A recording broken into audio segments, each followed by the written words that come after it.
നമസ്കാരം. എൻ്റെ പേര് ഡോക്ടർ ശ്രുതി. എൻ്റെ കഥ എന്ന് പറയുമ്പോൾ അതിന് നീ ആരാന്ന് ചോദിക്കും. പറഞ്ഞ പോലെ ഞാൻ ആരുമല്ല. പക്ഷേ എൻ്റെ കഥ എൻ്റെ മാത്രം കഥയല്ല. ഞാൻ കുറേ അധികം ആളുകളുടെ കഥയാണ് പറയാൻ പോകുന്നത്. അവരെന്ന് പറഞ്ഞാൽ എൻ്റെ കഥ ആരെങ്കിലും ഒന്ന് അറിഞ്ഞെങ്കിൽ എന്ന് വിചാരിച്ച ഒരുപാട് പേരാണ്. മരിച്ച ആളുകളുടെ കഥ. ഞാനൊരു ഫോറൻസിക് സർജനാണ്. എൻ്റെ ജനനം പാലക്കാട് ദേവി നഴ്സിംഗ് ഹോമിലായിരുന്നു. അച്ഛൻ LICയിൽ ജോലിയായിരുന്നു. അച്ഛന് പല സമയങ്ങളിൽ പല സ്ഥലത്തായി ട്രാൻസ്ഫറൊക്കെ ആയിരുന്നു. അപ്പോൾ അധികവും അമ്മയും ഞങ്ങൾ തന്നെ ഉണ്ടായിരുന്നത്. ഞാനും എൻ്റെ ഒരു ചേച്ചി എല്ലാവരും എൻട്രൻസ് കോച്ചിങ്ങിന് പോയിക്കൊണ്ടിരുന്ന സമയത്ത് പ്യുവർ സയൻസ് പഠിക്കണം എന്നുള്ള ആഗ്രഹം കൊണ്ട് ഫിസിക്സ് പഠിച്ച ആളാണ്. BSc ഫിസിക്സ് ഗവൺമെൻറ് വിക്ടോറിയ കോളേജിൽ, കഴിഞ്ഞ് MSc ഫിസിക്സ് NIT ട്രിച്ചിയിൽ, പിന്നെ PhD ഒക്കെ ചെയ്തു. ഇപ്പോൾ ദുബായിൽ ആൾ സെറ്റിൽഡാണ്, വർക്ക് ചെയ്യുന്നു. ഞാൻ അതേസമയം സ്കൂളിൽ പഠിക്കുമ്പോൾ തന്നെ ഡോക്ടർ ആവണം എന്നുള്ള ഒറ്റ മനസ്സിലായിരുന്നു. പക്ഷേ അപ്പോഴും അച്ഛനും അമ്മയും പറഞ്ഞു അത് ചിലപ്പോൾ ജീവിതത്തിലേക്ക് ചിലപ്പോൾ പേഴ്സണൽ ലൈഫിനൊക്കെ നല്ലതായിക്കൊള്ളണമെന്നില്ല, പുറമേ കാണുന്ന ഗ്ലാമർ മാത്രമല്ല ഡോക്ടർ ജീവിതം എന്ന് അവർ പറയാൻ ശ്രമിച്ചിട്ടുണ്ടായിരുന്നു. പക്ഷേ എന്നാലും ഞാനതിൽ തന്നെ ഉറച്ചു നിന്നു. അവർ എൻ്റെ കൂടെ നിന്നു. School MES English medium higher secondary school Olavakkode. എൻ്റെ തൊട്ടടുത്ത് തന്നെയാണ് എൻ്റെ വീടും. സ്കൂളെന്ന് പറഞ്ഞാൽ എൻ്റെ ജീവിതം മാത്രമല്ല, ജീവിത പങ്കാളിയും കണ്ടെത്തിയ സ്കൂളിൽ തന്നെയാണ്. 9ലും 10ലും ഞങ്ങൾ ഒന്നിച്ചായിരുന്നു. ശ്യാം ഗോപാൽ, ശ്രുതി കെയർ, അടുത്തടുത്ത റോൾ നമ്പേഴ്സ് ആയിരുന്നു. പക്ഷെ ഞങ്ങളുടെ വളരെ രഹസ്യമായിട്ടുള്ളൊരു പ്രണയമായിരുന്നു. ആർക്കും അറിഞ്ഞൂടാ. എൻ്റെ ഏറ്റവും ബെസ്റ്റ് ഫ്രണ്ട് ഷനൂബിയ, പിന്നെ ആളുടെ 1-2 ഫ്രണ്ട്സിന് മാത്രം അറിയാം. ഒരുപക്ഷെ ഈ കടലാസിലൊക്കെ പ്രണയലേഖനം എഴുതി പുസ്തകത്തിൽ വെച്ച് കൈമാറിയിരുന്ന അവസാനത്തെ തലമുറയും കൂടെ ആയിരിക്കും ചിലപ്പോൾ ഞങ്ങൾ, 90s കിഡ്സ്. അതിനുശേഷം +1 +2 അവിടെ government model Moyan girls higher secondary school, അവിടെയാണ് പഠിച്ചത്. അത് അവിടെ എന്ന് വെച്ചാൽ മെറിറ്റിൽ ഒക്കെ നമ്മൾ ഏറ്റവും പ്രസ്റ്റീജിയസ് ആയി വിചാരിക്കുന്ന ഒരു സ്കൂളാണ്. മാത്രമല്ല കേരളത്തിലെ ഏറ്റവും കൂടുതൽ കുട്ടികൾ പഠിക്കുന്ന 2ാമത്തെ സ്കൂളായിട്ട് ഉള്ളൊരു ഖ്യാതിയുള്ള സ്കൂളാണ്. എപ്പോഴും അങ്ങനെ വിചാരിക്കുന്നു. അപ്പോൾ തൊട്ടടുത്ത ക്ലാസ്സിൽ തന്നെ ഷനൂബിയ ഉണ്ട്. ആള് കമ്പ്യൂട്ടർ സയൻസാണ്. മലയാളം ക്ലാസ്സുകളിൽ ഞങ്ങൾ ഒന്നിച്ചായിരിക്കും. അപ്പോൾ ശ്രീധരൻ മാഷ്, ഞങ്ങൾ മലയാളം ക്ലാസ്സുകൾ വളരെ ലൈവ്ലി ഡിസ്കഷൻസ് ഒക്കെ നടക്കുന്ന, കാരണം എഴുത്ത് വായനയൊക്കെ അന്നും ഭയങ്കര ഇഷ്ടമാണ്. അപ്പോൾ ഒരു സംഭവം ഓർമ്മയുള്ളത്, സാറിങ്ങനെ കുറേ വിവർത്തനത്തിനെ കുറിച്ചും ഒക്കെ പറയുമ്പോൾ സാറ് പറഞ്ഞു, ഈ ടീച്ചേഴ്സ് ട്രെയിനിങ് പ്രോഗ്രാമിൽ ഒരു ഇത് പറഞ്ഞു, വിവർത്തനം, ഒരു ഇംഗ്ലീഷിലൊരു കവിത, അന I am black, you are white, but both are shadows are black. ഇതിപ്പോൾ നമ്മൾ മലയാളത്തിലാക്കുമ്പോൾ എങ്ങനെയാണ്, എന്നാൽ ഞാൻ കറുത്തിട്ടാണ് നീ വെളുത്തിട്ടാണ്, അങ്ങനെ ആവില്ലേ എന്ന് പറഞ്ഞു. അപ്പോൾ ഞാനിപ്പോൾ ഇങ്ങനെ ഒരു ഇതേപോലെ ഒരു നിമിഷവർത്തനം ചെയ്തു പെട്ടെന്ന്. അപ്പോൾ സാർ പറഞ്ഞേ അത് പറ അതൊന്ന് ഉറക്കെ പറഞ്ഞേന്ന് പറഞ്ഞു. അന്നേ, ഞാൻ കറുപ്പാണെങ്കിലും അന്നേ, നീ വെളുപ്പാണെങ്കിലും പൊന്നെ, നിഴലുകൾ നമ്മുടേത് രണ്ടും കറുകറുത്തിരിക്കുന്നല്ലോ പെണ്ണെ എന്നൊരു വിവർത്തനം ചെയ്തു. അപ്പോൾ അങ്ങനെ അന്ന് ഒരു +1 മുന്നേ ഒരു നോവലൊക്കെ എഴുതി. പക്ഷെ അത് പബ്ലിഷ് ചെയ്യൊന്നുമില്ല. അങ്ങനെ എഴുത്ത് അപ്പോൾ കയ്യിലുണ്ട്. പിന്നെ MBBSന് ജോയിൻ ചെയ്തു ഗവൺമെൻറ് മെഡിക്കൽ കോളേജ് തൃശ്ശൂരിൽ. അപ്പോഴും വല്ലപ്പോഴൊക്കെ ഒരു എഴുത്തൊക്കെ ഉണ്ടായിരുന്നു. എന്നാലും അത് പിന്നെ അങ്ങോട്ട് മുറിഞ്ഞു പോയി. പിന്നെ എഴുത്ത് തുടങ്ങുന്നത് PG കാലത്താണ്. അതിൻ്റെ കാരണം എന്താണെന്ന് ഞാൻ പറയാം. അപ്പോൾ MBBS കഴിഞ്ഞിട്ട് ഉടനെ എൻട്രൻസ് കോച്ചിങ്ങിലേക്ക് പോവാതെ ചെറിയൊരു ബ്രേക്ക് എടുക്കണം എന്ന് എനിക്ക് തോന്നി. പക്ഷെ അതൊരു എളുപ്പമുള്ള തീരുമാനമല്ല. കാരണം നമ്മൾ എല്ലാവരും പോകുന്ന ഒഴുക്കിൻ്റെ കൂടെ പോകുന്ന എപ്പോഴും എളുപ്പമാണ്. പക്ഷെ ആ ഒഴുക്കിലൊന്നും ഒഴുകാതെ എനിക്കിപ്പോൾ ഒന്ന് നിൽക്കണമെന്ന് തോന്നിക്കഴിഞ്ഞാൽ ഒരു ഉൾക്കിടലം വരും നമുക്ക്. പിന്നെ മാത്രമല്ല ചുറ്റുള്ളവരും പേടിപ്പിക്കും, അതെന്താ നീ ഇപ്പോൾ എൻട്രൻസ് പഠിക്കുന്നില്ലേ, നീ എന്തോ ഉഴപ്പാണോ, ഇപ്പോൾ വിട്ടുപോയാൽ സമയം പോവില്ലേ, അപ്പോൾ നമ്മുടെ എന്താ പറയുക ടച്ച് വിട്ടു പോവില്ലേ, അങ്ങനെ ഒരുപാട് സംശയങ്ങൾ എല്ലാവർക്കും, നമുക്കും വരും.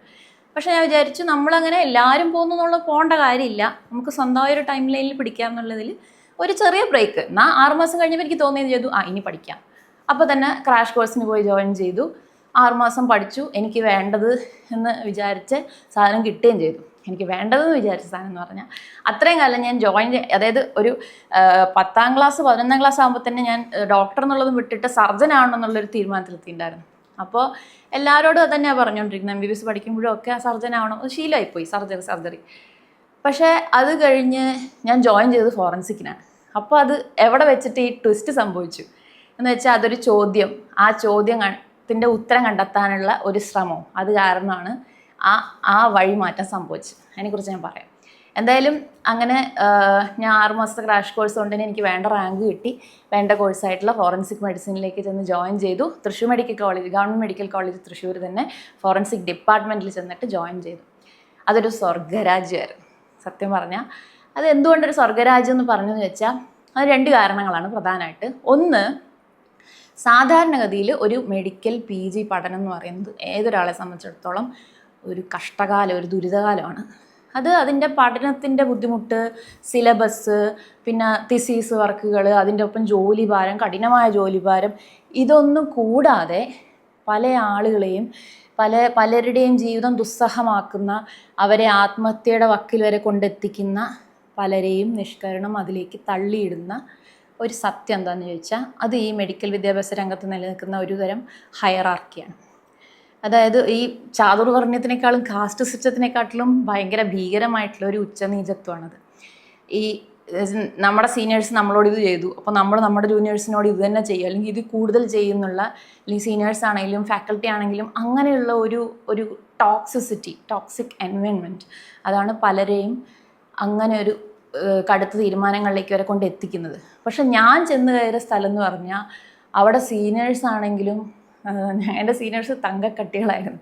അവർ നമ്മളെ സ്വന്തം ചേച്ചിമാരെയും ചേട്ടന്മാരെ പോലെ നമ്മുടെ കൈവെള്ളയെ കൊണ്ട് നടക്കും, നമ്മളെ കൈ പിടിച്ച് പഠിപ്പിക്കും. എല്ലാവരും ഒരേപോലെയാണ് അവിടെ. അങ്ങനെ ഒരു ഹയറാർക്കിയുടെ പ്രശ്നം, ഇഷ്യൂസ് ഒന്നുമില്ല. ഇപ്പോഴും ഏറ്റവും പ്രിയപ്പെട്ട ആൾക്കാരാണ് എൻ്റെ സീനിയേഴ്സ്. അതേപോലെ ഒരു നല്ല സീനിയർ ആവണം എൻ്റെ ജൂനിയേഴ്സിനും തന്നെയാണ് ഞാൻ ആഗ്രഹിച്ചതിന് വേണ്ടി ശ്രമിച്ചതും. അവർക്ക് അങ്ങനെ തോന്നിയുള്ളത് അവർ പറയണം. എന്തായാലും അതേപോലെ ടീച്ചേഴ്സ് ആണെങ്കിലും അതെ. അപ്പോൾ എത്ര സീനിയർ ആയിട്ടുള്ള ഫാക്കൽറ്റി പ്രൊഫസർ കേസ് ചെയ്യുകയാണെങ്കിലും നമ്മൾ പോയി നിന്ന് കാണുകയാണെങ്കിലും നമുക്കതിൽ സംശയം ചോദിക്കാന്നുള്ളത് അവിടെ നിൽക്കട്ടെ, നമുക്കതിൽ അഭിപ്രായം പറയാം. എനിക്ക് അറിഞ്ഞൂടെ ഏതെങ്കിലും ഒരു രംഗത്ത് അതിനുള്ള സ്വാതന്ത്ര്യം എല്ലാവർക്കും കിട്ടുന്നുണ്ടോ എന്ന്. നമുക്കതിൽ സജഷൻസ് പറയാം. സാർ ഇതിങ്ങനെ ആണെങ്കിലോ, ഇങ്ങനെ ആയാലോ, നമുക്കിത് ചെയ്താലോ എന്നൊക്കെ അഭിപ്രായം പറയാം. അതവരെടുക്കും. അവർ നീ എൻ്റെ കേസിൽ അഭിപ്രായം പറയാനായോ എന്നുള്ള ഒരു ഈഗോ പ്രശ്നങ്ങൾ അവിടെ എൻ്റെ ഒരു ടീച്ചേഴ്സിനും ഉണ്ടായിരുന്നില്ല. അങ്ങനെ നല്ല ടീച്ചേഴ്സിൻ്റെ കൂടെ പഠിക്കാൻ പറ്റുന്നുള്ളതാണ് ഏറ്റവും വലിയൊരു ഭാഗ്യം. അതാണ് അതിനെ സ്വർഗരാജ്യമാക്കിയത്. അപ്പോൾ അത്രയും. പിന്നെ ഒരു മോർച്ചറി എന്ന് പറയുമ്പോൾ പലരും എന്നോട് ചോദിക്കാറുണ്ട്, ഫോറൻസിക് ഡോക്ടർ എന്ന് പറയുമ്പോൾ ഉടനെ അയ്യോ അപ്പം മോർച്ചറിയിലൊക്കെ നിൽക്കുമ്പോൾ പേടി തോന്നുമോ ഒരു ചോദ്യം. പിന്നെ മോർച്ചറിയിൽ നിൽക്കുമ്പോൾ നിങ്ങൾക്ക് അറപ്പ് വരുമോ അങ്ങനെ ഒരു ചോദ്യം. പക്ഷെ ആരും അധികം ചോദിക്കാത്തൊരു ചോദ്യം സങ്കടം വരുമോ എന്നുള്ളതാണ്. അതാണ് കുറച്ചുകൂടി എനിക്ക് തോന്നുന്നു കുറച്ചുകൂടി പ്രസക്തമായ ചോദ്യം. പക്ഷെ നമുക്കതിനെക്കുറിച്ചൊക്കെ വരാം. അപ്പോൾ ആദ്യം പേടി തോന്നുള്ള ചോദ്യം ഒരിക്കലും ഇല്ല. കാരണം മോർച്ചറി എന്ന് പറയുന്നത് നിങ്ങളുടെ മനുഷ്യരുടെ സങ്കല്പത്തിലുള്ള പോലെ ഇങ്ങനെ നിഗൂഢമായ അതോലൊക്കെ സംഘം പോലെയുള്ള അങ്ങനെ ഒരു ഇരുണ്ട മുറി അങ്ങനെയൊന്നുമല്ല. നല്ല പോലെ വെളിച്ചം കാറ്റും വെളിച്ചമുള്ള ഒരു മുറി. അവിടെ ആൾക്കാരെന്ന് പറയുമ്പോൾ ഡോക്ടേഴ്സ്, അസിസ്റ്റൻസ്, PG സ്റ്റുഡൻസ് ഉണ്ട്, PG വിദ്യാർത്ഥികളുണ്ടെങ്കിൽ അവർ, MBBS വിദ്യാർത്ഥികൾ, ഹൗസ് സർജന്മാരുണ്ടെങ്കിൽ അവർ, ഇവരൊക്കെയുള്ള വേറെ ആരും പുറമേ നിന്നുള്ള ആരും അവിടെ ഉണ്ടാവില്ല. ഇത്ര ആൾക്കാരുള്ള നല്ലപോലെ കാറ്റും വെളിച്ചമുള്ള ഇങ്ങനെ കേസുകളെക്കുറിച്ച് വളരെ ലൈവ്ലി ഡിസ്കഷൻസ് നടക്കുന്ന വളരെ എന്താ പറയുക ബബ്ലി ചെയ്യുന്ന ഒരു സ്ഥലമാണ് മോർച്ചറി എന്ന് പറയുന്നത്. സത്യത്തിൽ എന്നെ സംബന്ധിച്ചിടത്തോളം mortuary was my happy place. അതെങ്ങനെ ആൾക്കാർ എടുക്കുമെന്ന് എനിക്ക് അറിഞ്ഞൂടാ. മോർച്ചറി എങ്ങനെ ഹാപ്പി പ്ലേസ് ആവും എന്നുള്ളത് അതെങ്ങനെയാണെന്നുള്ളത് ഞാൻ എക്സ്പ്ലെയിൻ ചെയ്യാം. അപ്പോൾ മോർച്ചറി ഒരു ഹാപ്പി പ്ലേസ് ആവുമെന്ന് പറയാനുള്ള കാരണം, അല്ലെങ്കിൽ എനിക്ക് പലപ്പോഴും തോന്നിയിട്ടില്ല, എൻ്റെ സ്വന്തം അനുഭവം എന്ന് പറഞ്ഞാൽ മനസ്സ് ഭയങ്കര കലുഷമായിരിക്കുമ്പോൾ, അല്ലെങ്കിൽ മനസ്സ് വിഷമിച്ചിരിക്കുമ്പോൾ, ഡിസ്റ്റർബ്ഡ് ആയിരിക്കുമ്പോൾ, ഇങ്ങനെയൊക്കെ ഒരു സന്ദർഭത്തിലും ചിലപ്പോൾ ഒരു കേസ് ചെയ്യാൻ പോകുമ്പോൾ മനസ്സിങ്ങനെ എന്തെങ്കിലും ഒരു പ്രശ്നമായിരിക്കും. പക്ഷെ ഒരു പോസ്റ്റ്മോർട്ടം കേസ് തുടങ്ങി, കേസ് ചെയ്തു, കേസ് അവസാനിക്കുന്നൊരു സമയം കൊണ്ട് മനസ്സ് വളരെ ചിലപ്പോൾ ഒരു എലേറ്റഡ് മൂഡിലേക്ക് പോയിട്ടുണ്ടാവും, വളരെ ശാന്തമായിട്ടുണ്ടാവും. അപ്പോൾ എനിക്ക് തന്നെ അത് പലപ്പോഴും സംശയം തോന്നുന്നത് ഇതെന്താണ്.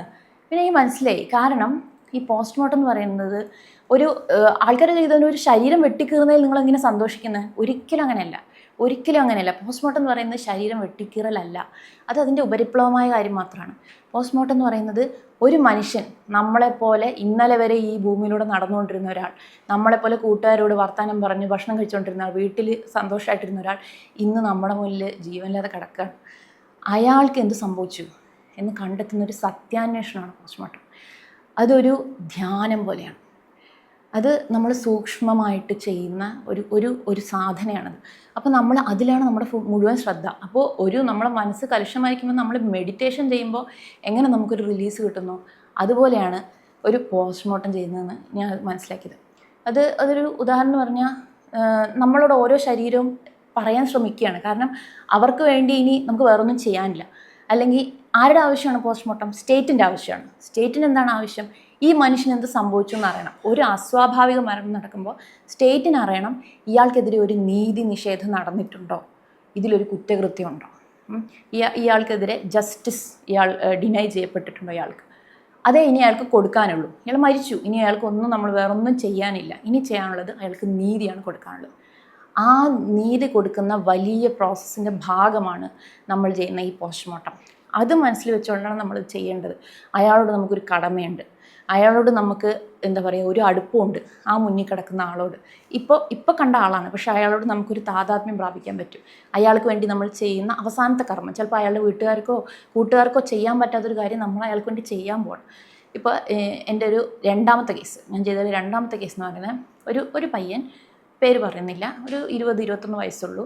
അവൻ തൊട്ട് അടുത്ത ഒരു ഹോട്ടലിൽ നിന്ന് ഫുഡ് കഴിച്ചു. അപ്പോൾ വയറിളക്കം ഛർദിയൊക്കെ വന്നു. അത് കഴിഞ്ഞ് അടുത്തുള്ള ഹോസ്പിറ്റലിൽ കാണിച്ചു, ശരിയായി, വീട്ടിൽ വന്നു. പക്ഷേ 2 ദിവസത്തിനുള്ള ആളുടെ നില ഭയങ്കര ഗുരുതരമായി, ഭയങ്കര വഷളായി. അവർ മെഡിക്കൽ കോളേജിൽ വന്നു. അവിടുന്ന് ആൾക്ക് പെട്ടെന്ന് ഒരു ഫൾമിനൻ്റ് ഹെപ്പാറ്റിക് ഫെയിലിയർ എന്ന് പറയും, എന്നാൽ ലിവർ പെട്ടെന്ന് പ്രവർത്തനം നിലച്ചു. അത് ഫൾമിനൻ്റ് എന്ന് പറയുമ്പോൾ പെട്ടെന്ന് ഗുരുതരമായ നിലയിലേക്ക് പോയി. അപ്പോൾ ആൾ ഗവൺമെൻറ് മെഡിക്കൽ കോളേജിലും വന്നു. എന്തെന്ന് കണ്ടുപിടിക്കാൻ പറ്റുന്നതിന് മുന്നേ ആൾ മരിച്ചും പോയി. അപ്പോൾ അതിൻ്റെ ഇടയിൽ ടെസ്റ്റുകളൊക്കെ നടത്തുന്ന ഡോക്ടർമാർ എന്തെങ്കിലും ഹെപ്പറ്റൈറ്റിസ്, അതായത് ഇൻഫെക്ഷൻ കൊണ്ടാണോ, അങ്ങനത്തെ എല്ലാം നോക്കി, ഡെങ്കി ഫീവർ, ലെപ്റ്റോസ്പൈറോസിസ് എന്ന് വെച്ചാൽ എലിപ്പനി, എല്ലാ ടെസ്റ്റുകളെല്ലാം നോക്കി. അതെല്ലാം നെഗറ്റീവാണ്. അപ്പോൾ പിന്നെയുള്ള സംശയം പോയ്സണിങ് ആണ്. എപ്പോഴും ലിവറിനെ അങ്ങനെ പെട്ടെന്ന് ബാധിക്കുന്നു എന്ന് പറയുമ്പോൾ പോയ്സൺ നമ്മൾ സംശയിക്കണം. പ്രത്യേകിച്ച് എലി വിഷമൊക്കെ ലിവറിനെ ബാധിക്കും, പെട്ടെന്ന് ബാധിക്കും. അപ്പോൾ ഡോക്ടർമാരും ഈ വീട്ടുകാരും ഒക്കെ ഇവന് ബോധമുള്ളപ്പോഴൊക്കെ ചോദിക്കുകയാണ്, നീ എന്തെങ്കിലും കഴിച്ചോ. അപ്പോഴൊക്കെ ആ മനുഷ്യൻ പറയാണ്, ആ കുട്ടി പറയണം, കുട്ടി എന്ന് പറയാൻ പറ്റില്ല, 20 വയസ്സൊക്കെ ഉള്ളൂ. ആ പയ്യൻ പറഞ്ഞു, ഇല്ല, ഞാൻ ഒന്നും കഴിച്ചിട്ടില്ല, ഞാൻ ഒന്നും ചെയ്തിട്ടില്ല. അത് ആത്മഹത്യയാണോ എന്നാണ് ഇവർ ചോദിക്കുന്നത്. ഇല്ല, ഞാൻ ഒന്നും ചെയ്തിട്ടില്ല എന്ന് അവൻ പറയുന്നു. പക്ഷെ അവൻ മരിച്ചുപോയി. അപ്പോൾ ഇനി അവൻ്റെ ബോഡി, അവൻ്റെ ശരീരത്തിൽ നിന്ന് നമ്മൾ കണ്ടെത്തണം. അപ്പോൾ അവൻ്റെ ശരീരം പോസ്റ്റ്മോർട്ടം ചെയ്യുമ്പോൾ ഈ ലിവർ എടുത്ത് വെച്ചപ്പോൾ അതിലിങ്ങനെ ഒരു ചുരുങ്ങിയ പോലത്തെ ഒരു ലിവർ. അപ്പോൾ അത് കണ്ടപ്പോൾ തന്നെ എൻ്റെ പ്രൊഫസർ ഷീജു സാർ പറഞ്ഞു, ഈ ലിവർ കണ്ടിട്ട് ഒരു സുഖമില്ല, ഇതങ്ങനെ പോയ്സണിങ് അതൊന്നും തോന്നുന്നില്ല, ഒന്നുകിൽ ജന്മനാ ഉള്ള എന്തെങ്കിലും ഒരു കണ്ടീഷൻ, അല്ലെങ്കിൽ കുറേ കാലമായിട്ടുള്ള എന്തോ ഒരു അസുഖം. അപ്പോൾ അതിൽ നിന്ന് അന്വേഷണം തുടങ്ങുകയാണ്. ഒരു പോസ്റ്റ്മോർട്ടം ഒരിക്കലും ഒരു അവസാനമല്ല, അതൊരു തുടക്കമാണ്. ഈ ടേബിളിൽ നിന്ന് നമ്മൾ പല അന്വേഷണങ്ങളും ചിലപ്പോൾ തുടങ്ങുമായിരിക്കും. അപ്പോൾ അവിടുന്ന് അന്വേഷണം തുടങ്ങി. അപ്പോൾ നമ്മൾ കേസ് ഷീറ്റുകളൊക്കെ നോക്കി, ഇതിൽ നിന്ന് സാമ്പിളുകളെല്ലാം ടെസ്റ്റിനെല്ലാം അയച്ചു, അവസാനിപ്പിച്ചു. പക്ഷെ അവിടുന്ന് വീണ്ടും തുടങ്ങി കേസ് ഷീറ്റുകൾ നോക്കിയപ്പോൾ പല ടെസ്റ്റുകൾക്ക് അയച്ചിട്ടുണ്ട് ഈ കടന്ന ദിവസങ്ങളിൽ. പക്ഷെ അതിൻ്റെ ഒന്നും റിസൾട്ടുകൾ കിട്ടിയിട്ടില്ല, കാരണം ആൾ മരിച്ചു. അപ്പോൾ ആരും റിസൾട്ടുകൾ വാങ്ങിയിട്ടില്ല. അപ്പോൾ ഞാൻ ആ റിസൾട്ടുകളെല്ലാം കളക്ട് ചെയ്തപ്പോൾ അതിന് നമുക്ക് കാരണം കിട്ടി. ആൾക്ക് ശരീരത്തിൽ ചെമ്പ് അടിഞ്ഞുകൂടുന്ന വിൽസൺസ് ഡിസീസ് എന്ന് പറഞ്ഞ അസുഖമായിരുന്നു. അപ്പോൾ അത് അയാൾക്ക് കിട്ടിയ നീതിയാണ്. എല്ലാം ഒരു കൊലപാതകം തെളിയിക്കുന്ന മാത്രമല്ല നീതി. അയാൾ പറഞ്ഞു, മരിക്കുന്ന വരെയും പറഞ്ഞു, ഞാനൊന്നും കഴിച്ചില്ല, ഞാൻ ആത്മഹത്യ ചെയ്തതല്ല. പക്ഷെ അത് തെളിയിക്കപ്പെട്ടില്ല. ഇപ്പോൾ അത് തെളിയിക്കപ്പെട്ടു. അയാൾ പോലും ആരും അറിയാത്ത ഒരു അസുഖം കൊണ്ട് സ്വാഭാവികമായിട്ട് അയാൾ മരിച്ചുപോയി. അത് അയാൾക്ക് കിട്ടിയ നീതിയാണ്. അയാൾക്ക് ഇനി അതേ കിട്ടാനുള്ളൂ. അപ്പോൾ അത് മനസ്സിലുള്ളത് കൊണ്ടാണ് ഇതൊരു എന്താ പറയുക, ഒരു സന്തോഷം തരുന്ന, അതൊരു സന്തോഷമല്ല, അതൊരു ഡീപ്പർ ലെവലിലുള്ളൊരു സന്തോഷമാണ്, സംതൃപ്തി തരുന്ന ഒരു പ്രോസസ്സായിട്ട് പോസ്റ്റ്മോർട്ടം മാറുന്നത്. അങ്ങനെയാണ് മോർച്ചറി ഒരു ഹാപ്പി പ്ലേസ് ആവുന്നത്. പിന്നെ ഏറ്റവും പഠനവുമായി ബന്ധപ്പെട്ട സയൻറ്റിഫിക്കായ ഡിസ്കഷൻസും നടക്കുന്ന ഒരു സ്ഥലമാണ് മോർച്ചറി. അതാണ് ഞാൻ പറഞ്ഞതിലത്തെ ഒന്നാമത്തെ കാര്യം, ഇതൊരു സ്വർഗ്ഗരാജ്യമെന്ന് പറയാൻ കാരണം. രണ്ടാമത്, എനിക്കതൊരു സ്വർഗ്ഗരാജ്യമായി തോന്നുകയാണ്, എനിക്ക് ഇഷ്ടപ്പെട്ടത് പഠിക്കാൻ പറ്റി. അപ്പോൾ എനിക്ക് ഇഷ്ടപ്പെട്ടത് എങ്ങനെ ഫോറൻസിക് ഞാൻ കണ്ടെത്തി എന്ന് വെച്ചാൽ, ഞാൻ ചെറിയ പ്രായം തൊട്ട്, അല്ലെങ്കിൽ ഞാൻ +1 +2 ഒക്കെ പഠിക്കുന്ന സമയം തൊട്ടേ എന്താവണം എന്ന് ചോദിച്ചാൽ, ഡോക്ടർ എന്നുള്ളത് ഞാൻ സർജൻ എന്നുള്ള തീരുമാനിച്ചിട്ടുണ്ടായിരുന്നു. ഈ +2 അവസാനം നമ്മൾക്ക് ഈ കോക്രോച്ചിൻ്റെ ഡിസെക്ഷൻ ഉണ്ട്. അപ്പോൾ അതൊക്കെ ചെയ്തു വെച്ചു. അപ്പോൾ നന്നായി ചെയ്തു. അപ്പോൾ എക്സ്റ്റേണൽ വന്ന് സാറ് ചോദിച്ചു, എന്താണ് ആഗ്രഹം? ഞാൻ പറഞ്ഞു, എനിക്ക് സർജനാണ്. ഓ വെരി ഗുഡ് എന്നൊക്കെ പറഞ്ഞു. അങ്ങനെ കണ്ടിന്യൂ ചെയ്തു പോയത് ശീലമായി. പക്ഷേ അത് മാറ്റിമറിച്ച ചോദ്യം എന്ന് പറയുന്നത്, ഈ ക്രാഷ് കോഴ്സിന് ജോയിൻ ചെയ്യാൻ വേണ്ടി, അപ്പോൾ അത്ര ദിവസം ഡ്യൂട്ടി ഡോക്ടറായിട്ട് ഇടയ്ക്ക് വർക്ക് ചെയ്യുമായിരുന്ന ഹോസ്പിറ്റലിൽ അവിടുത്തെ സാറിനോട് ഞാൻ പറഞ്ഞു, സാറേ ഞാൻ നിർത്തുകയാണ്, ഞാൻ ക്രാഷ് കോഴ്സിന് ജോയിൻ ചെയ്യാൻ പോകുന്നു, എൻട്രൻസ് പഠിക്കാൻ പോകുന്നു. സാർ ഒരു ഗ്യാസ്ട്രോ സർജനാണ്. സാറ് ചോദിച്ചു, എന്ത് സ്പെഷ്യാലിറ്റിയാണ് താല്പര്യം? അപ്പോൾ ഞാൻ പറഞ്ഞു, ശീലം, സർജറി. ഉടനെ ഒരു സ്പ്ലിറ്റ് സെക്കൻഡ് പോലും വൈകാതെ സാറ് ചോദിച്ചു, എന്നിട്ട് ആ താല്പര്യമൊന്നും കാണുന്നില്ലല്ലോ. അതെനിക്ക് ഭയങ്കര ഒരു ജാള്യതയായിപ്പോയി. പക്ഷേ ആ ചോദ്യം എന്നെ ചിന്തിപ്പിച്ചു. ആ ചോദ്യത്തിൽ ഞാനിങ്ങനെ ആലോചിച്ചു, അതിൽ കുടുങ്ങിക്കിടന്നു. ആദ്യം എനിക്ക് ഇങ്ങനെ ചിന്തിക്കാം, ഇതെന്താ ഇപ്പോൾ സാർ ഇങ്ങനെ പറഞ്ഞു, എനിക്ക് ഇൻട്രസ്റ്റ്, അങ്ങനെയല്ല. പക്ഷെ അതൊരു ഡിഫെൻസീവ് ചിന്തയാണ്, അതുകൊണ്ട് കാര്യമില്ല. ഞാൻ ഇരുന്ന് ചിന്തിച്ചു, ശരിക്കും എനിക്ക് താല്പര്യമുണ്ടോ? പക്ഷെ അല്ലാതെ മാറ്റി ചിന്തിക്കാൻ പറ്റുന്നില്ല, കാരണം ഇത്രയും കാലം പറഞ്ഞ ശീലത്തിൽ കുടുങ്ങിപ്പോയി. പലപ്പോഴും നമ്മൾ അങ്ങനെയാണ്, നമ്മളെന്തോ വിചാരിച്ചുകൊണ്ടിരുന്നു, അല്ലെങ്കിൽ നമ്മുടെ വീട്ടുകാർ പറഞ്ഞുകൊണ്ടിരുന്നു, കൂട്ടുകാർ പറഞ്ഞുകൊണ്ടിരുന്നു, ഇങ്ങനെയുള്ള ഈ ഒഴുക്കിൽ കുടുങ്ങിപ്പോവും. അപ്പം ഞാൻ എല്ലാം മാച്ചിട്ട് ആദ്യം തൊട്ടൊന്ന് എഴുതാനിരുന്നു. ഒരു ബുക്കും പേന എടുത്തിട്ട് എഴുതി. അപ്പം ഞാൻ ബാക്കി എല്ലാം മാച്ച് കളഞ്ഞു, ആദ്യം തൊട്ട് തുടങ്ങി. എന്തൊക്കെയാണ് എനിക്ക് ഇഷ്ടമല്ലാത്തത്, വേണ്ടാത്ത സ്പെഷ്യാലിറ്റി എഴുതി, അതൊക്കെ ഒഴിവാക്കി. എന്തൊക്കെയാണ് ഇഷ്ടമുള്ളത്, പഠിക്കുന്ന സമയത്ത് ഇഷ്ടമുണ്ടായിരുന്നത്, നല്ല മാർക്ക് കിട്ടുമായിരുന്നത്, അതൊരു രീതിയിൽ ആപ്റ്റിറ്റ്യൂഡാണ്. എഴുതി വന്നപ്പോൾ അത്ഭുതകരമായ രീതിയിൽ ആദ്യം വന്നത് ഫോറൻസിക് മെഡിസിൻ, പിന്നെ സൈക്കാട്രി, കമ്മ്യൂണിറ്റി മെഡിസിൻ. സർജറി ഏരിയയിൽ പോലും ഇല്ല. അപ്പം ഞാൻ ബാക്കിലേക്ക്, എനിക്കത് വിശ്വസിക്കാൻ പറ്റില്ല, ഫോറൻസിക് മെഡിസിൻ അവിടെ നിന്നു. പക്ഷെ ബാക്കിലേക്ക് ചിന്തിച്ചപ്പോൾ ശരിയാണ്, എനിക്ക് ഫോറൻസിക് മെഡിസിൻ വായിക്കാൻ ഭയങ്കര ഇഷ്ടമായിരുന്നു.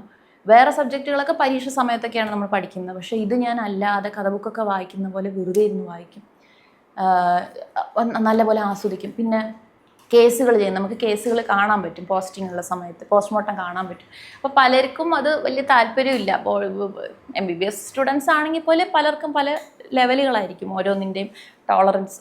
അപ്പോൾ പലർക്കും അത് താല്പര്യം ഉണ്ടാവില്ല, ചില ബാക്കിലേക്ക് നിൽക്കും, ചിലർക്ക് ഓക്കാനും വരും, ഛർദി വരും.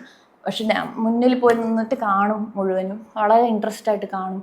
പിന്നെ പലർക്കും ഒരു പരിപാടിയുണ്ട്, ഈ ഡീകമ്പോസ്ഡ് ബോഡി, ഡീക്കോ നമ്മൾ ഷോർട്ടായിട്ട് പറയും, അഴുകിയ ബോഡികളൊക്കെ വരുമ്പോൾ ഭയങ്കര മണമായിരിക്കും.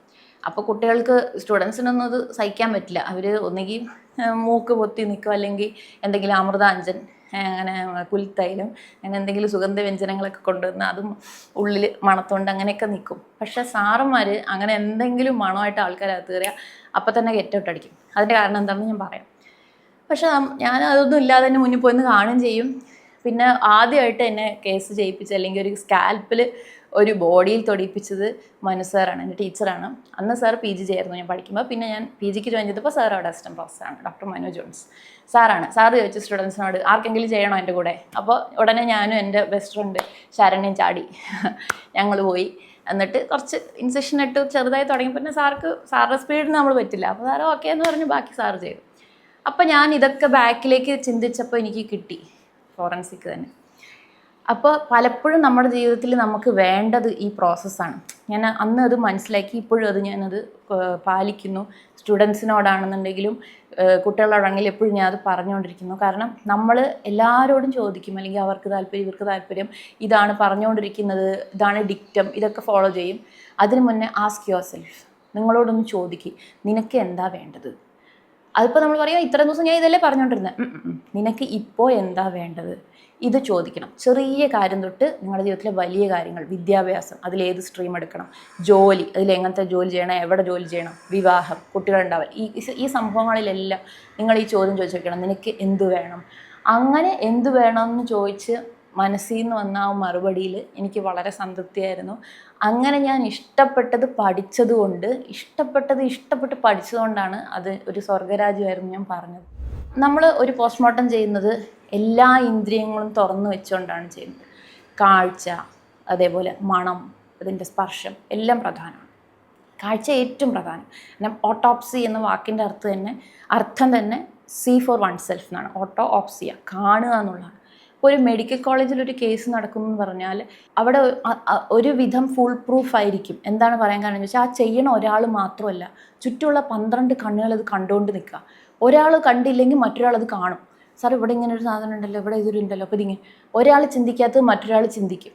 മിസ് ചെയ്യില്ല, കാര്യങ്ങൾ മിസ് ചെയ്യില്ല. സാർ നമുക്ക് ഇതും കൂടെ ടെസ്റ്റ് ചെയ്താലോ, നമുക്ക് ഇന്നതും കൂടെ ചെയ്താലോ, എപ്പോഴും ആ ഒരു ഡിസ്കഷൻ വരും. അതുകൊണ്ട് ആ കാഴ്ച വളരെ പ്രധാനമാണ്. ഓരോ നിറവ്യത്യാസങ്ങൾ പ്രധാനമാണ്. ഒരു കുത്തും പുള്ളിയും പ്രധാനമാണ് ഒരു ശരീരത്തിൽ. ഒരു കേസ് എനിക്ക് ഓർമ്മയുള്ളത്, എൻ്റെ ഒരു ജൂനിയർ ചെയ്ത കേസാണ്. ഒരു വയസ്സായ മനുഷ്യൻ വീട്ടിൽ മരിച്ചു എന്നുള്ള കഥ. ആളുടെ കയ്യിൽ മഷി, തള്ളവിരലിൽ കറുത്ത മഷി. ഉടനെ അവൾക്ക് സംശയം, തള്ളവിരലിൽ കറുത്ത മഷി, വയസ്സായ ആൾ. അപ്പോൾ അവർ പോലീസിനോട് ഒന്നുകൂടെ നമ്മൾ ചോദിച്ചു. അപ്പോൾ പറഞ്ഞ പോലെ തന്നെ ആൾ താമസിക്കുന്നത് ഒരു സ്ത്രീയുടെ കൂടെയാണ് കുറേ കാലമായിട്ട്. അവരുടെ ഭർത്താവും മകനും അവരുടെ കൂടെ തന്നെ താമസിക്കുന്നുണ്ട്, എല്ലാവരും ഒന്നിച്ച് താമസിക്കുന്നു. പിന്നെ അയാൾക്ക് സ്വത്തുണ്ടോ എന്ന് ചോദിച്ചപ്പോൾ സ്വത്തുണ്ടെന്ന് പറഞ്ഞു. അപ്പോൾ നമ്മൾ പറഞ്ഞു പോലീസിനോട്, ഇങ്ങനെ ഒരു കാര്യമുണ്ട്, ശ്രദ്ധിക്കണം.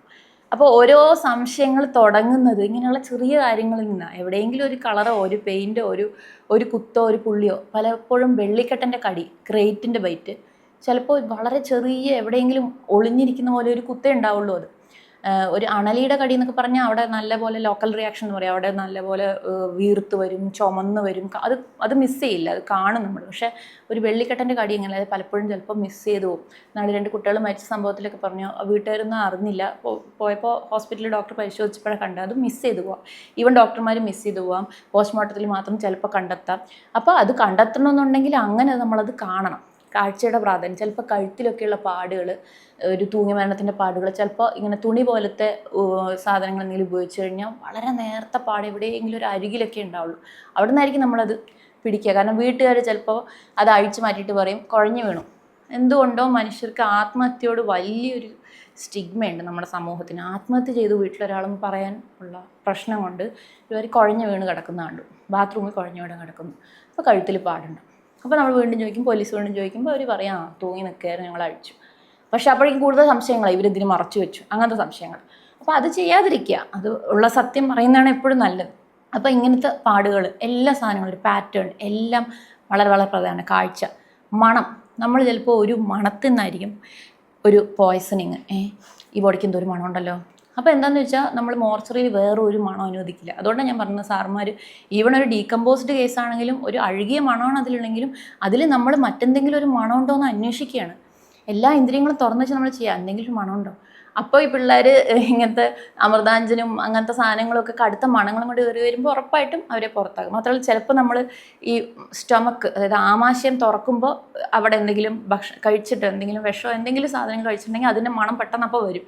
അപ്പോൾ നമ്മളിത് തുറക്കുന്ന സമയത്തേക്ക് പെട്ടെന്നൊരു മണം വരും, എന്തോ ഒരു മണം. അപ്പോൾ അപ്പുറത്തുനിന്ന് ആരെങ്കിലും പറയും ഞാൻ സാനിറ്റൈസർ ഇട്ട് കൈ തുടച്ചതാണ് എന്ന് പറയും. അപ്പോൾ അങ്ങനെയൊക്കെ സംഭവിക്കും, അങ്ങനത്തെ സംഭവങ്ങൾ സംഭവിക്കും. അപ്പോൾ മണം വളരെ പ്രധാനമാണ്.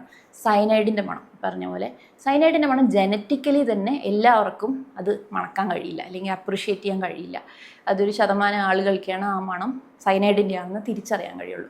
അപ്പോൾ കുറച്ച് പേർക്ക് പറ്റും, എനിക്ക് പറ്റാറുണ്ട്. പക്ഷേ അത് എന്ത് മണമെന്ന് എക്സ്പ്ലെയിൻ ചെയ്യാൻ എനിക്ക് പറ്റാറില്ല. സാധാരണത്തിൽ പറയാറുള്ളത് കപ്പയുടെ ഇല ചതച്ച് മണത്ത പോലത്തെ ഒരു മണമെന്നാണ് പറയുന്നത്. പുസ്തകങ്ങൾ ബിറ്റർ ആൽമണ്ട് സ്മെൽ എന്നൊക്കെ പറയും. നമുക്ക് പരിചയമുള്ളത് ഇതായതുകൊണ്ട് നമ്മളിത് പറയുന്നു.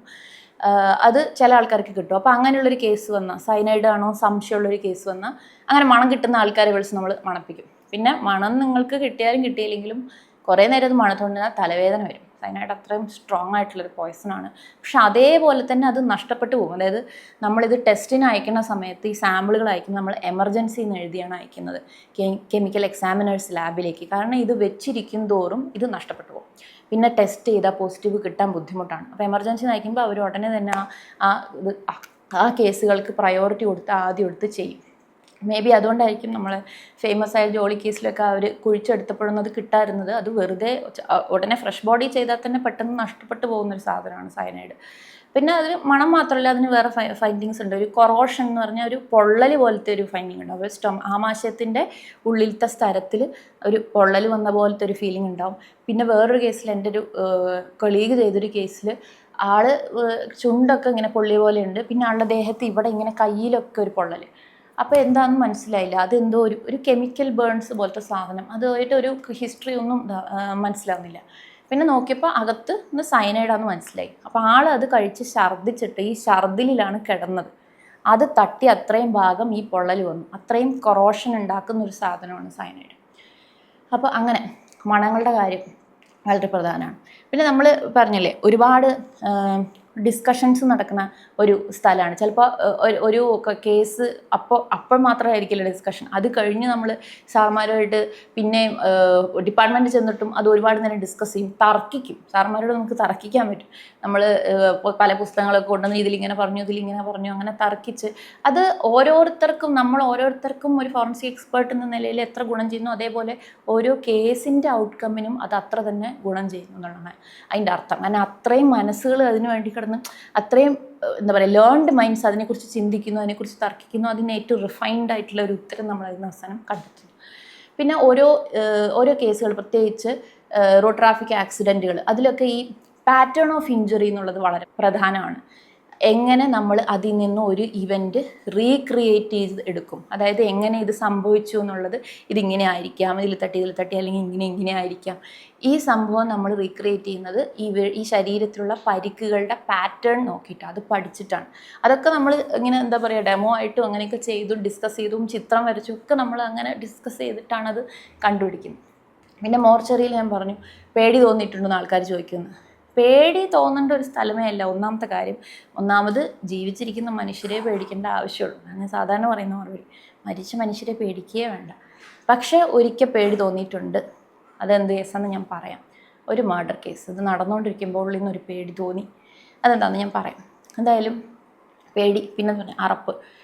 ചില കേസുകളിൽ നമുക്കൊരു അറപ്പ് തോന്നുന്നു വെച്ചാൽ ഈ അഴുകിയ കേസുകളിൽ കുറേ അത് കാണുമ്പോൾ അങ്ങനെ അറപ്പ് അതൊന്നുമില്ല, നമുക്ക് ശീലമായിപ്പോയി. അഴുകിയ കേസുകളാണ് നമ്മൾ സാധാരണ ചെയ്യുന്നത് പോലെ തന്നെയാണ് ചെയ്യുന്നത്, അതിൽ അറപ്പില്ല. പക്ഷെ ചിലപ്പോൾ അതിൽ ഒരുപാട് പുഴുക്കളുണ്ടാവും. പുറമേ ഉള്ള പുഴുക്കൾ കാണുമ്പോൾ എനിക്ക് അങ്ങനെ അറപ്പ് തോന്നാറില്ല. പക്ഷെ കണ്ണൊക്കെ തുറക്കുമ്പോൾ ചിലപ്പോൾ ഇങ്ങനെ കുറേ പുഴുക്കളുടെ അറ്റം ഇങ്ങനെയുള്ള ആ ഓട്ട കുറേ എണ്ണം, ഒരു 100 എണ്ണമൊക്കെ ഇങ്ങനെ അടുത്തടുത്തിരിക്കുന്നിട്ട് അതിങ്ങനെ ഇളകും. അപ്പോൾ നമുക്കിങ്ങനെ ഒരു കിരികിരിപ്പ് തോന്നും. അതൊരു അറപ്പെന്ന് ഞാൻ പറയില്ല, ഒരു ചെറിയൊരു ഉള്ളിൽ ഇങ്ങനെ ഒരു കിരികിരിപ്പ് തോന്നുന്ന ഒരു ഫീലിംഗ് വരും. അങ്ങനെ ഒരു സംഭവമുണ്ട്. പിന്നെ മണം, അതെ, അഴുകിയ ബോഡിയുടെ മണത്തിനേക്കാളും എനിക്ക് ബുദ്ധിമുട്ട് തോന്നിയിട്ടുള്ളത് റെയിൽവേ കേസുകളിലൊക്കെ ഈ മാംസവും രക്തവും കൂടി അരഞ്ഞ ഒരു മണം, അത് കുറച്ച് ബുദ്ധിമുട്ടാണ്. അത് ഒരു കുത്തിക്കയറുന്ന മണമാണ്. അത് എന്തുകൊണ്ട് ബുദ്ധിമുട്ടെന്ന് വെച്ചാൽ ഈ റെയിൽവേ കേസുകൾ ചെയ്യുന്നത് തന്നെ നമുക്കൊരു മനസ്സിന് ബുദ്ധിമുട്ടാണ്. കാരണം നമ്മൾ മനുഷ്യരല്ലേ, എല്ലാം നമ്മളെ ബാധിക്കില്ല എന്ന് പറയാനേ കഴിയില്ല. പക്ഷേ എന്താണെന്ന് വെച്ചാൽ ഒരു മനുഷ്യനിങ്ങനെ ചിന്ന ഭിന്നമായി കിടക്കുകയാണ് നമ്മുടെ മുന്നിൽ, പല പല ഭാഗങ്ങളായി പോയി. ഒരു മനുഷ്യൻ മരിച്ചു എന്നുള്ളത് എല്ലാം നമ്മൾ ഡെഡ് ബോഡികളാണ് കാണുന്നത്. മരിച്ചു എന്നുള്ളതൊരു സത്യം, അല്ലെങ്കിൽ ഒരു നമ്മൾ അക്സെപ്റ്റ് ചെയ്തു. പക്ഷേ ഇങ്ങനെ മരിച്ചല്ലോ എന്നും നമുക്ക് തോന്നും. ചിന്ന ഭിന്നമായി കിടക്കുന്നു, അരഞ്ഞു പോയി കിടക്കുന്നു. ഒരു മനുഷ്യൻ ഇല്ലാണ്ടായി, അയാളെ കാണാൻ കിട്ടാണ്ടായി വീട്ടുകാർക്ക്. അങ്ങനെ ഒരു വിഷമം വരാറുണ്ട്. ഒരു കേസ് എനിക്ക് ഓർമ്മ ഉള്ളത്, ഒരു പ്രാവശ്യം എൻ്റെ ജൂനിയർ ഡോക്ടർ ആരതിയാണ് കേസ് ചെയ്തത്. ഒരു ബോഡി കിട്ടി വടക്കാഞ്ചേരി പോലീസിന്. വടക്കാഞ്ചേരി പോലീസ് സ്റ്റേഷൻ പരിധിയിലാണ് ഏറ്റവും നീളത്തിൽ റെയിൽവേ ലൈൻ കിടക്കുന്നത് ആ ഭാഗത്ത്. അപ്പോൾ അവർക്ക് അധികം ഇങ്ങനത്തെ റെയിൽവേ കേസുകൾ കിട്ടും. ഒരു ബോഡി കിട്ടി, തല കിട്ടിയില്ല. ബോഡി മാത്രം റെയിൽവേ ലൈനിൻ്റെ അടുത്തുനിന്ന് കിട്ടി.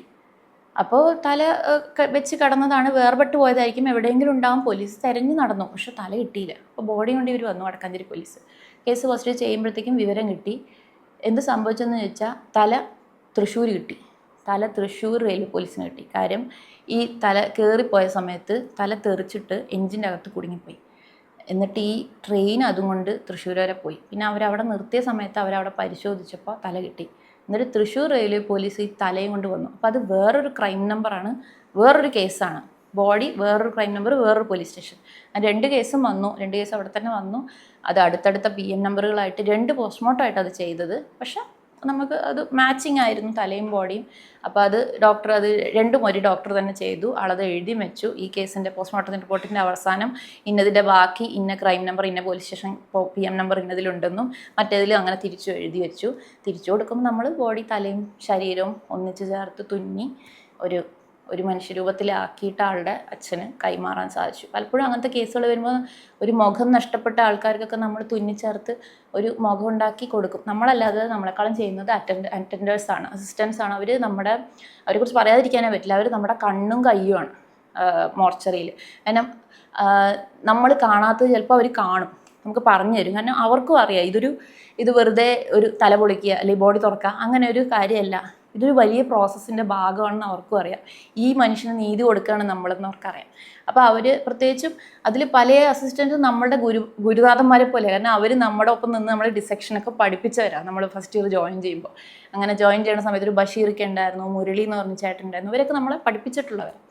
ഡിസെക്ഷനൊക്കെ നമ്മളെ പഠിപ്പിച്ച് നമ്മുടെ കൂടെ നിന്നിട്ടുള്ളവരാണ്. പിന്നെ ഒരു ബുഷറത്തുണ്ട്. ബുഷറത്തൊക്കെ ഇങ്ങനെ വളരെ സൂക്ഷ്മമായിട്ട് ഇത് നോക്കും. മേഡം ഇവിടെ ഇങ്ങനൊരു സാധനം ഉണ്ട് കേട്ടോ. അങ്ങനെ നമ്മൾ ചിലപ്പോൾ മിസ് ചെയ്തിട്ടുണ്ടാവില്ല, എന്നാലും അത് നമ്മളോട് പറയും. പിന്നെ ഒരാളുടെ അശ്രദ്ധ കൊണ്ട് പോലും ഒരു നഷ്ടം, ഒരു മിസ്സിങ് അതിൽ വരാൻ പാടില്ല. അപ്പോൾ അവരാണ് തിരിച്ച് തുന്നി ഒരു മുഖമൊക്കെ ഉണ്ടാക്കി കൊടുക്കുന്നത്. അങ്ങനെ എനിക്ക് വിഷമം വന്ന വേറൊരു കേസാണ്.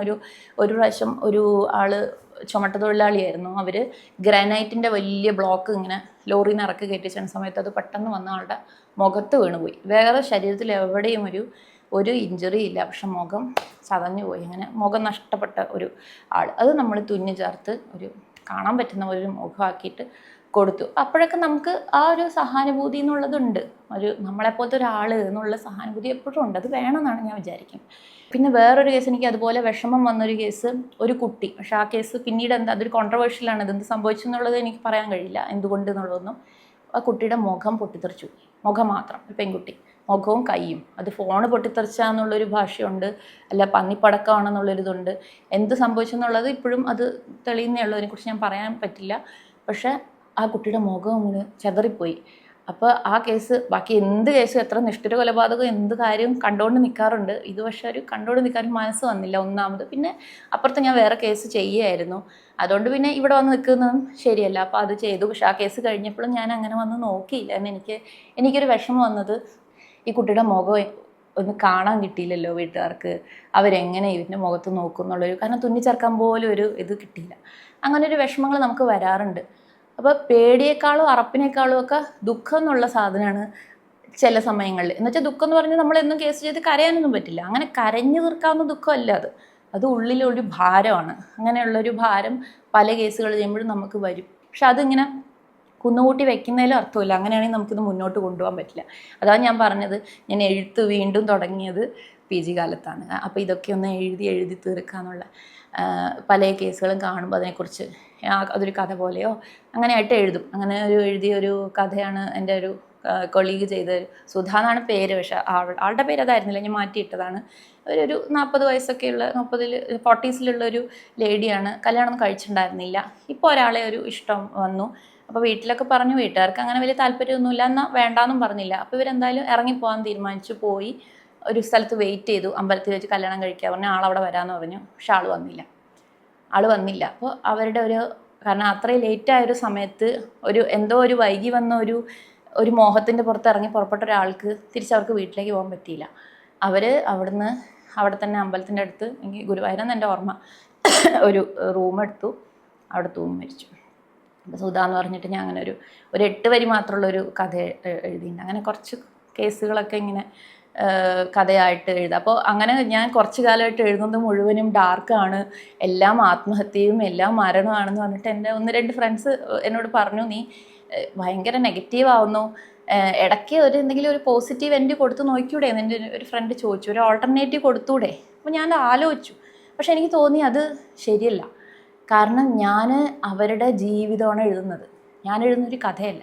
അപ്പോൾ അതിൽ ഒരു തിരുത്ത് വരുത്താനുള്ള അവകാശം എനിക്കുണ്ടാവും. അവരുടെ ജീവിതം, അവരത് ജീവിച്ചു, അവരത് ഒരു മനുഷ്യൻ അയാളുടെ സ്വന്തം മരണത്തിലേക്ക് എത്തുന്നത് എങ്ങനെയായിരിക്കും?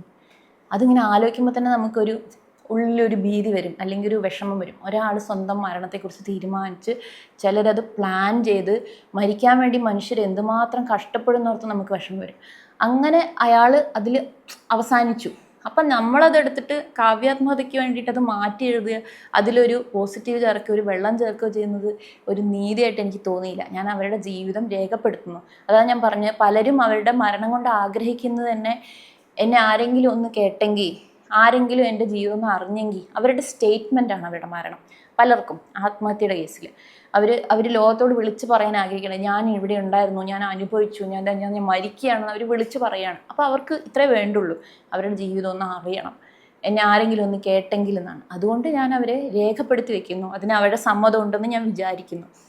അല്ലാതെ അതിലൊരു വെള്ളം ചേർക്കുകയോ അത് പോസിറ്റീവാക്കി മാറ്റാനുള്ള അവകാശം ഉണ്ടെന്ന് ഞാൻ ഒരിക്കലും വിശ്വസിക്കുന്നില്ല. മരിക്കാം, നമുക്ക് എങ്ങനെ വേണമെങ്കിൽ മരിക്കാനുള്ള അവസരമുണ്ട്, എങ്ങനെ വേണമെങ്കിലും സംഭവിക്കാം മരണം. പക്ഷേ നമ്മുടെ ബാക്കിയുള്ളവർക്ക് കാണാനൊരു ശരീരമെങ്കിലും ബാക്കി വെക്കണ്ടേ? അത് ഭയങ്കര ബുദ്ധിമുട്ടുള്ളൊരു കാഴ്ചയാണ് കാണുന്നത്, ഒരു റെയിൽവേ ഡെത്ത് എന്ന് പറഞ്ഞാൽ. അതേപോലെ തന്നെ റോഡ് ട്രാഫിക് ആക്സിഡൻറ്റുകൾ, ഈ ചീറിപ്പായുന്ന യങ് ആയിട്ടുള്ള പിള്ളേരെയൊക്കെ കാണുമ്പോൾ നമ്മൾ ചെയ്തിട്ടുള്ള ഒരുപാട് കേസുകൾ ഞങ്ങൾക്ക് ഓർമ്മ വരും. ഞാൻ ചെയ്തിട്ടുള്ളൊരു പയ്യനുണ്ട്, അവന് 19 വയസ്സ് എന്തോ ഉള്ളൂ. എന്ന് വെച്ചാൽ ഇപ്പോൾ ലൈസൻസ് എടുത്ത് ഇപ്പോൾ പുതിയ ബൈക്കും വാങ്ങി റോട്ടിലേക്ക് ഇങ്ങോട്ട് ഇറങ്ങിയതാണെന്ന് അർത്ഥം. അവൻ നേരെ അമിതവേഗമായിരുന്നു എന്നാണ് പോലീസ് പറയുന്നത്. നേരെ നിയന്ത്രണം വിട്ടുപോയി ഒരു പോസ്റ്റിലേക്ക് ഇടിച്ചു കയറി. എനിക്ക് ഓർമ്മയുണ്ട്, മുഖം ഇങ്ങനെ നേരെ നെടുകെ പിളർന്ന പോലെ, തേങ്ങയൊക്കെ ഉടഞ്ഞ പോലെ ഇങ്ങനെ പിളർന്നിരിക്കുകയാണ് എല്ലാ എല്ലുകളും. ഈ നടുക്കിലെ ലൈനിലെ എല്ലാ എല്ലുകളും ഇവിടെ താടിയെല്ലടക്കം എല്ലാം ഇങ്ങനെ പൊട്ടിപ്പിളർന്നിരിക്കുകയാണ്.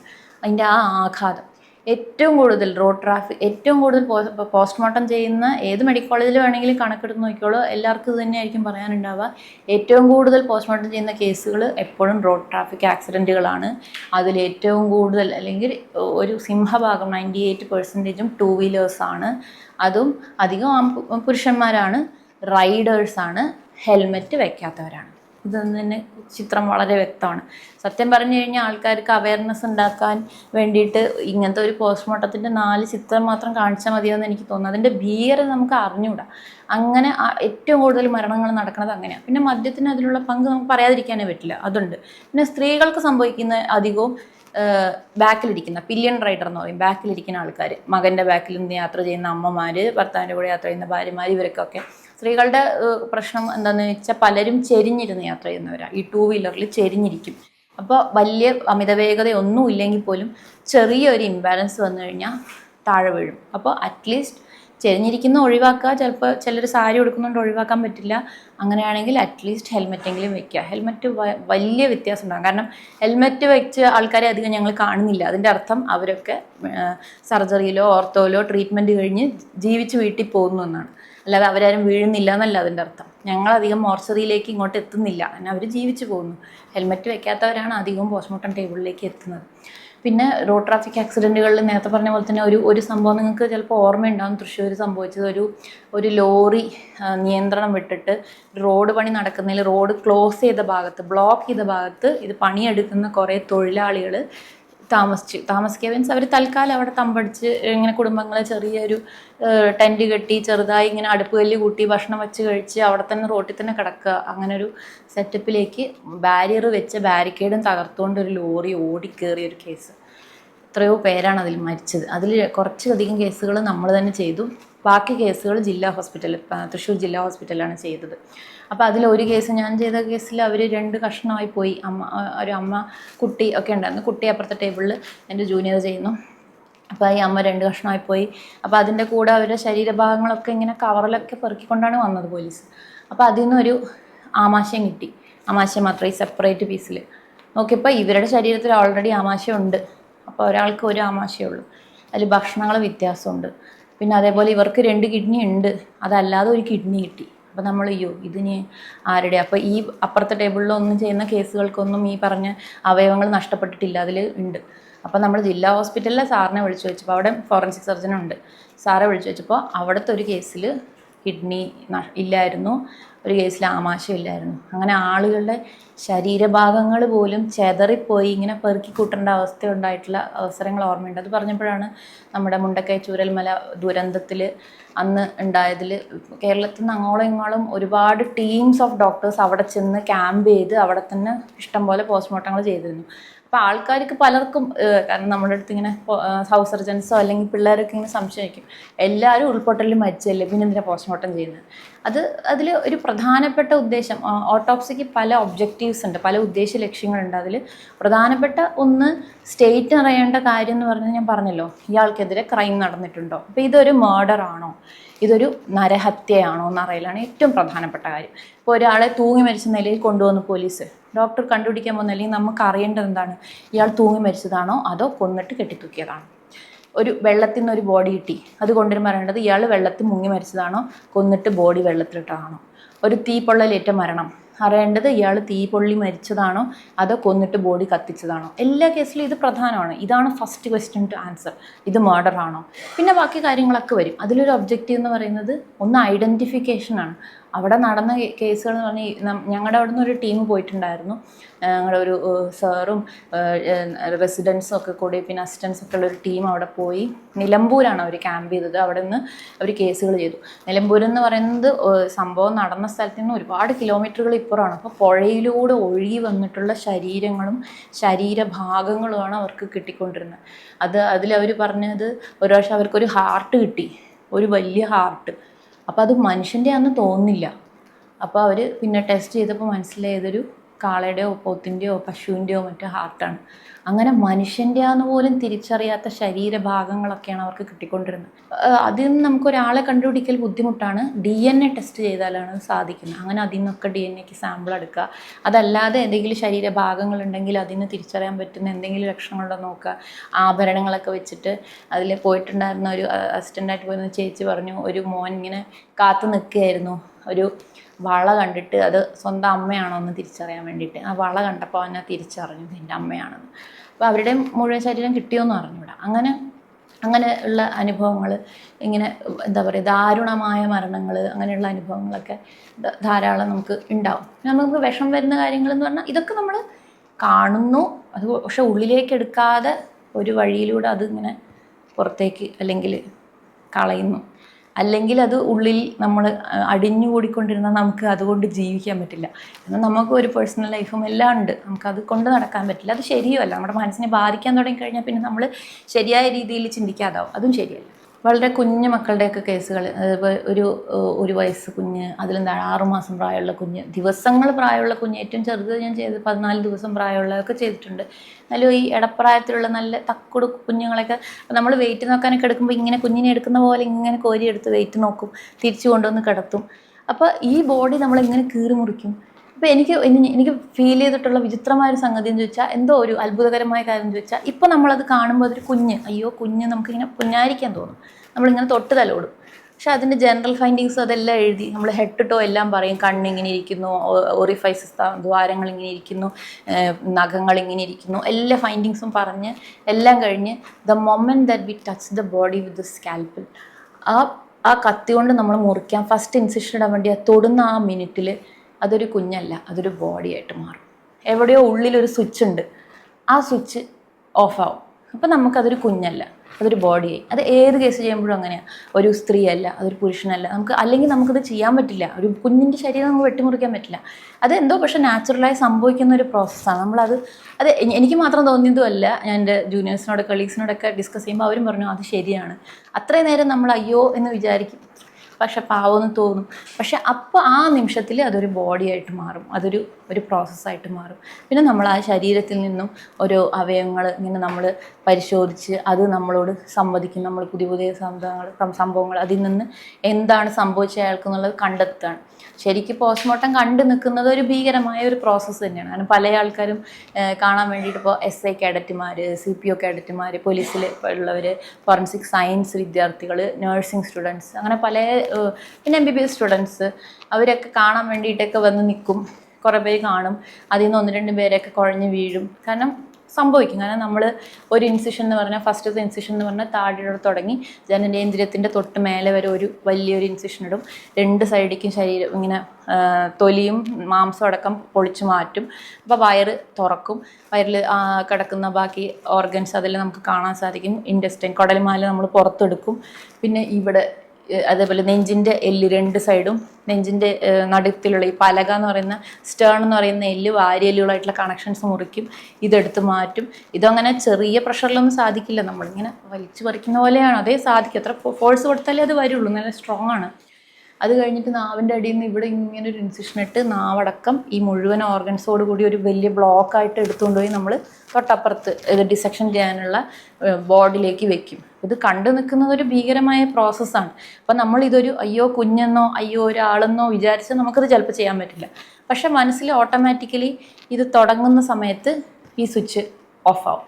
പക്ഷെ ഇതെല്ലാം കഴിഞ്ഞ് നമ്മൾ തിരിച്ചിട്ട് തുന്നിക്കൂട്ടി കഴിയുമ്പോൾ അയ്യോ വീണ്ടും കുഞ്ഞെന്നുള്ളതിലേക്ക് നമ്മൾ വരും. എന്തോ അത് അങ്ങനൊരു സംഭവം സംഭവിക്കാറുണ്ട്. ഏറ്റവും കൂടുതൽ വിഷമം തോന്നുന്ന അല്ലെങ്കിൽ അങ്ങനത്തെ ഒരു ചിന്ത, അയ്യോ എന്നുള്ള നമുക്ക് സഹാനുഭൂതി, എംപതൈസ് ചെയ്യാൻ പറ്റുന്നത് എപ്പോഴും ആത്മഹത്യകളുടെ കേസിലാണ് എനിക്ക് തോന്നിയിട്ടുള്ളത്. മർഡർ കേസുകളെക്കാട്ടിലും ആത്മഹത്യകൾ ഏറ്റവും ചെറിയ പ്രായം തൊട്ട് ഏറ്റവും വലിയ പ്രായം വരെയുള്ള എല്ലാ മനുഷ്യരുടെയും ആത്മഹത്യകൾ നമ്മൾ കാണും.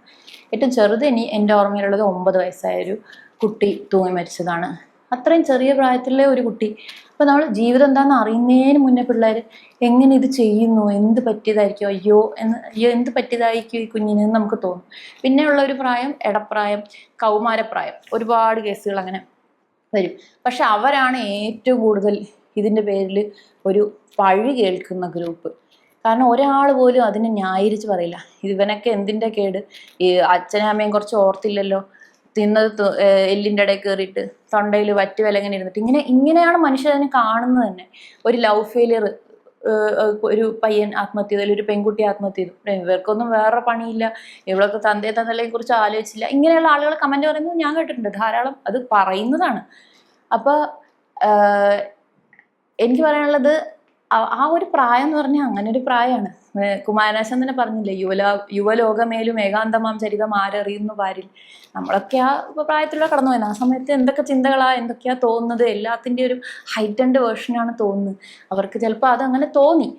നിങ്ങളവരെ ന്യായീകരിക്കണ്ട, ആത്മഹത്യ ന്യായീകരിക്കാൻ പാടില്ല. പക്ഷെ കുറ്റവും പറയണ്ട, വിധിക്കണ്ട, ഡു നോട്ട് ജഡ്ജ്. അപ്പം എൻ്റെ കൂടെയുള്ളവരെ ആരും അങ്ങനെ ഒരു സംസാരം പറയാൻ പറയും അങ്ങനെ പറയണ്ട, അവർക്ക് അങ്ങനെ തോന്നിക്കാണും, ചെയ്തു പോയി, ഇനി എന്ത് ചെയ്യും, നമ്മൾ വിധിക്കണ്ട. എൻ്റെ അടുത്ത് പണ്ടെപ്പോഴും ഒരു ഫ്രണ്ട് പറഞ്ഞത് എനിക്ക് ഓർമ്മയുണ്ട്. ഒരുവിധം എല്ലാ മതങ്ങളും ആത്മഹത്യയെ വളരെ കണ്ടംപ്റ്റോടുകൂടി, വളരെ അവജ്ഞയോടുകൂടിയാണ് കാണുന്നത്. ഭയങ്കര ഘോരാപരാധമായിട്ടാണ് കാണുന്നത്. കാരണം അത് പ്രിവെൻറ്റ് ചെയ്യാൻ വേണ്ടിയിട്ടായിരിക്കാം ഒരു പക്ഷേ. അപ്പോൾ ഏതോ ഒരു മതത്തിൽ, എന്താണെന്ന് എനിക്ക് ഓർമ്മയില്ല, ഒരാൾ ആത്മഹത്യ ചെയ്തു കഴിഞ്ഞാൽ അയാൾ പരലോകത്തിൽ പോയി ഓരോ നിമിഷവും അതേപോലെ മരിച്ചുകൊണ്ടിരിക്കും. അങ്ങനെയാണ് ദൈവം വിധിക്കുന്നതെന്ന്. അപ്പം എനിക്ക് അന്നേ അതിനോട് യാതൊരു യോജിപ്പും തോന്നിയില്ല. ഞാൻ ചെറിയ പ്രായത്തിലാണ് വിചാരിച്ചു, അങ്ങനെ ഒരു ദൈവം ചെയ്യുമോ? ഒരു ദൈവമാണെങ്കിൽ എന്ത് പറയും, സാരമില്ല കുഞ്ഞെ, സാരമില്ല പോട്ടെ, വന്നിട്ട് ഒന്ന് പിടിച്ച് മടിയിൽ ഇരുത്തുകയല്ലേ ചെയ്യുള്ളൂ, സാരമില്ല എന്ന് പറയല്ലേ ചെയ്യുള്ളൂ, അല്ലാതെ ഇനി ഓരോ മിനിറ്റിലും നീ ഇങ്ങനെ മരിച്ചുകൊണ്ടിരിക്കുന്നത് എനിക്ക് അറിഞ്ഞൂടാ. ഞാനതാണ് എൻ്റെ മുന്നിൽ കിടക്കുന്ന ഓരോ ശരീരങ്ങളുടെ അടുത്തും സാരമില്ല, പറഞ്ഞില്ലെങ്കിലും മനസ്സിലാണ് വിചാരിക്കുന്നത്, സാരമില്ല പോട്ടെ, ഇനി നമുക്ക് അവർക്ക് വേണ്ടി ചെയ്യാനുള്ള അവസാനത്തെ കർമ്മം അത് നമ്മൾ ചെയ്യുന്നു ഭംഗിയായിട്ട്. ചെറിയ പ്രായത്തിലുള്ളവർ.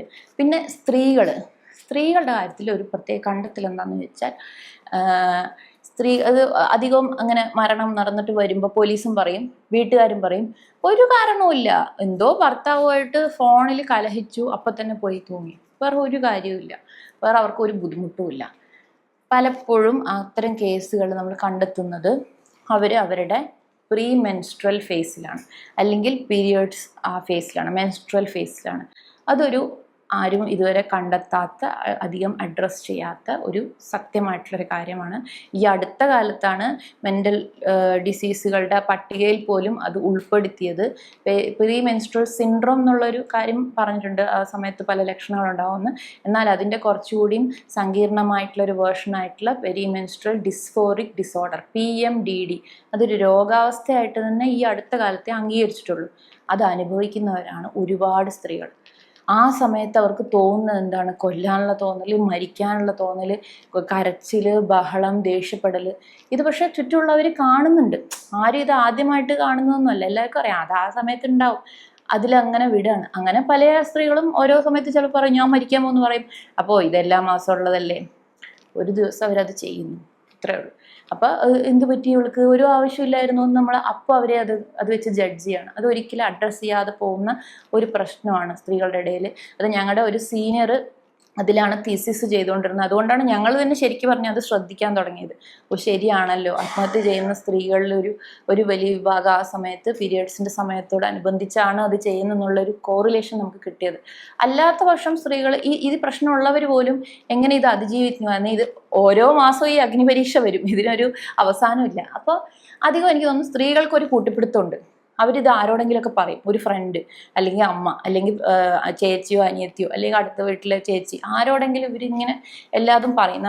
ഞങ്ങൾ എല്ലാവരോടും ഇതിങ്ങനെ പറഞ്ഞങ്ങ് തീർക്കും. പക്ഷെ പുരുഷന്മാരുടെ കാര്യം പറഞ്ഞാൽ, പുരുഷന്മാരുടെ ഇടയിലാണ് ഏറ്റവും കൂടുതൽ ആത്മഹത്യാ നിരക്ക് കൂടുതലുള്ളത്. അത് ഇവിടുത്തെ കണക്ക് വേണമെങ്കിൽ നിങ്ങൾ എടുത്ത് നോക്കിയോളൂ. പുരുഷന്മാരിലാണ് ആത്മഹത്യാ നിരക്ക് കൂടുതൽ. കാരണം സമൂഹത്തിൻ്റെ കണ്ടീഷനിങ്ങും അങ്ങനെയാണ്. ആണുങ്ങൾ കരയരുത്, ആണുങ്ങൾ തളരരുത്, ആണുങ്ങൾ എന്ത് സംഭവിച്ചാലും കല്ല് പോലെ നിൽക്കണം. നമ്മൾ ഡോക്ടർമാർ തന്നെ ഇത് ചെയ്യും. എന്താണെന്ന് വെച്ചാൽ എന്തെങ്കിലും ഒരു മരണ വാർത്തയോ, അത് ഫസ്റ്റ് ഫോറൻസിക്കലല്ല, അല്ലാത്തപ്പോൾ ഒരു മരണ വാർത്തയോ ഒരു ദുഃഖ വാർത്തയോ ഒരു കടുത്ത ഒരു അസുഖത്തിൻ്റെ കാര്യം പറയും, ആണുങ്ങളെ വിളിക്കൂ പറയും.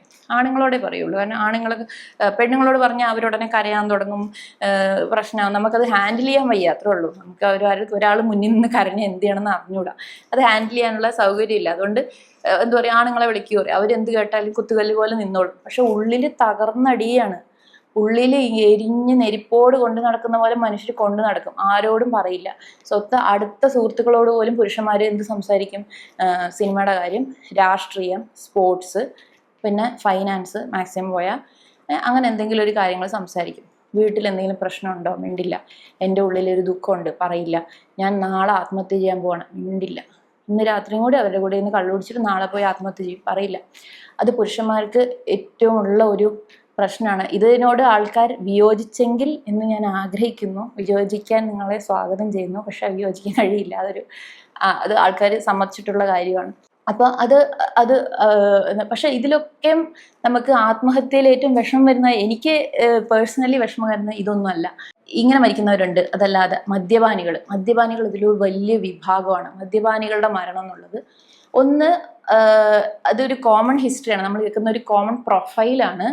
ഇയാള് പോലീസ് പറയും വീട്ടിൽ മരിച്ചു കിടക്കുന്ന നിലയിൽ കണ്ടു. നമുക്ക് എന്തെങ്കിലും അസുഖം ഉണ്ടായിരുന്നോ? മദ്യപാനം ഉണ്ടാകും നല്ല പോലെ. അപ്പോൾ വീട്ടിൽ വേറെ ആരെങ്കിലും ഭാര്യയൊക്കെ ഉപേക്ഷിച്ച് പോയത് മദ്യപാനം കാരണം. അപ്പോൾ നമ്മൾ സ്ഥിരമായിട്ട് എന്നിട്ട് സാറുമാരുടെ അടുത്തൊക്കെ ഇങ്ങനെ കളിയാക്കാൻ വേണ്ടി പറയും, സാറേ ഭാര്യ ഉപേക്ഷിച്ച് പോയാൽ തീർന്നു. കാരണം അങ്ങനെ ഇഷ്ടം പോലെ കേസുകൾ, ഒരേ കഥ ഇത് നമ്മൾ കേൾക്കും. കാരണം എന്താണെന്ന് വെച്ചാൽ എനിക്ക് തോന്നുന്നു നമ്മുടെ നാട്ടിൽ ഒരു ചെറിയ ലെവൽ മദ്യപാനിയൊന്നും അങ്ങനെ ഭാര്യമാരെ ഉപേക്ഷിച്ച് പോകാൻ നോക്കിയാൽ പകുതി കുടുംബങ്ങളിലും ഭാര്യമാരുണ്ടാവില്ല.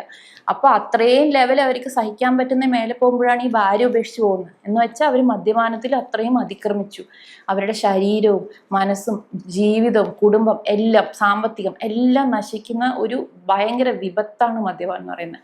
അവരെല്ലാ നിലയിലും നശിച്ച് അവർ മരിച്ചിട്ട് സ്വന്തം ശരീരം വലിച്ചുകൊണ്ട് നടക്കുന്ന പോലെയാണ് അവർ ജീവിക്കുന്നത് പല ആൾക്കാരും. അത് എന്നിട്ട് ഒരു ദിവസം അതവിടെ വീണു പോകുന്നു. അങ്ങനെ നാച്ചുറലായ സ്വാഭാവികമായ രീതിയിൽ അവർ മരിച്ചു കിടക്കുന്നു, അങ്ങനെ കാണാറുണ്ട്. പിന്നെ അതേപോലെ തന്നെ അവർക്ക് ഡിപ്രഷൻ വളരെ കൂടുതലാണ്. ഈ മദ്യം കിട്ടാത്ത സമയത്ത് അല്ലെങ്കിൽ കുടിക്കാത്ത സമയത്ത് അവർക്ക് അത്രയും വെള്ളം എന്നുള്ള ജയസൂര്യയുടെ സിനിമയിൽ അത് വളരെ നന്നായിട്ട് പോർട്രേ ചെയ്തിട്ടുണ്ട്. ആള് ഭയങ്കര ഇതിൽ ആത്മഹത്യ ചെയ്യാൻ പോകുന്നു, അപ്പൊ തന്നെ അവിടെ കള്ളുകട കാണുന്നു, അങ്ങോട്ട് ഓടിപ്പോകുന്നത് അത് സംഭവിക്കുന്ന കാര്യമാണ്. അങ്ങനെ ആത്മഹത്യ അവരുടെ ഇടയിൽ വളരെ കൂടുതലാണ്. പിന്നെ പക്ഷെ അതിലും വിഷമം വരുന്ന സംഭവം വയസ്സായ ആൾക്കാരുടെ ആത്മഹത്യ. 80, 85, 90 വയസ്സായ ആൾക്കാർ. അപ്പോൾ പലപ്പോഴും ആൾക്കാർ കണ്ടുകൊണ്ട് നിൽക്കുന്നവർ ഒരു തമാശക്ക് പറയുന്നു, ഇവർക്ക് കുറച്ച് ദിവസം കൂടെ വെയിറ്റ് ചെയ്തിരുന്നെങ്കിൽ സമാധാനമായിട്ട് മരിക്കായിരുന്നല്ലോ. അവരെത്ര ദിവസം വെയിറ്റ് ചെയ്ത് കാണും? സത്യം പറഞ്ഞാൽ അത് നമ്മൾ ഒരിക്കലും അവരെ അങ്ങനെ ജഡ്ജ് ചെയ്യാൻ പറ്റില്ല. എനിക്ക് എന്തുകൊണ്ടാണ് അവരെ ഓർത്ത് വിഷമം വരാൻ കാരണം വെച്ചാൽ അവർ ഈ ജീവിതത്തിൽ എന്തെല്ലാം ഒന്ന് അനുഭവിച്ചിട്ടുണ്ടാവും. അവർ ഈ പറഞ്ഞ കാലമൊക്കെ കടന്നുപോയി. ചെറുപ്പകാലം, കൗമാരകാലം, കല്യാണം കഴിഞ്ഞ യൗവനകാലം, അന്നത്തെ കുട്ടികളെ നോക്കുന്ന ബുദ്ധിമുട്ടും സാമ്പത്തിക പ്രശ്നങ്ങളും ജോലിയും എല്ലാ ജീവിതത്തിലെ ദുരിതപ്പാടുകളും കഴിഞ്ഞ് അവരുടെ മക്കളുടെ കാര്യങ്ങളും ചെയ്ത് ഇതൊക്കെ അതിജീവിച്ച് ഇത്രയും വൈതരണികൾ കടന്ന ഇപ്പോൾ അവർ ഈ മരിക്കാൻ കാലത്ത് മരിക്കണമെങ്കിൽ അപ്പോൾ അതിനേക്കാളും വലിയ എന്തായിരിക്കും അവർ അനുഭവിക്കുന്നതെന്ന് സത്യം പറഞ്ഞാൽ അതാണ്. കാരണം അവരെ സംബന്ധിച്ചിടത്തോളം അവരുടെ യൗവനം ഇനിയില്ല, ആരോഗ്യം നശിച്ചു, സാമ്പത്തികം പോയി, അവർ എല്ലാ നിലയിലും ആശ്രിതരായിട്ട് മാറി. പിന്നെ അവർക്ക് അധികാരം നഷ്ടപ്പെട്ടു. ജീവിതത്തിൽ അത്രയും കാലം ഗൃഹനാഥയായിട്ട് ജീവിച്ച ഒരാൾ അപ്പോൾ അവർ ഒന്നും അല്ലാതെയായി, ആരും അല്ലാതെയായി, ഒരു എന്താ പറയുക മുക്കിലായി. അല്ലെങ്കിൽ ഏകാന്തത, ചിലപ്പോൾ ഒരാൾ മരിച്ച് ഒരു ദമ്പതിമാരിൽ ഒരാൾ ബാക്കിയാവും. അപ്പോൾ ആ ഒരു ഒറ്റപ്പെടലാണ് വാർദ്ധക്യത്തിൽ അവരെ ഒരുപക്ഷെ ഈ മരണത്തിലേക്ക് കൊണ്ട് എത്തിക്കുന്നത്.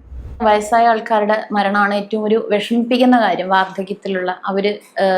എനിക്ക് ഓർമ്മയുള്ള ഒരു കേസ് എന്ന് പറഞ്ഞു കഴിഞ്ഞാൽ എൻ്റെ ഒരു ജൂനിയർ ചെയ്തൊരു കേസാണ്. ഒരു വയസ്സായൊരു അപ്പൂപ്പൻ, ആൾ വടിയൊക്കെ കുത്തി കഷ്ടി നടക്കുന്ന ഒരു മനുഷ്യൻ ആത്മഹത്യ തൂങ്ങി മരിച്ചു. അപ്പോൾ നമുക്കൊരു സംശയം, ഞാൻ പറഞ്ഞല്ലോ എന്തൊരു കേസ് വന്നാലും നമുക്കിത് കൊലപാതകമാണോ എന്നുള്ളത് തന്നെയാണ് ആദ്യത്തെ സംശയം. അപ്പോൾ ഇയാൾ എങ്ങനെ തൂങ്ങി മരിച്ചു, അയാൾക്ക് അതിനുള്ള ആരോഗ്യമുണ്ടോ, തൂങ്ങി മരിക്കാൻ കഴിഞ്ഞോ എന്നുള്ള സംശയത്തിൽ പോലീസിനോടൊക്കെ ചോദിച്ചപ്പോൾ പോലീസ് പറഞ്ഞു, ഇല്ല മാഡം, അവര് പുറത്തേക്ക്, അതായത് മക്കള് അവിടെ കൂടെ ഇല്ലെങ്കിൽ അവർ എല്ലാ ശ്രദ്ധയൊക്കെ ചെയ്യുന്നുണ്ട്, അവർ പുറത്ത് CCTV ക്യാമറ വെച്ചിട്ടുണ്ട്, അപ്പോൾ വേറെ ആരും അകത്തേക്ക് വന്നിട്ടില്ല, നമ്മൾ കണ്ടു. അവർ ആ CCTV വിഷ്വൽ അയച്ചു തന്നപ്പോൾ അതിൽ നമ്മൾ കാണുന്നത് ഈ വയസ്സായ മനുഷ്യൻ വടിയൊക്കെ കുത്തി ഇങ്ങനെ പതുക്കെ കയ്യിലൊരു കയറും കൊണ്ട് ഇങ്ങനെ നടന്നു വരികയാണ്. വീടിൻ്റെ പുറകിൽ നിന്ന് നടന്ന് ഫ്രണ്ടിൽ വന്ന് അവിടെ വടി ചാരി വെച്ചിട്ട് ഇങ്ങനെ ചുമരൊക്കെ പിടിച്ച് കയറുമായിട്ട് അയാൾ ഉള്ളിലേക്ക് കയറിപ്പോ. അത് ഒരാൾ മരിക്കാൻ വേണ്ടി ഇങ്ങനെ കയറും കൊണ്ട് പോകുന്ന, നമ്മളെപ്പോഴും ഡെഡ് ബോഡികൾ കാണുന്നു, മരിച്ചവരെ കാണുന്നു, പക്ഷെ ഒരാൾ മരിക്കാൻ വേണ്ടി ഇങ്ങനെ നടന്നു പോകുന്നു. അതൊരു അവശമായൊരു നിലയിലുള്ള വയസ്സായ ഒരാൾ, വടി കുത്തി നടക്കാൻ പോലും വയ്യാത്ത ഒരാൾ കയറും കൊണ്ട് ഇങ്ങനെ മരിക്കാൻ വേണ്ടി പോകുന്ന ആ ഒരു രംഗം ഭയങ്കര നമുക്ക് മനസ്സിന് വിഷമം ഉണ്ടാക്കിയ ഒരു രംഗമാണ്. പിന്നെ പലപ്പോഴും ഞാൻ പറഞ്ഞില്ല, മനുഷ്യന്മാർ മരിക്കാൻ വേണ്ടി എന്തുമാത്രം പെടാപ്പാട് പെടുന്നു. ഞാൻ ചെയ്തൊരു കേസ്, ആൾക്ക് കുറച്ച് മാനസിക ബുദ്ധിമുട്ടുണ്ട്. ആദ്യം തീ കത്തിക്കാൻ വേണ്ടിയിട്ട് ഗ്യാസ് സിലിണ്ടറിന്ന് ഗ്യാസ് തുറന്നു വിട്ട് തീ കത്തിച്ചു. പക്ഷെ അത് നല്ലപോലെ കത്തിയില്ല, ആൾക്ക് മരിക്കാനുള്ള തീ കത്തിയില്ല. പക്ഷെ മുഖവും കൈയും ഒക്കെ പൊള്ളി. ഈ പൊള്ളിയ മരണവെപ്രാളത്തിലും ആൾ വീണ്ടും മരിക്കാൻ വേണ്ടി പോയി കയറൊക്കെ എടുത്ത് അവിടുന്ന് തൂങ്ങി. അപ്പം ഈ ഇവന്റ് നമ്മൾ റീക്രിയേറ്റ് ചെയ്യണം. രണ്ടും ഉണ്ട്, ആൾ ഹാങ്ങിങ് ഉണ്ട്, ബേൺസ് ഉണ്ട്. എന്ത് ശരിക്കും സംഭവിച്ചു? അപ്പം ഇയാൾ ഈ കൊണ്ടുപോയ ഹാൻഡിൽ ചെയ്ത കയറിലും അയാൾ പോയ വഴിയിലൊക്കെ ഈ കരിഞ്ഞ ഭാഗങ്ങളും രക്തത്തുള്ളികളും ഒക്കെ കിടക്കുന്നുണ്ട്. അങ്ങനെ മരിക്കാൻ വേണ്ടിയിട്ട്. പിന്നെ ഒരു കുഞ്ഞിനെ കൊന്നിട്ട് അമ്മമാർ മരിക്കുന്നത്, അത് ആൾക്കാർ എപ്പോഴും സ്ക്രൂട്ടിനൈസ് ചെയ്യുന്ന, അല്ലെങ്കിൽ എൻ്റെ കൂടെ ഉള്ള ആൾക്കാർ അല്ലെങ്കിൽ ടീച്ചേഴ്സ് തന്നെ പറയുന്നത് കേട്ടിട്ടുണ്ട്, ഇവർക്ക് മരിച്ചാൽ പോലെ കുട്ടികളെ എന്തിനാ കൊല്ലുന്നത്? അത് അമ്മമാരുടെ ഒരു സൈക്കോളജിയാണ്. കാരണം അവർക്ക് ഒരു കുഞ്ഞുണ്ടാകുന്നതോടുകൂടി അവർക്ക് ചിലപ്പോൾ മരിക്കാനുള്ള ഒരു അവകാശം കൂടി നഷ്ടപ്പെടുക. അവർക്ക് മരിക്കാനും കൂടി ഒരു സമാധാനമില്ല. കാരണം ഈ കുഞ്ഞിനെ അതിനെ ആര് നോക്കും? ഇതിനെ ആരും മര്യാദയ്ക്ക് നോക്കിയില്ലെങ്കിലോ, അല്ലെങ്കിൽ ഇതിന് ആരെങ്കിലും തലയിലേൽപ്പിച്ച് അവർക്കതൊരു ബാധ്യതയായാലോ. അതുകൊണ്ട് അവർ സ്വന്തം കുഞ്ഞിനെ കൊന്നിട്ട് മരിക്കുകയാണ്. അങ്ങനെയുള്ള കേസുകൾ നമ്മൾ കണ്ടിട്ടുണ്ട്. 2 വയസ്സായ കുഞ്ഞിനെ ഈ ചെവിയിൽ വെക്കുന്നത് ഇയർഫോണിൻ്റെ നീളത്തിൽ വള്ളിയുള്ള പഴയ ടൈപ്പ് ഇയർഫോൺ, അതിൻ്റെ വള്ളി കൊണ്ട് കുറേ പ്രാവശ്യം കഴുത്ത് മുറുക്കി കുരുക്കി കൊന്നിട്ട് അമ്മ അപ്പുറത്ത് തൂങ്ങി മരിച്ചു. അപ്പോൾ അവരുടെ മനസ്സിൽ ആ സമയത്ത് എന്തായിരിക്കും? സ്വന്തം കുഞ്ഞിനെ സ്വന്തം കൈകൊണ്ട് കൊല്ലുമ്പോൾ. അതേപോലെ ഒരു അച്ഛൻ 2 പെൺകുട്ടികളെ കൊന്നിട്ട് മരിച്ച ഒരു സംഭവം ഉണ്ടായിട്ടുണ്ട്. ഇതേപോലെ ഒരു ലോഡ്ജിൽ റൂം എടുത്ത് കുട്ടികൾക്ക് ഫുഡൊക്കെ വാങ്ങിച്ചു കൊടുത്ത്, ബിരിയാണി ഫുഡൊക്കെ വാങ്ങിച്ചു കൊടുത്ത്, ജ്യൂസ് വാങ്ങിച്ചു കൊടുത്ത്, അതിൽ ജ്യൂസിൽ എന്തോ വിഷം കലക്കിയിട്ട് ഒരു മോൾക്ക് കൊടുത്തു. അവളത് കുടിച്ചു. മറ്റേ കുഞ്ഞ് തൂങ്ങി മരിച്ചിരിക്കുകയാണ്. ഒന്നുകിൽ ഇയാൾ സഹായത്തോടു കൂടി അവളെ സമ്മതത്തോടു കൂടി തൂക്കിക്കൊന്നു, അല്ലെങ്കിൽ കെട്ടിത്തൂക്കാനും ബുദ്ധിമുട്ടായി. കാരണം കുട്ടി നല്ല വലിപ്പമുള്ള, അത്യാവശ്യം വലിപ്പമുള്ള ബിൽഡുള്ള കുട്ടിയായിരുന്നു. എന്നിട്ട് അതിൽ സംഭവം എന്താണെന്ന് ചോദിച്ചാൽ, ഇവരുടെ അമ്മ ഒരു വർഷം മുന്നേ കോവിഡ് എന്തോ മരിച്ചു പോയതിന് ശേഷം ഇവരെല്ലാവരും ഭയങ്കര ഡൗൺ ആണ്.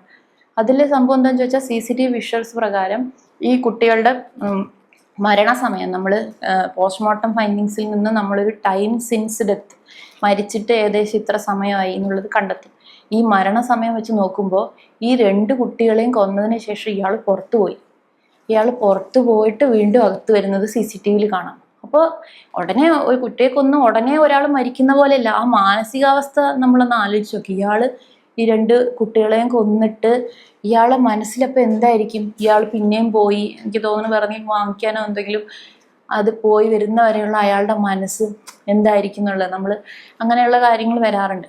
പിന്നെ പേടി തോന്നി, ഞാൻ പറഞ്ഞില്ലേ, വിഷമം തോന്നിയ കാര്യങ്ങൾ ഇതൊക്കെയാണ്. ഇങ്ങനെ ഒരു മനുഷ്യൻ സ്വന്തമായിട്ട് മരിക്കുന്നത്. അപ്പം എനിക്ക് തോന്നുന്നത് നമ്മൾ സമൂഹം ചെയ്യേണ്ടത്, മിനിമം ചെയ്യേണ്ട കാര്യം, ഒന്ന് ഇവരെ ജഡ്ജ് ചെയ്യുന്നത് നിർത്തുക. Stop judging. വിധിക്കുന്നത് നിർത്തുക. ഇവനെന്തിൻ്റെ കേടായിരുന്നു, ഇങ്ങനെയാണെങ്കിൽ ഞാൻ എത്ര തവണ മരിക്കുന്നത്, ഇങ്ങനത്തെ കാര്യങ്ങൾ ഒരുവിധം ഒഴിവാക്കുക. ആൾക്കാരെ അവർ ചെയ്തു പോയി, അല്ലെങ്കിൽ എന്തോ ഒരു മാനസികാവസ്ഥ കൊണ്ട് ചെയ്യുന്നു. സന്തോഷം കൂടിയിട്ട് ആരും ആത്മഹത്യ ചെയ്യില്ലല്ലോ, എന്തോ വിഷമം കൊണ്ടാണ് ചെയ്യുന്നത്. പിന്നെ ചില ആൾക്കാരുണ്ട് ദേഷ്യം കൊണ്ട് ആത്മഹത്യ ചെയ്യും. ദേഷ്യം കൊണ്ടെന്ന് പറഞ്ഞാൽ ദുരഭിമാന കൊല പോലെ ദുരഭിമാന ആത്മഹത്യ ഒരു കേസ് കണ്ടിട്ടുണ്ട്. ഒരു പെൺകുട്ടി, ഇവരുടെ വീട്ടിലെ കുട്ടി കല്യാണമൊക്കെ ഉറപ്പിച്ചിരിക്കുമ്പോൾ ഇവള് ഒളിച്ചോടിപ്പോയി. അവൾക്ക് ഇഷ്ടമുള്ള ആളുടെ കൂടെ ഒളിച്ചോടിപ്പോയി. പക്ഷെ ഇവർ പോയി പിടിച്ചോണ്ട് വന്നിട്ട് ഇവളുടെ കല്യാണം, ഉറപ്പിച്ചു വെച്ച കല്യാണത്തിന് എന്തോ മുടങ്ങിയോ എന്തോ അങ്ങനെ പ്രശ്നം വന്നു. ഈ അച്ഛൻ്റെ മേലെയും മണ്ണെണ്ണ ഒഴിച്ചു, അമ്മയുടെ മേലെയും മണ്ണെണ്ണ ഒഴിച്ചു. വയ്യാതെ കിടപ്പ് രോഗിയായിട്ടുള്ള അച്ഛമ്മയുടെ മേലെയും മണ്ണെണ്ണ ഒഴിച്ച് ഇവർ 3 ആളും തീ കൊളുത്തി. അതായത് ഇവളെ കാണിക്കാനാ, നീ കാരണം നിന്റെ മുന്നിൽ കിടന്ന് ഞങ്ങൾ മരിച്ചു എന്ന്. ഇവളെ എന്താ പറയുക, അങ്ങനെ മാനസികമായിട്ട് ആലോചിച്ച് നോക്കുക. ആ പെൺകുട്ടി ഇനി ജീവിതകാലം മുഴുവൻ ഇതിൻ്റെ കുറ്റബോധം കൊണ്ട് ജീവിക്കണം. അങ്ങനെ ഒരു ശിക്ഷിക്കാൻ വേണ്ടിയിട്ട് പലരും മരിക്കും. ഭർത്താവിനെ ശിക്ഷിക്കാൻ വേണ്ടി, ഭാര്യയെ ശിക്ഷിക്കാൻ വേണ്ടി, വീട്ടുകാരെ ശിക്ഷിക്കാൻ വേണ്ടി, അങ്ങനെ ബാക്കിയുള്ളവരോട് എൻ്റെ ശവം നിങ്ങളെ കാണിക്കും എന്നുള്ള വാശിക്ക് ആൾക്കാർ മരിക്കും. ദുഃഖം കൊണ്ട് മാത്രമല്ല. പിന്നെ അതിനെക്കാട്ടിലും ഞാൻ പറഞ്ഞത്, പിന്നെ പേടി തോന്നിയിട്ടുള്ള സന്ദർഭം നേരത്തെ പറഞ്ഞത്, അത് ഒരു സംഭവം എന്ന് പറഞ്ഞാൽ അതൊരു കൊലപാതകമാണ്. ആത്മഹത്യ കണ്ടിട്ടല്ല, പേടി വന്നിട്ടുള്ളത്. കൊലപാതകം എന്ന് പറഞ്ഞാൽ ഒരു 15 വയസ്സായ പയ്യൻ ചിൽഡ്രൻസ് ഹോമിൽ, 15 വയസ്സായ ഒരുത്തൻ, പിന്നെ ഒരു 18 വയസ്സായ ഒരു പയ്യനുണ്ട്. ഈ 18 വയസ്സുകാരന് അവിടുത്തെ ചിൽഡ്രൻസ് ഹോമിലത്തെ താമസം ഏകദേശം കഴിയാറായി. കാരണം 18 വയസ്സ് കഴിഞ്ഞാൽ പിന്നെ അവിടെ നിർത്താൻ പറ്റില്ല. അപ്പോൾ അവൻ്റെ പേപ്പർ വർക്കുകൾ നടന്നുകൊണ്ടിരിക്കുകയാണ്. അവൻ വേറെ ഹോമിലേക്ക് മാറാൻ പോവുക. ഇവർ തമ്മിലൊരു കശപിശയുണ്ടായി, ഇവർ തമ്മിൽ അടിയുണ്ടായി. ഈ 18-കാരന് ഇത്തിരി ആരോഗ്യം വലിപ്പമൊക്കെ ഉണ്ടായിരുന്നു. അപ്പോൾ മറ്റവനെ അടിച്ചു. പിന്നെ ആൾക്കാരെല്ലാം പിടിച്ചു മാറ്റി. ഇത് അവസാനിച്ചു അങ്ങനെ. പിറ്റേ ദിവസം രാവിലെ ഇവൻ പല്ല് തേക്കുമ്പോൾ ഇവന് ചുണ്ട് മുറിഞ്ഞെടുത്ത് നീറി. അപ്പോൾ അവന് ഉള്ളിലത്തെ കിടന്ന ഈ രോഷം വീണ്ടും ഉണർന്നു. 15-കാരൻ ഇവൻ വാർഡൻ്റെ റൂമിൽ പോയി അവിടെ നിന്ന് ഒരു ചുറ്റിക കിട്ടിയവനെ. ചുറ്റികയും കൊണ്ട് വന്നിട്ട് ഈ പയ്യനെപ്പോൾ എണീച്ചിട്ടില്ല, ഡോർമെറ്ററിയാണ്, ബാക്കി പിള്ളേരൊക്കെ ഇങ്ങനെ എണീറ്റ് പോയി. ഇവൻ ഉറങ്ങുകയാണ്. ഇവൻ്റെ മേലെ കൂടെ പുതപ്പിട്ട് മൂടിയിട്ട് അവൻ്റെ തല അടിച്ച് തകർത്തു. പറഞ്ഞാൽ ഒരു അടിയൊന്നുമല്ല, അടിച്ചടിച്ച് തകർത്തു. ഒരു ഭാഗം തലയോട്ടിയില്ലായിരുന്നു, തലച്ചോറ് പോലും കുറേ ഭാഗം മിസ്സിങ് ആയിരുന്നു. ഈ തലയോട്ടിയുടെ പീസുകൾ പോലും ഇല്ല വെക്കാൻ വേണ്ടിയിട്ടോ അല്ലെങ്കിൽ ചേർക്കാൻ വേണ്ടിയിട്ടോ ഒന്നുമില്ല. ആ പോസ്റ്റ്മോർട്ടം നടന്നുകൊണ്ടിരിക്കുമ്പോൾ ഞങ്ങളെല്ലാവരും ഒരു ചെറിയൊരു ഭീതി ഫീൽ ചെയ്തു. കാരണം ആ രംഗം മനസ്സിൽ വിചാരിച്ചപ്പോൾ എനിക്കൊരു തരിപ്പ് വന്നു. കാരണം ഒരു 15 വയസ്സുകാരൻ ഇങ്ങനെ ഒരുത്തനെ ഇങ്ങനെ തല അടിച്ചടിച്ച് പൊട്ടിക്കുന്ന ഒരു സീന് മനസ്സിൽ ആലോചിക്കുമ്പോൾ നമുക്കിങ്ങനെ പറയില്ല, ഒരു തണുപ്പ് കയറും, ഒരു പേടിയുടെ. കാരണം എവിടേക്കാണ് ഇത് പോകുന്നത് എന്നുള്ള പേടി മാത്രമല്ല, ഇവനിനി ദുർഗുണ പരിഹാര പാഠശാലയിലൊക്കെ പോവും. അതിനുശേഷം ഇവൻ ഈ സമൂഹത്തിലേക്ക് ഇറങ്ങി വരുമ്പോൾ അവൻ ശരിയായെങ്കിൽ നല്ല കാര്യം, പ്രത്യാശിക്കാം. പക്ഷെ അവൻ എന്ത് രൂപത്തിലായിരിക്കും സമൂഹത്തിലേക്ക് ഇനി ഇറങ്ങാന്നുള്ളൊരു പേടി. പല കേസുകളും അങ്ങനെ ഒരു പേടി നമുക്ക് വരും. പ്രത്യേകിച്ച് ഈ ഉത്സവകാലങ്ങളിൽ കംപ്ലീറ്റ് കൊലപാതകങ്ങളുടെ കാലമാണ് ഉത്സവകാലം. ഒരു പൂരം, ഒരു ഒരു ഓണം, വിഷു, പള്ളിപ്പെരുന്നാൾ, ന്യൂ ഇയർ, ഈ സമയത്തൊക്കെ കൊലപാതകങ്ങൾ, ഇഷ്ടംപോലെ മർഡർ കേസുകൾ വരുന്ന സമയമാണ്. അത് മോർച്ചറിയിലേക്ക് എത്തുന്നത്. അതല്ലാതെ കാഷ്വാലിറ്റിയിൽ അന്ന് ബഹളമാണെന്ന് എല്ലാവരും പറയാറുണ്ട്. അടിപിടി കേസുകൾ ആ സമയത്ത് മാത്രം പക വീട്ടുന്ന ടീമുകളുണ്ട്. ഈ പൂരത്തിനൊരു അടി ഉണ്ടായാൽ അതിൻ്റെ ബാക്കി അടി അടുത്ത പൂരത്തിന്. ഇങ്ങനെ നമ്മുടെ സമൂഹത്തിൽ നടക്കുന്ന എല്ലാത്തിൻ്റെ ഒരു പരിച്ഛേദമാണ് മോർച്ചറി. അപ്പോൾ എല്ലാ സ്പന്ദനങ്ങളും ഇവിടെ കിട്ടും. അതിൽ ന്യൂ ഇയറിലുണ്ടായ കേസ് എന്ന് പറഞ്ഞാൽ 2 പയ്യന്മാർ, അവർ +1 +2 സ്റ്റുഡൻസ് ആണ്. അവർ ഇരുന്നിട്ട് കഞ്ചാവ് വലിക്കുക എന്തോ ചെയ്തുകൊണ്ടിരിക്കുകയായിരുന്നു. അപ്പം വേറെ 2 പേര്, ഇത്തിരി മുതിർന്ന ആൾക്കാർ, 30s-ലുള്ള 2 പേര്, അവരും സ്വന്തമായി പോലീസ് കേസൊക്കെ ഉള്ളവരാണ്. അവർ വന്ന് ഇവരെ ചൊറിഞ്ഞു, എന്താണ് അവിടെ ഇരിക്കണമെന്ന് എന്തോ പറഞ്ഞ് വരട്ടാൻ നോക്കി. അപ്പം ഇവരെന്തോ പറഞ്ഞു, അവർ പോയി. പക്ഷെ അവരങ്ങോട്ട് നടന്ന് നീങ്ങിയപ്പോഴാണ് ഇവൻ്റെ ഈഗോ ഹേർട്ടായി. ഇവൻ ആ പ്രായം, അവൻ ആരടാ നമ്മളോട് ചോദിക്കുക എന്നുള്ളത് വന്നു. കയ്യിൽ കത്തി ഉണ്ടായിരുന്നു. കയ്യിൽ കത്തി കൊണ്ട് നടക്കുകയാണ് കുട്ടികൾ. ഈ കുട്ടി എന്ന് പറയുന്ന കുട്ടി ഈ കത്തി കൊണ്ട് ഓടിപ്പോയി അവനെ കുത്തി, അയാൾ മരിച്ചു. അങ്ങനെയുള്ള കേസുകളൊക്കെ ധാരാളം വരും. പിന്നെ ഞാൻ പറഞ്ഞു, മദ്യത്തിൻ്റെ ഒരു ലഹരിയുമായി കൊലപാതകത്തിനും ക്രൈമുകൾക്കുള്ള ബന്ധം എന്ന് പറയുന്നത് അഭേദ്യ ബന്ധമാണ്.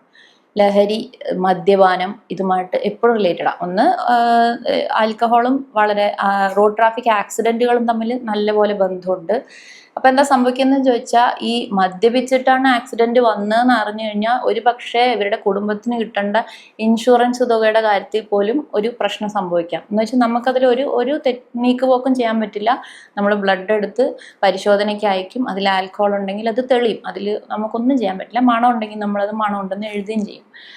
അപ്പോൾ അങ്ങനെ എന്താ പറയുക, ബന്ധുക്കൾക്ക് പോലും ഉപകാരമില്ലാതെ ഒരു രീതിയിലായി പോകും മരണം.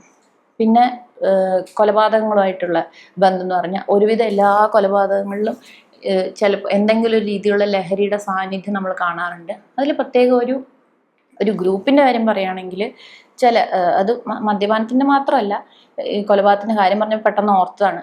ട്രൈബൽ ഏരിയയിലുള്ള ആൾക്കാരുടെ ഒരു ജീവിത രീതി, അല്ലെങ്കിൽ അവരുടെ ഒരു പ്രത്യേക പാറ്റേണിലുള്ള കേസുകൾ. അവരെല്ലാവരും അങ്ങനെയാണെന്നോ അല്ലെങ്കിൽ നാട്ടിൽ ബാക്കി എല്ലാവരും അങ്ങനെ അല്ലെന്നോ അല്ല ഞാൻ പറയുന്നത്. അവരുടെ ഒരു ജീവിത രീതി എന്ന് പറഞ്ഞു കഴിഞ്ഞാൽ ഈ മലക്കപ്പാറ, ആതിരപ്പള്ളി ആ ഏരിയയിലൊക്കെയുള്ള അങ്ങനെയുള്ള കേസുകൾ വരാറുണ്ട്. അത് ഇവർ ഒരു ചെറിയ സംഘമായിട്ട് കാട്ടിൽ പോയി കാട് കയറിയിട്ട് അവിടെ ഒരു ചെറിയ ടെൻറ്റ് സെറ്റ് പോലെ, ചെറിയൊരു കുടിൽ പോലെ ആക്കിയിട്ട് അവരവിടെ താമസിച്ച് കുറച്ച് ദിവസങ്ങൾ ഉൾക്കാട്ടിൽ പോയി അവിടെ നിന്ന് വനവിഭവങ്ങളൊക്കെ ശേഖരിച്ചിട്ട് അവർ പിന്നെ കാടിറങ്ങി വരും.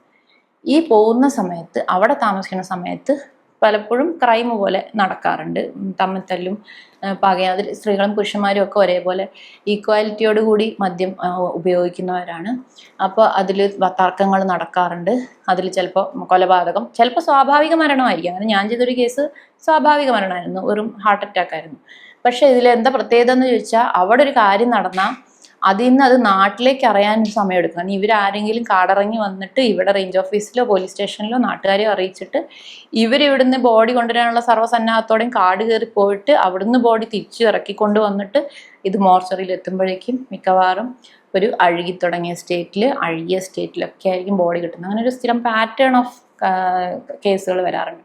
ഞാൻ പറഞ്ഞത് ലഹരിയുടെ കാര്യം. അപ്പോൾ മദ്യം ഒരുവിധം എല്ലാ കേസുകളിലും നല്ലപോലെ ഇൻവോൾവ് ആണ്. അതിനേക്കാളും പേടിപ്പിക്കുന്ന ഒരു ഇൻവോൾവ്മെൻറ്റ് ഡ്രഗിൻ്റെതാണ്. അതിന് പേടിപ്പിക്കാനുള്ള കാരണം എന്ന് വെച്ചാൽ, ഒരു കേസ് ഞാൻ പറയാം. ഒരു പയ്യൻ അവൻ്റെ അച്ഛനും അമ്മയും ചെറിയ പ്രായത്തിൽ ഉപേക്ഷിച്ചു. അപ്പോൾ അവനെ ഗ്രാൻഡ് ഫാദറും ഗ്രാൻഡ് മദറുമാണ് അവനെ വളർത്തി അവർ പഠിപ്പിച്ചു. അവൻ പഠിക്കുമ്പോഴൊക്കെ നല്ല മിടുക്കനായിട്ട് പഠിച്ചു, BTech പാസ്സായി. പക്ഷെ അവന് ജോലിയൊന്നും കിട്ടാതെ ഇങ്ങനെ കുറച്ചു കാലം കിട്ടാതെ ഇങ്ങനെ നിന്നു, വിഷമം വന്നു. ആ സമയത്ത് അവൻ കുറച്ച് മയക്കുമരുന്നൊക്കെ ഉപയോഗിക്കാൻ തുടങ്ങി. മയക്കുമരുന്നിന് അഡിക്റ്റായി. പിന്നെ ഇവരോട് കാശ് ചോദിച്ചെന്നും കലഹമായി. അങ്ങനെ ഒരു ദിവസം ഇത് മൂത്ത സമയത്ത് ഇവരെ കൊന്നു. പക്ഷെ കൊന്നു എന്നുള്ളത് അതിൻ്റെ ഒരു ഏറ്റവും ചെറിയ വാക്കാണ്. ഇവൻ എങ്ങനെ കൊന്നു എന്നുള്ളതാണ് ഈ ചെടികളൊക്കെ വെട്ടുന്ന വലിയ ബ്ലേഡുള്ള കത്രിക അത് കൊണ്ടുവന്നിട്ട് ഇവൻ തല ശരീരത്തിൽ നിന്നും വെട്ടി മാറ്റി. അത് ഒറ്റ വെട്ടലിന് അത് മുറിയൊന്നുമില്ല, കാരണം ചെടി മുറിയുന്ന പോലെ ഒരു മനുഷ്യൻ്റെ കഴുത്ത് മുറിയില്ല. മൾട്ടിപ്പിൾ ടൈംസ് ചെയ്ത് തല അറുത്തെടുത്തിട്ട് ഈ അമ്മയുടെ, അതായത് ഗ്രാൻഡ് മദറിൻ്റെ തല കൊണ്ട് സ്റ്റെയറിൽ വെച്ചിട്ടുണ്ടായിരുന്നു. പോലീസ് അങ്ങനെയാണ് പറഞ്ഞത്, സ്റ്റെയറിൽ വെച്ചിട്ടുണ്ടായിരുന്നു. ബോഡി ഹാളിൽ കിടക്കാം. അതേപോലെ തന്നെ ഗ്രാൻഡ് ഫാദറിന് അവിടെ ബെഡിൽ കിടക്കുന്ന രീതിയിൽ ആളുടെ തല ഫുള്ളായിട്ട് സെപ്പറേറ്റ് ആയില്ല, കുറച്ചൊരു തൊലിയുടെ കണക്ഷൻ മാത്രമുണ്ട്, പക്ഷെ ഏകദേശം സെപ്പറേറ്റ് ആയ രീതിയിൽ കിടക്കാണ്. അപ്പോൾ ബഹളവും ഇതൊക്കെ കേട്ടിട്ട് ആൾക്കാർക്ക് അങ്ങോട്ട് അടക്കാനുള്ള ധൈര്യം പോലും ഇല്ല. ആൾക്കാരെ അറിയിച്ച് പോലീസ് വന്ന് നോക്കുമ്പോൾ ഇവനൊരു മൂന്നാമതൊരു മുറിയിൽ കിടന്നുറങ്ങുകയാണ്. അതാണ് ഡ്രഗ്സിൻ്റെ ഇൻഫ്ലുവൻസ് വരുന്നത്. കാരണം കൊലപാതകങ്ങൾ നടക്കും, ആൾക്കാർ അങ്ങോട്ടും ഇങ്ങോട്ടും കൊല്ലും, വലിയ വെട്ട് കുത്ത് അടി ഇങ്ങനത്തെ ഒക്കെ നടക്കുമെങ്കിലും ഇങ്ങനെ മൃഗീയ എന്ന വാക്ക് പോലും ഞാൻ ഉപയോഗിക്കില്ല, പൈശാചികമായ രീതിയിൽ ഇങ്ങനെ ഒരു ക്രൈം ചെയ്യുന്നത് എപ്പോഴും ഡ്രഗിൻ്റെ ഇൻവോൾവ്മെൻറ്റ് വരുമ്പോഴാണ്. നമ്മൾ പല കേസുകളും കാണുന്നപ്പോൾ തിരുവനന്തപുരത്ത് ഒരു പയ്യൻ ഓടി നടന്ന ആൾക്കാരെ കൊന്നു പറഞ്ഞ് അതൊക്കെ ഡ്രഗിൻ്റെ ഇൻവോൾവ്മെൻറ്റിലാണ് അങ്ങനത്തെ കാണാറുള്ളത്. ആ കേസിൽ അതാണോ നമുക്കറിയില്ല. പക്ഷെ എപ്പോഴും അങ്ങനെ ഒരു അവരുടെ മനസ്സിൽ അപ്പോൾ എന്താണെന്ന് അറിഞ്ഞുകൂടാ. അതാണ് അവരിപ്പോൾ എന്തെങ്കിലും ഹാലൂസിനേറ്റ് ചെയ്യായിരിക്കും ചിലപ്പോൾ. ഈ ഡ്രഗിൻ്റെ ഇത് വരുന്ന സമയത്ത് ചില ഡ്രഗുകൾ ഉപയോഗിക്കുമ്പോൾ പെർസെപ്ഷൻസ് മാറും, നമ്മുടെ ഇന്ദ്രിയാനുഭൂതികൾ മാറും. എന്ന് വെച്ചാൽ നമുക്ക് കളറുകളെ തൊടാൻ പറ്റും, അതേപോലെ മണങ്ങൾ കാണാൻ പറ്റും എന്നൊക്കെ പറയുന്നത്. ഇത് നമ്മുടെ സെൻസുകൾ തന്നെ കലർന്നു പോകുന്നു എന്നാണ് പറയുന്നത്. അപ്പോൾ അവരുടെ മനസ്സിൽ എന്തൊക്കെ ഹാലൂസിനേഷൻസ് ആണോ വരുന്നത്, ഇത് മനുഷ്യരായിട്ടാണോ ചുറ്റുള്ളവരെ കാണുന്നത്, അവരെ മനസ്സിലവരെന്താ ചിന്തിച്ച് കൂട്ടുന്നത് ഒന്നും അറിഞ്ഞുകൂടാ. അപ്പോഴാണ് ഇത്ര ഭീകരമായ ക്രൈമുകൾ നടക്കുന്നത്. ഇതേപോലെ തന്നെ സ്വന്തം അച്ഛനെയും അമ്മയും വെട്ടിക്കൊന്നിട്ടുള്ള ഒരു മകൻ്റെ കേസുണ്ട്. ഇതേപോലെ തന്നെ വെട്ടി ഒരു സെപ്പറേറ്റ് ചെയ്തില്ല എന്നുള്ളൂ, ഭയങ്കര മാരകമായി മുറിവേൽപ്പിച്ച് സ്വന്തം അച്ഛനെയും അമ്മയും കൊന്നിട്ടുള്ള കേസുകളുണ്ട്. അതൊക്കെ പക്ഷെ ഇങ്ങനെ ഡ്രഗ് ഇൻവോൾവ്മെന്റ് വരുന്നു. അതേപോലെ ഒരു ഹീറ്റ് ഓഫ് ദ മൊമെന്റ്, പെട്ടെന്നുള്ള ഒരു ദേഷ്യത്തിനോ അല്ലെങ്കിൽ പെട്ടെന്ന് ആ നിമിഷത്തിന്റെ ഇതിൽ ചെയ്യുന്ന കേസുകൾ. പിന്നെ ഗുണ്ടാ സംഘങ്ങളുടെ വിളയാട്ടം, അത് നമ്മൾ സിനിമയിലൊക്കെ കാണുന്ന പോലെ അത് ഉള്ളത് തന്നെയാണ്. എൻ്റെ ഓർമ്മയിൽ ഒരു വർഷം 2020-21 ഒരു വർഷത്തിൽ ഒക്ടോബർ 1 തൊട്ട് 8 വരെയുള്ള ആ കുറച്ച് ദിവസങ്ങളിൽ 10-12 മർഡർ കേസുകളാണ് വന്നത്. ഒരു സീസൺ പോലെയായിരുന്നു, മർഡർ സീസൺ. എന്താണെന്ന് ചോദിച്ചാൽ 2 ഗുണ്ടാ സംഘങ്ങൾ തമ്മിലുള്ള കുടിപ്പകയാണ്. അപ്പം ഇതിലത്തെ ഒരാളെ ഇന്ന് വെട്ടെന്ന് പറഞ്ഞാൽ ഒരു വെട്ടൊന്നും അല്ല, നമ്മൾ ഈ ഇഞ്ചുറീസ് എല്ലാം നമ്മൾ ഡോക്യുമെന്റ് ചെയ്യണം. എന്തൊരു ഒരവ്, ഇഞ്ചുറീസ് എന്ന് പറയുമ്പോൾ ആദ്യം എന്ത് ടൈപ്പ് ഇഞ്ചുറി, ഒരവ്, അബ്രേഷൻ, ചതവ്, കൺഡ്യൂഷൻ, പിന്നെ തുറന്നിട്ടുള്ള മുറിവ്. അത് ചതഞ്ഞിട്ട് പൊട്ടുന്നതാണെങ്കിൽ അതിന് ലാസറേറ്റഡ് വൂണ്ടെന്ന് വിളിക്കും. ഒരു ഷാർപ്പായ സാധനം കൊണ്ടുള്ള മുറിവാണെങ്കിൽ കുത്ത് വെട്ടതിനെയൊക്കെ ഇൻസൈസ്ഡ് വൂണ്ടെന്ന് വിളിക്കും. അപ്പൊ ഈ ഇഞ്ചുറികളെല്ലാം നമ്മൾ ഡോക്യുമെന്റ് ചെയ്യണം. ഒരു 10-15 ഇഞ്ചുറി ഒന്നും അല്ല.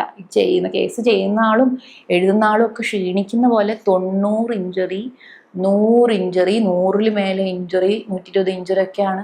അത് എല്ലാം വടിവാൾ കൊണ്ട് ഒരു സംഘം ആളുകൾ നിന്ന് മരിച്ചു കഴിഞ്ഞാലും പിന്നെയും വെട്ടിക്കൊണ്ടിരിക്കുകയാണ്, പകതീരുന്നത് വരെ. അങ്ങനെ ഒരു കേസ് വന്നാൽ ഇന്നത്തെ കേസിലെ പ്രതിയായിരിക്കും നാളെ ഡെഡ് ബോഡി ആയിട്ട് വരുന്നത്. പിന്നെ അതിലേക്കൊന്ന കേസിലെ പ്രതി പിറ്റേ ദിവസം ഡെഡ് ബോഡി. അങ്ങനെ ഒരു സീരീസ് ഓഫ് കേസുകൾ ആ ഒരു സമയത്ത് വന്നിട്ടുണ്ട്.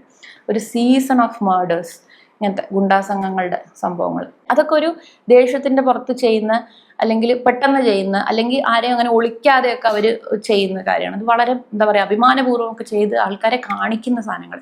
ഇതൊന്നും അല്ലാതെ പ്ലാൻഡ് ആയിട്ട് മർഡറുകൾ ചെയ്യുന്നവരുണ്ട്. അതായത് അവർക്ക് ചെയ്യുകയും വേണം, ഒരാളെ അവസാനിപ്പിക്കുകയും വേണം, ആരും അറിയാനും പാടില്ല, രക്ഷപ്പെടണം എന്നുള്ള രീതിയിൽ വളരെ പ്ലാൻഡ് ആയിട്ട് ചെയ്യുന്നത്. പക്ഷെ എത്ര പ്ലാൻഡ് ആയിട്ട് ചെയ്താലും അതൊരു പോയിന്റിൽ പൊളിയും എന്നുള്ളതാണ് അതിൻ്റെ ഒരു വിചിത്രമായ അല്ലെങ്കിൽ ഒരു രസകരമായ സംഗതി. പ്ലാൻഡ് ആയിട്ട് ചെയ്യുന്ന കുറേ മർഡറുകളുടെ കാര്യം ഒരു സംഭവം എനിക്ക് ഓർമ്മയുള്ളത്. ഒരാൾ തൃശ്ശൂർ മെഡിക്കൽ കോളേജിൻ്റെ തന്നെ കാഷ്വാലിറ്റിയുടെ നേരെ ഓപ്പോസിറ്റ് ഒരു ATM ഉണ്ട്. അപ്പോൾ ആ ATM-ൽ കാശെടുക്കാൻ വേണ്ടി വന്നു. പക്ഷെ അവിടെ നിന്ന് ഇറങ്ങിയ ഉടനെ കുഴഞ്ഞു വീണു.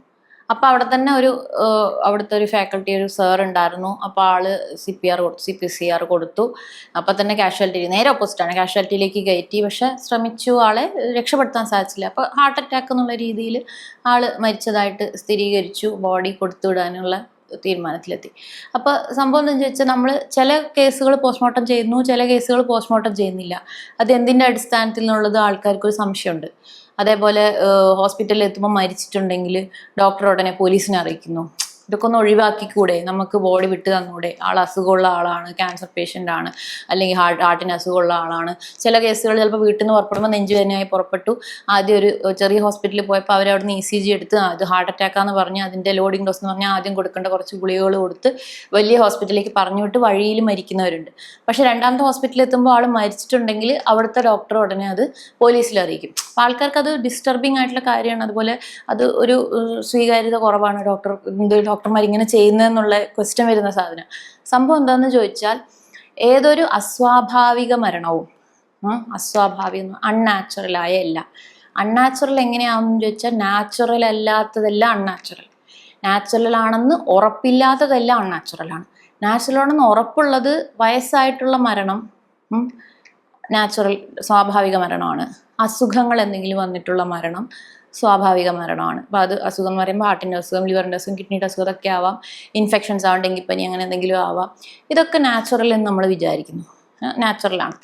അല്ലാത്ത അസ്വാഭാവികമായതെല്ലാം ഒരു ആത്മഹത്യയാവാം, കൊലപാതകമാവാം, ഒരു ആക്സിഡൻ്റ് ആവാം, ഇനി പെട്ടെന്നുള്ള ആകസ്മികമായൊരു മരണം, ഒരാൾ പെട്ടെന്ന് എന്തുകൊണ്ടെന്ന് മനസ്സിലാവാതെ പെട്ടെന്നുള്ള മരണം, സഡൻ ഡെത്ത് എന്ന് പറയും, അല്ലെങ്കിൽ സഡൻ ആൻഡ് അൺഎക്സ്പെക്റ്റഡ് ഡെത്ത് എന്ന് പറയും, പ്രതീക്ഷിക്കാതെയുള്ള മരണം. ഇതൊക്കെ അൺനാച്ചുറലായിട്ട് കണക്കാക്കും. ഇതിൽ ഈ ബ്രോഡ് ഡെഡ് എന്ന് പറയുമ്പോൾ, അതായത് മരിച്ച രീതിയിൽ ഹോസ്പിറ്റലിലേക്ക് കൊണ്ടുവന്നു, ഒരു ഡോക്ടറെ സംബന്ധിച്ചിടത്തോളം അത് നാച്ചുറലാണോ അൺനാച്ചുറലോ ആണോ എന്ന് അറിയാത്തൊരു മരണമാണ്. കാരണം ഡോക്ടർ കാണുമ്പം ഇയാൾ മരിച്ചിട്ടുണ്ട്. നിയമപ്രകാരം ഇത് ഡോക്ടറുടെ ഉത്തരവാദിത്വമാണ് അത് പോലീസിനെ അറിയിക്കൽ. അതിൽ യാതൊരു നീക്കുപോക്കുമില്ല. അതാണ് ശരിയായ കാര്യം, ഡോക്ടർ ചെയ്യേണ്ട കാര്യം. കാരണം ഇതിന് മുൻപ്, ഈ മരണത്തിന് മുൻപ് ഉണ്ടായ പ്രോസസ്സ് എന്താണ്, കാരണം എന്താണ്, എങ്ങനെ ഇയാൾ മരിച്ചു, ഇത് ഡോക്ടർക്ക് അറിയില്ല, ഡോക്ടർ കണ്ടിട്ടില്ല. അപ്പോൾ ഡോക്ടറുടെ ഉത്തരവാദിത്വം എന്ന് പറയുന്നത് ഇത് സ്റ്റേറ്റിനെ അറിയിക്കലാണ്. ഇങ്ങനെ ഒരാൾ മരിച്ച രീതിയിൽ, മരിച്ച നിലയിൽ കണ്ടു, മരിച്ച നിലയിൽ കൊണ്ടുവന്നു, ബ്രോഡ് ഡെഡ്, പോലീസിനെ അറിയിക്കുന്നു. അപ്പോൾ ഇത് പോസ്റ്റ്മോർട്ടം വേണോ വേണ്ടയോ ഈ കേസെന്ന് തീരുമാനിക്കുന്നത് പക്ഷേ ഡോക്ടറല്ല, ഈ ഡോക്ടറും അല്ല, പോസ്റ്റ്മോർട്ടം ചെയ്യുന്ന ഡോക്ടറും അല്ല. അത് തീരുമാനിക്കുന്നത് ഇൻവെസ്റ്റിഗേറ്റിംഗ് ഓഫീസറായിട്ടുള്ള പോലീസാണ്. പോലീസ് ഈ ഡോക്ടറുടെ അറിയിപ്പ് എന്ന് വെച്ചാൽ ഇൻറ്റിമേഷൻ കിട്ടുമ്പോൾ പോലീസ് വരുന്നു, ഇൻക്വസ്റ്റ് നടത്തുന്നു. ഇൻക്വസ്റ്റ് എന്ന് പറഞ്ഞാൽ first investigation into the cause of death, ഈ മരണകാരണത്തിനെ കുറിച്ചുള്ള ആദ്യത്തെ പ്രാഥമികമായ അന്വേഷണം അത് പോലീസ് നടത്തും. പോലീസ് ആ ബോഡിയിലെ എല്ലാ ഭാഗങ്ങളും പരിശോധിക്കും. ഇത് പുറമേ നിന്നുള്ള പരിശോധനകൾ നടത്തും. എന്തെങ്കിലും മുറിവുകളുണ്ടോ, എന്തെങ്കിലും സംശയാസ്പദമായ എന്തെങ്കിലും ഉണ്ടോ, ബന്ധുക്കളോട് സംസാരിക്കും, നാട്ടുകാരോട് സംസാരിക്കും, ഈ മുന്നേ ചികിത്സിച്ച ഡോക്ടർ ഉണ്ടെങ്കിൽ ആളുടെ സ്റ്റേറ്റ്മെൻറ്റ് എടുക്കും. എല്ലാ കാര്യങ്ങളും വെച്ച് പോലീസിന് തീരുമാനിക്കാം ഇതൊരു സംശയമുള്ള കേസാണോ അല്ലയോ. അപ്പോൾ പോലീസിന് തോന്നുകയാണ് ഇത് കുഴപ്പമില്ല, ഇത് ആദ്യത്തെ ഹോസ്പിറ്റലിൽ നിന്നുള്ള രേഖയുണ്ട്, വേറെ സംശയങ്ങളോ ഒന്നുമില്ല, അപ്പോൾ ഇത് ഹാർട്ട് അറ്റാക്ക് കൊണ്ടുള്ള മരണമാണെങ്കിൽ പോലീസിന് ഈ ബോഡി വിട്ടുകൊടുക്കാനുള്ള അധികാരമുണ്ട്. വിവേചനാധികാരം പോലീസിനാണ്. അത് ബോഡി വിട്ടുകൊടുക്കാം, ഒരിക്കലും ഡോക്ടറുടെ കയ്യിലല്ല അത്. അതേപോലെ തന്നെ പോലീസിന് ഒരു ഉറപ്പില്ലായ്മയുണ്ട്, സംശയം ഉണ്ടെങ്കിൽ പോസ്റ്റ്മോർട്ടത്തിന് വേണ്ടി കൊണ്ടുവരികയും ചെയ്യാം. അതിന് ബന്ധുക്കളുടെ സമ്മതം ആവശ്യമില്ല. കാരണം ഒരു അസ്വാഭാവിക മരണം നടന്നു കഴിഞ്ഞാൽ ഈ ബോഡി പിന്നെ സ്റ്റേറ്റിൻ്റെ ഉത്തരവാദിത്വത്തിലാണ്. അപ്പോൾ സ്റ്റേറ്റിന് അതിന് പോസ്റ്റ്മോർട്ടം ചെയ്ത് ഇയാൾക്ക് എന്ത് സംഭവിച്ചു എന്നറിയാനുള്ള അവകാശമുണ്ട്. അത് സ്റ്റേറ്റിൻ്റെ ഉത്തരവാദിത്വമാണ്. അപ്പോൾ അതിൽ ഇനി ബന്ധുക്കളുടെ കൺസെൻറ്റ് അല്ലെങ്കിൽ സ്വന്തം കൺസെൻറ്റ്, ഇപ്പം എൻ്റെ ബോഡി പോസ്റ്റ്മോർട്ടം ചെയ്യരുതേ എന്ന് എഴുതി വെച്ച് ഞാൻ ആത്മഹത്യ ചെയ്താലും അത് ഒഴിവാക്കാൻ പറ്റില്ല. അത് സ്വന്തം കൺസെൻറ്റിനോ ബന്ധുക്കളുടെ കൺസെൻറ്റിനോ അതിന് യാതൊരു വാല്യൂ ഇല്ല.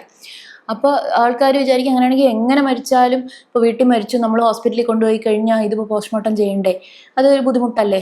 അത് ശരിയാണ്, അങ്ങനെ അനാവശ്യമായ പോസ്റ്റ്മോർട്ടങ്ങൾ ധാരാളം നടക്കുന്നുണ്ട്, ഇല്ലയെന്ന് പറയുന്നേ ഇല്ല. ന്യൂമോണിയ വന്ന് മരിച്ചതും, വയസ്സായ ആൾക്കാർ വീട്ടിൽ കിടന്ന് മരിച്ചതും, ഹാർട്ട് അറ്റാക്ക് വന്ന ആൾ മരിച്ചതും, അതേപോലെ ക്യാൻസർ പേഷ്യൻസ് ചിലപ്പോൾ ഹോസ്പിറ്റലിലേക്ക് എത്തുന്ന വഴിമധ്യേ മരിച്ചതും ഒക്കെ അങ്ങനെയുള്ള കേസുകൾ നമ്മൾ പോസ്റ്റ്മോർട്ടം ചെയ്യുന്നുണ്ട്. പക്ഷെ അതിൻ്റെ മറുവശം എന്താണെന്ന് ചോദിച്ചാൽ, അപ്പോൾ ഞാൻ സ്റ്റുഡൻസിനെ അല്ലെങ്കിൽ ഹൗസ് സർജന്മാരെയൊക്കെ പഠിപ്പിക്കുമെന്ന് ചോദിക്കും, ജോളിയെ പരിചയമുണ്ടോ എന്ന് ചോദിക്കും. കാരണം നമ്മളെ നൊട്ടോറിയസ് ആയ സയനൈഡ് കേസിൽ ഉൾപ്പെട്ടിട്ടുള്ള ജോളിയുടെ കേസിൽ അവർ കുറ്റാരോപിതയാണ്, കേസ് തെളിഞ്ഞിട്ടില്ല, അതുകൊണ്ട് നമുക്ക് അറിഞ്ഞുകൂടാ. പക്ഷേ അവർ ചെയ്തു എന്ന് പറയപ്പെടുന്ന കാര്യം അവർ ചെയ്തിട്ടുണ്ടെങ്കിൽ എന്താണ് അവിടെ സംഭവിച്ചത്? ആദ്യത്തെ ഒരാൾക്ക് വിഷം കൊടുത്തു, സയനൈഡ് കൊടുത്തു, അവർ മരിച്ചു. അവരെ ഹോസ്പിറ്റലിൽ കൊണ്ടുപോയിട്ടുണ്ടായിരുന്നെങ്കിൽ, ഹോസ്പിറ്റലിൽ എത്തുമ്പോൾ അവർ മരിച്ചിട്ടുണ്ടായിരുന്നെങ്കിൽ, അവിടെയുള്ള ഡോക്ടർ അത് ഇൻറ്റിമേറ്റ് ചെയ്തിരുന്നെങ്കിൽ, പോലീസ് വന്ന് ആ കേസ് ഇൻക്വസ്റ്റ് ചെയ്തിരുന്നെങ്കിൽ, പോസ്റ്റ്മോർട്ടം ചെയ്തിരുന്നെങ്കിൽ, ആദ്യത്തെ കേസോടുകൂടി അത് അവസാനിച്ചേനെ. ആദ്യത്തെ കേസിൽ സയനൈഡാന്ന് കണ്ടുപിടിക്കും, അപ്പോൾ അത് അന്വേഷിക്കും. ബാക്കിയുള്ള കേസുകൾ നടക്കില്ല. ആദ്യത്തെയോ രണ്ടാമത്തെയോ മൂന്നാമത്തെയോ കേസുകളിൽ അത് കണ്ടുപിടിച്ചിരുന്നെങ്കിൽ ബാക്കിയുള്ളവർ മരിക്കില്ലായിരുന്നു. അതാണ് ഇതിൻ്റെ പ്രാധാന്യം. അത് ഡോക്ടർമാർക്ക് തന്നെ ആ കാര്യത്തിൽ എത്രത്തോളം അവബോധം ഉണ്ട് എന്നുള്ളത് സംശയമാണ്. പൊതുജനങ്ങൾക്ക് അവബോധം വളരെ കുറവാണെന്നുള്ളത് വ്യക്തവുമാണ്. അപ്പം ഇതാണ് അതിൻ്റെ പ്രാധാന്യം. പിന്നെ നമ്മൾ പോസ്റ്റ്മോർട്ടം എന്താ പറയുക, പെട്ടെന്ന് ചെയ്ത് കിട്ടണം, അല്ലെങ്കിൽ അടുത്തുള്ള സ്ഥലത്ത് നിന്ന് ചെയ്ത് കിട്ടണം, എങ്ങനെയെങ്കിലും ചെയ്ത് കിട്ടണം, എവിടെന്നെങ്കിലും ചെയ്ത് കിട്ടണം എന്നുള്ള ഒരു, അല്ലെങ്കിൽ ഒഴിവാക്കി കിട്ടണം. ഇതാണ് സാധാരണഗതിയിൽ എല്ലാ പൊതുജനത്തിൻ്റെ ഇത്. ഒഴിവാക്കി കിട്ടണം എന്നുള്ളത് സ്വാഭാവികം. ഇപ്പം നമ്മുടെ വേണ്ടപ്പെട്ട ഒരാളുടെ ശരീരം മുറിക്കുന്നതിനോടും പോസ്റ്റ്മോർട്ടം ചെയ്യുന്നതിനോടും നമുക്ക് താല്പര്യം ഉണ്ടാവില്ല, ശരിയാണ്. പക്ഷെ ചെയ്യുകയാണെങ്കിൽ തന്നെ അത് എവിടെന്നെങ്കിലും ചെയ്യണം എന്നുള്ളത് എൻ്റെ പ്രശ്നം എന്താണെന്ന് വെച്ചാൽ, ഞാൻ ചോദിക്കട്ടെ, സിമ്പിളായ കാര്യം, നിങ്ങളുടെ ഭാര്യയുടെ അല്ലെങ്കിൽ നിങ്ങളുടെ സ്വന്തം, ഒരു സ്ത്രീ ആണെങ്കിൽ നിങ്ങളുടെ പ്രസവം, അല്ലെങ്കിൽ നിങ്ങൾ പുരുഷനാണെങ്കിൽ നിങ്ങളുടെ ഭാര്യയുടെ പ്രസവം, ഒരു കണ്ണ് ഡോക്ടർ ചെയ്യുന്നതിനോട് നിങ്ങളുടെ താല്പര്യം എന്താണ്? നിങ്ങൾക്ക് താല്പര്യമാണോ അത്? അല്ലെങ്കിൽ നിങ്ങളുടെ കണ്ണിലെ തിമിര ശസ്ത്രക്രിയ ഒരു പല്ല് ഡോക്ടർ ചെയ്യുന്നതിനോട്, അല്ലെങ്കിൽ ഒരു പ്രസവം എടുക്കുന്ന ഡോക്ടർ, അല്ലെങ്കിൽ അനസ്തീഷ്യ പഠിച്ച ഒരു ഡോക്ടർ ചെയ്യുന്നതിനോട് നിങ്ങൾക്ക് താല്പര്യമുണ്ടോ? ഇല്ല. നമ്മുടെ നാട്ടിൽ എല്ലാം കുഞ്ഞുങ്ങൾക്ക് രസം വന്ന പീഡിയാട്രിഷനെ നമ്മൾ കാണിക്കും. പ്രസവമാണെങ്കിൽ ഒരു ഗൈനക്കോളജിസ്റ്റിൻ്റെ അടുത്തേ നമ്മൾ പോകും. വയറുവേദനയാണെങ്കിൽ നമ്മൾ മെഡിസിൻ ഡോക്ടർ മാത്രമല്ല, ഗ്യാസ്ട്രോ എൻട്രോളജിസ്റ്റിൻ്റെ അടുത്തേ നമ്മൾ പോകും. സൂപ്പർ സ്പെഷ്യാലിറ്റി നമ്മൾ കാണിക്കും. പക്ഷെ പോസ്റ്റ്മോർട്ടം ചെയ്യാൻ MBBS ഉള്ള ഡോക്ടറാണെങ്കിലും മതി. പലപ്പോഴും വേറെ ഏതെങ്കിലും സ്പെഷ്യാലിറ്റി പഠിച്ചിട്ട് PSC എഴുതി അവിടെ ജോലി കിട്ടിയിട്ട് വരുന്ന ഡോക്ടർമാർ വേറെ കാര്യങ്ങളാണ് അവരുടെ എക്സ്പെർട്ടീസ്. അവർ ഒരു അനസ്തീഷ്യ കൊടുക്കാൻ പറഞ്ഞാൽ അവർ അടിപൊളിയായിട്ട് ചെയ്യും. അവർ അനസ്തീഷ്യോളജിസ്റ്റാണ്. പക്ഷെ അതുകൊണ്ട് അവർക്ക് പോസ്റ്റ്മോർട്ടം ചെയ്യാനുള്ള കഴിവുണ്ടാവില്ല. അങ്ങനെയുള്ള വേറെ എന്തെങ്കിലും പഠിച്ച ഡോക്ടർമാരാണ് പോസ്റ്റ്മോർട്ടം ചെയ്യുന്നത്. ഇതൊരു ദുരവസ്ഥയാണ്. ഇത് പലപ്പോഴും കാണാതെ പോകുന്നു. നമ്മൾ ജീവനുള്ള സമയത്ത് നമ്മൾ ഇത്രയും സൂപ്പർ സ്പെഷ്യാലിറ്റികൾ തേടിപ്പോകുമ്പോഴും മരിച്ചു കഴിയുമ്പോൾ ഇങ്ങനെ ഒന്നുമില്ല. അപ്പോൾ ശരിക്ക് കിട്ടേണ്ട നീതി പലപ്പോഴും കിട്ടുന്നില്ല. അതിൻ്റെ സത്യാവസ്ഥ എന്താണെന്ന് മനസ്സിലാവണമെങ്കിൽ അങ്ങനെ പല സ്ഥലങ്ങളിലും ഡോക്ടർമാരുടെയോ അത് ഗതികേടാണ്. സത്യം പറഞ്ഞാൽ വേറെന്തോ പഠിച്ചിട്ട് അവർ വേറെന്തോ ചെയ്യുകയാണ്. അപ്പോൾ അവിടെ പോയിട്ട് അവർ ജോലിക്ക് കയറുമ്പോൾ അവർ നിർബന്ധിതരാവുകയാണ് പോസ്റ്റ്മോർട്ടം ചെയ്യാൻ. അങ്ങനെ ജോലിക്ക് കയറിയിട്ടുള്ള ഡോക്ടർമാർ പലപ്പോഴും നമ്മൾ ഫോറൻസിക് ആയതുകൊണ്ട് അവരുടെ എന്താ പറയുക, ഗതികേട് കൊണ്ട് അവർ ചോദിക്കും, അതെ ഇങ്ങനെ ഒരു ലങ്ങിൽ ഇങ്ങനെ ഒരു ഫൈൻഡിങ് ഉണ്ട്, നമ്മൾ എന്ത് എഴുതണം, അല്ലെങ്കിൽ ഇതെന്തായിരിക്കും? കാരണം അവർ മുന്നേ ചെയ്തിട്ടില്ല. ഞാൻ പറയുകയാണെങ്കിൽ ഒരു MBBS പഠനകാലത്ത് ഗവൺമെൻറ് മെഡിക്കൽ കോളേജ് പഠിക്കുന്ന ഒരു കുട്ടിക്ക് അറ്റ്ലീസ്റ്റ് പോസ്റ്റ്മോർട്ടം കാണാനുള്ള സൗകര്യമുണ്ട്. അതും എത്ര ഫ്രീക്വൻ്റ് ആയിട്ട് കാണാൻ പറ്റും, എന്തെല്ലാം കേസുകൾ കാണാൻ പറ്റും, അത് ഒരു 10-15 ആളൊക്കെ ആയിരിക്കും ഒരു കേസ് കാണുമ്പോൾ എത്രത്തോളം അതിലോട് കാണാൻ പറ്റും, പഠിക്കാൻ പറ്റും എന്നുള്ളത് ഒരു ക്വസ്റ്റ്യനാണ്. അറ്റ്ലീസ്റ്റ് അവർക്ക് കാണാൻ പറ്റും. ചിലപ്പോൾ പ്രൈവറ്റ് മെഡിക്കൽ കോളേജുകളിലൊക്കെ പഠിക്കുന്ന കുട്ടികൾക്ക് അവരെ കൊല്ലത്തിലൊരിക്കൽ, ഈ ഫോറൻസിക് പഠിക്കുന്ന കാലയളവിൽ കൊല്ലത്തിലൊരിക്കൽ ഏതെങ്കിലും ഒരു പോസ്റ്റ്മോർട്ടം നടക്കുന്ന ഒരു സെൻറ്ററിൽ കൊണ്ടുപോയി അവിടെ നടക്കുന്ന കേസുകൾ, അന്ന് കേസ് ഉണ്ടെങ്കിൽ, ഭാഗ്യമുണ്ടെങ്കിൽ 1, 2, 3 കേസുകൾ അന്ന് കാണും. അത്രയേ ഉള്ളൂ അവർക്ക് പോസ്റ്റ്മോർട്ടം ആയിട്ടുള്ള പരിചയം. ഇനി കണ്ടാൽ തന്നെ ചെയ്ത് പഠിക്കുന്ന പോലെ ഒരു ഗുണം വരും. അവർക്ക് ആദ്യമായിട്ടൊരു ഒരു ബോഡി പോസ്റ്റ്മോർട്ടം ചെയ്യാനുള്ള കഴിവുണ്ടാവുമോ, അല്ലെങ്കിൽ അത് പ്രതീക്ഷിക്കാൻ പറ്റുമോ ഒരാളുടെ നിന്ന് നമുക്ക്. അപ്പോൾ ആ ഡോക്ടർമാർ, അങ്ങനെ ജോലിക്ക് കയറുന്ന ഡോക്ടർമാർ, നമ്മൾ ഫോറൻസിക് ആയതുകൊണ്ട് നമുക്ക് ഫോട്ടോ ഒക്കെ അയച്ചിട്ട് ഇതിന് എന്ത് എഴുതണം എന്ന് ചോദിക്കും. അതിനേക്കാളും അപകടകരമായൊരു ചോദ്യം എന്ന് പറയുന്നത്, ഒരു ഡ്രൗണിങ് കേസ് വന്നിട്ടുണ്ട്, ഡ്രൗണിങ്ങിന് എന്തൊക്കെ ഫൈൻഡിങ്സ് ഉണ്ടാവും എന്ന് വെച്ചാൽ അവർ ആ ഫൈൻഡിങ്സ് എഴുതി ചേർക്കാൻ പോകണമെന്നർത്ഥം. അപ്പോൾ ആ കേസ് ശരിക്കും ഡ്രൗണിങ് ആണോ അല്ലയോ എന്ന് പോലും അറിയില്ല. പോലീസ് പറയുന്നു ഡ്രൗണിങ് എന്ന് പറഞ്ഞാൽ വെള്ളത്തിലുള്ള മുങ്ങിമരണം. പോലീസ് പറയുന്നു വെള്ളത്തിൽ നിന്നൊരു ബോഡി കിട്ടി, മുങ്ങിമരണമാണ്. അപ്പോൾ ഈ ഡോക്ടർ മുങ്ങിമരണത്തിൽ കാണപ്പെടുന്ന ഫൈൻഡിങ്സ് അതിൽ എഴുതാൻ പോവാണ്. അത് എത്ര അപകടകരമായൊരവസ്ഥയാണ്. ഒരാൾ കൊന്നിട്ട് വെള്ളത്തിലിട്ടതാണെങ്കിലോ. അപ്പോൾ ഇതൊരു വെറും മുങ്ങിമരണമായിട്ട് വിത്ത് പോസ്റ്റ്മോർട്ടം റിപ്പോർട്ട് തെളിവോടുകൂടി അത് അവസാനിച്ച് പോകാൻ പോവാണ്. അതുകൊണ്ട് ഞാൻ പറയണ, ഏതൊരു സെൻറ്ററിലും പോസ്റ്റ്മോർട്ടം നടക്കുന്ന ഏതൊരു സെൻറ്ററിലും ഒരു ഫോറൻസിക് സർജൻ്റെ സേവനം ആവശ്യമാണ്. അത് ആളുകൾ മനസ്സിലാക്കണം, ഭരണകർത്താക്കൾ മനസ്സിലാക്കണം, അതിനുള്ള നടപടികൾ നടത്തണം. അവിടെ കാരണം ആളുകളുണ്ട്, ഫോറൻസിക് മെഡിസിൻ പഠിച്ച് പുറത്തിറങ്ങുന്ന ആളുകളുണ്ട്, ഇതേപോലെയുള്ള അവർക്ക് വേണ്ടിയിട്ടുള്ള ഡിമാൻഡുകളുണ്ട്. ഇത് രണ്ടും കൂടിയിട്ട് കൂട്ടിയോജിപ്പിക്കാൻ മാത്രമാണ് പറ്റാത്തത്. ഇത് കൂട്ടിയോജിപ്പിച്ച് കഴിഞ്ഞാൽ പ്രശ്നങ്ങളൊക്കെ തീരും. ഒരു ഫോറൻസിക് ഡോക്ടർ ചെയ്യേണ്ട കാര്യം ഫോറൻസിക് ഡോക്ടർ ചെയ്യണം, അനസ്തീഷ്യോളജിസ്റ്റ് ചെയ്യേണ്ട കാര്യം അനസ്തീഷ്യോളജിസ്റ്റ് ചെയ്യണം. സിമ്പിളായ കാര്യം. കാരണം നമ്മുടെ നാട്ടിൽ ബാക്കി ഒന്നിനും ഈ ദാരിദ്ര്യമില്ല.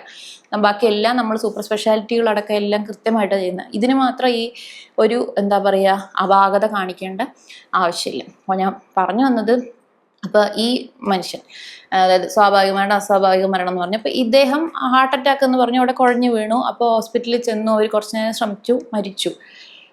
അപ്പോൾ അത് ഹാർട്ട് അറ്റാക്ക് എന്നുള്ള രീതിയിൽ തന്നെയാണ് എടുത്തത്. കാരണം അവസാനം മരിച്ചിട്ടല്ലല്ലോ എത്തിയത്, മരിക്കാറായപ്പോഴെത്തി അവർ ട്രീറ്റ്മെൻറ്റൊക്കെ ഹാർട്ട് അറ്റാക്കിൻ്റെയാണ് കൊടുത്തത്.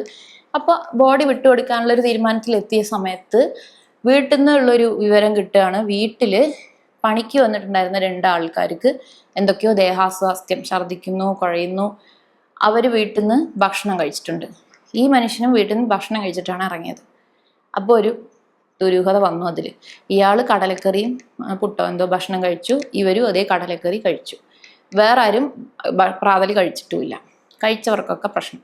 അപ്പോൾ അതിൽ നിന്ന് ബോഡി കൊണ്ടുവന്നു, പോസ്റ്റ്മോർട്ടത്തിന് കൊണ്ടുവന്നു. അപ്പോൾ ഒരു ബ്രില്യൻ്റായ ഒരു പ്ലാൻഡ് മർഡർ പൊളിയുന്ന വഴിയാണ് ഞാൻ പറയുന്നത്. ഈ സംഭവം എന്താണെന്ന് ചോദിച്ചാൽ, ആളുടെ മകൻ എന്ന് പറയുമ്പോൾ ഭാര്യയുടെ ഫസ്റ്റ് മാരേജിലെ മകനാണ്. മകന് ഇയാളോട് ഇഷ്ടമില്ല, രണ്ടാനച്ഛനോട് ഇഷ്ടമില്ല. ആൾ വളരെ എന്താ പറയുക, വിദ്യാഭ്യാസവും വിവരമൊക്കെയുള്ള മിടുക്കനായ ഒരാളാണ്. ആൾ സ്വന്തമായിട്ട് വീടിൻ്റെ മുകളിലത്തെ റൂമിൽ ലബോറട്ടറി പോലെ സജ്ജീകരണം ചെയ്ത് അവിടെ സ്വന്തമായി തയ്യാറാക്കിയെടുത്ത വിഷം ഈ രണ്ടാനച്ഛന് കൊടുക്കാനുള്ള കടലക്കറിയിൽ വളരെ പ്ലാനിങ്ങോട് കൂടിയിട്ട് ആൾക്ക് വേണ്ടി കുറച്ച് സർവ് ചെയ്ത ഒരു പാത്രം കടലക്കറിയിൽ അത് മിക്സ് ചെയ്തു. ഇതുവരെ പെർഫെക്റ്റ് ആണ്. ആളത് കഴിച്ചു, ഓക്കെ, സംശയമില്ലാത്ത രീതിയിൽ കുഴഞ്ഞു വീണു. ഹാർട്ട് അറ്റാക്കാന്ന് ആൾക്കാർ വിചാരിച്ചു, മരിച്ചു, എല്ലാം കഴിഞ്ഞു. പക്ഷെ പ്രശ്നം പറ്റിയത് എന്താണെന്ന് ചോദിച്ചാൽ, എല്ലാ അമ്മമാരും ചെയ്യുന്ന പോലെ ഈ ബാക്കി കടലക്കറി മുഴുവൻ ഇയാൾ എടുത്തില്ല. ബാക്കിയുള്ളത് വലിയ കടലക്കറി ബാച്ചിലേക്ക് ചേർത്ത് ഇളക്കിയിട്ടാണ് അവരതിൽ നിന്ന് എല്ലാവർക്കും കൊടുത്തത്. എന്നുവെച്ചാൽ പണിക്കാരാണ് ഫസ്റ്റ് ഭക്ഷണം കഴിച്ചത്. അപ്പോൾ അവർക്ക് ഇത് ഡൈല്യൂട്ടായി പോയ കാരണം അവർ മരിച്ചില്ല, അവർക്ക് ചെറിയ ദേഹാസ്വാസ്ഥ്യം വന്നു. അപ്പോൾ അങ്ങനെ ഒരു പ്ലാൻഡ് മർഡറിൽ പോലും ചെറിയ ഇങ്ങനെ അബദ്ധങ്ങളൊക്കെ പറ്റും. ഇനി വിഷം കൊടുത്ത കാര്യം പറയും, ഇതിപ്പോൾ രണ്ടാനച്ഛനാണ്, അല്ലാതെ സ്വന്തം അമ്മയെ തന്നെ എലി വിഷം കൊടുത്തു കൊന്ന ഒരു മകളുടെ ഒരു കേസും ഉണ്ടായിരുന്നു. അത് പോയ്സണിങ് എന്നുള്ള രീതിയിൽ ചെയ്തു. അപ്പോൾ അത് മർഡറാന്ന് അറിയില്ലായിരുന്നു, പിന്നെയാണ് അത് മനസ്സിലായി വന്നത്. എലി വിഷത്തിൻ്റെ പ്രത്യേകത എന്ന് വെച്ചാൽ അത് ലിവറിനെയാണ് ബാധിക്കുക. അത് ലിവറിനെ ബാധിക്കും. അത് പെട്ടെന്നൊന്നും അങ്ങനെ കഴിച്ചോടനെ മരിക്കുകയൊന്നുമില്ല. പക്ഷെ 2-3 ദിവസം കടന്ന് ലിവർ എന്ന് പറഞ്ഞാൽ ഏറ്റവും നമ്മുടെ ശരീരത്തിൽ ഏറ്റവും റെസിലിയൻ്റ് ആയിട്ടുള്ള വളരെ പവർഫുൾ ആയിട്ടുള്ള ഒരു ഓർഗനാണ്. നമ്മുടെ ശരീരത്തിൽ ഈ കാളകൂട വിഷം വരെ കുടിക്കാൻ കൽപ്പുള്ള ഒരു അവയവമാണ് ലിവർ. എന്ത് വിഷം കൊടുത്താലും അതിനെ ഡീടോക്സിഫൈ ചെയ്ത് അരിച്ച് അതിനെ വിഷമില്ലാതാക്കുന്ന ഒരു ആളാണ്. പക്ഷെ മാത്രമല്ല, ഒരു കുഞ്ഞി കഷ്ണം കൊടുത്താലും നമുക്കറിയാം ബാക്കി എല്ലാ ഓർഗൻസിനും ഹാർട്ടിൻ്റെ ഒരു ഭാഗം പോയാൽ പോയി.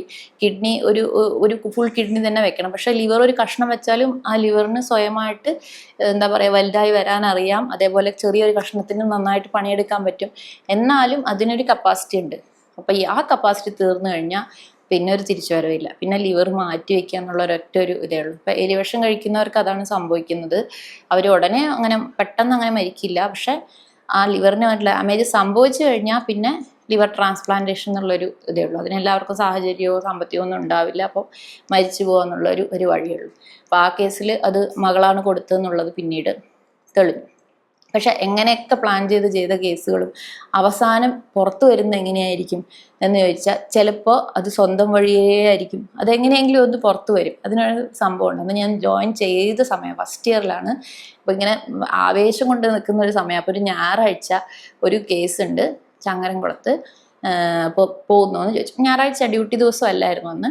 പക്ഷെ എന്നാലും എക്സ്ഹ്യൂമേഷൻ എന്ന് കേട്ട ഉടനെ ഞാൻ ചാടിപ്പുറപ്പെട്ടു. പിന്നെ എൻ്റെ ഒരു സീനിയർ ഡോക്ടർ ഗിരീഷ്, ഞങ്ങൾ 2 ആളും പോലീസിനും കൂടെ, സാർ പറഞ്ഞു ആരെങ്കിലും 2 പേര് പോകുമെന്ന് പറഞ്ഞു. നമ്മൾ പോയി.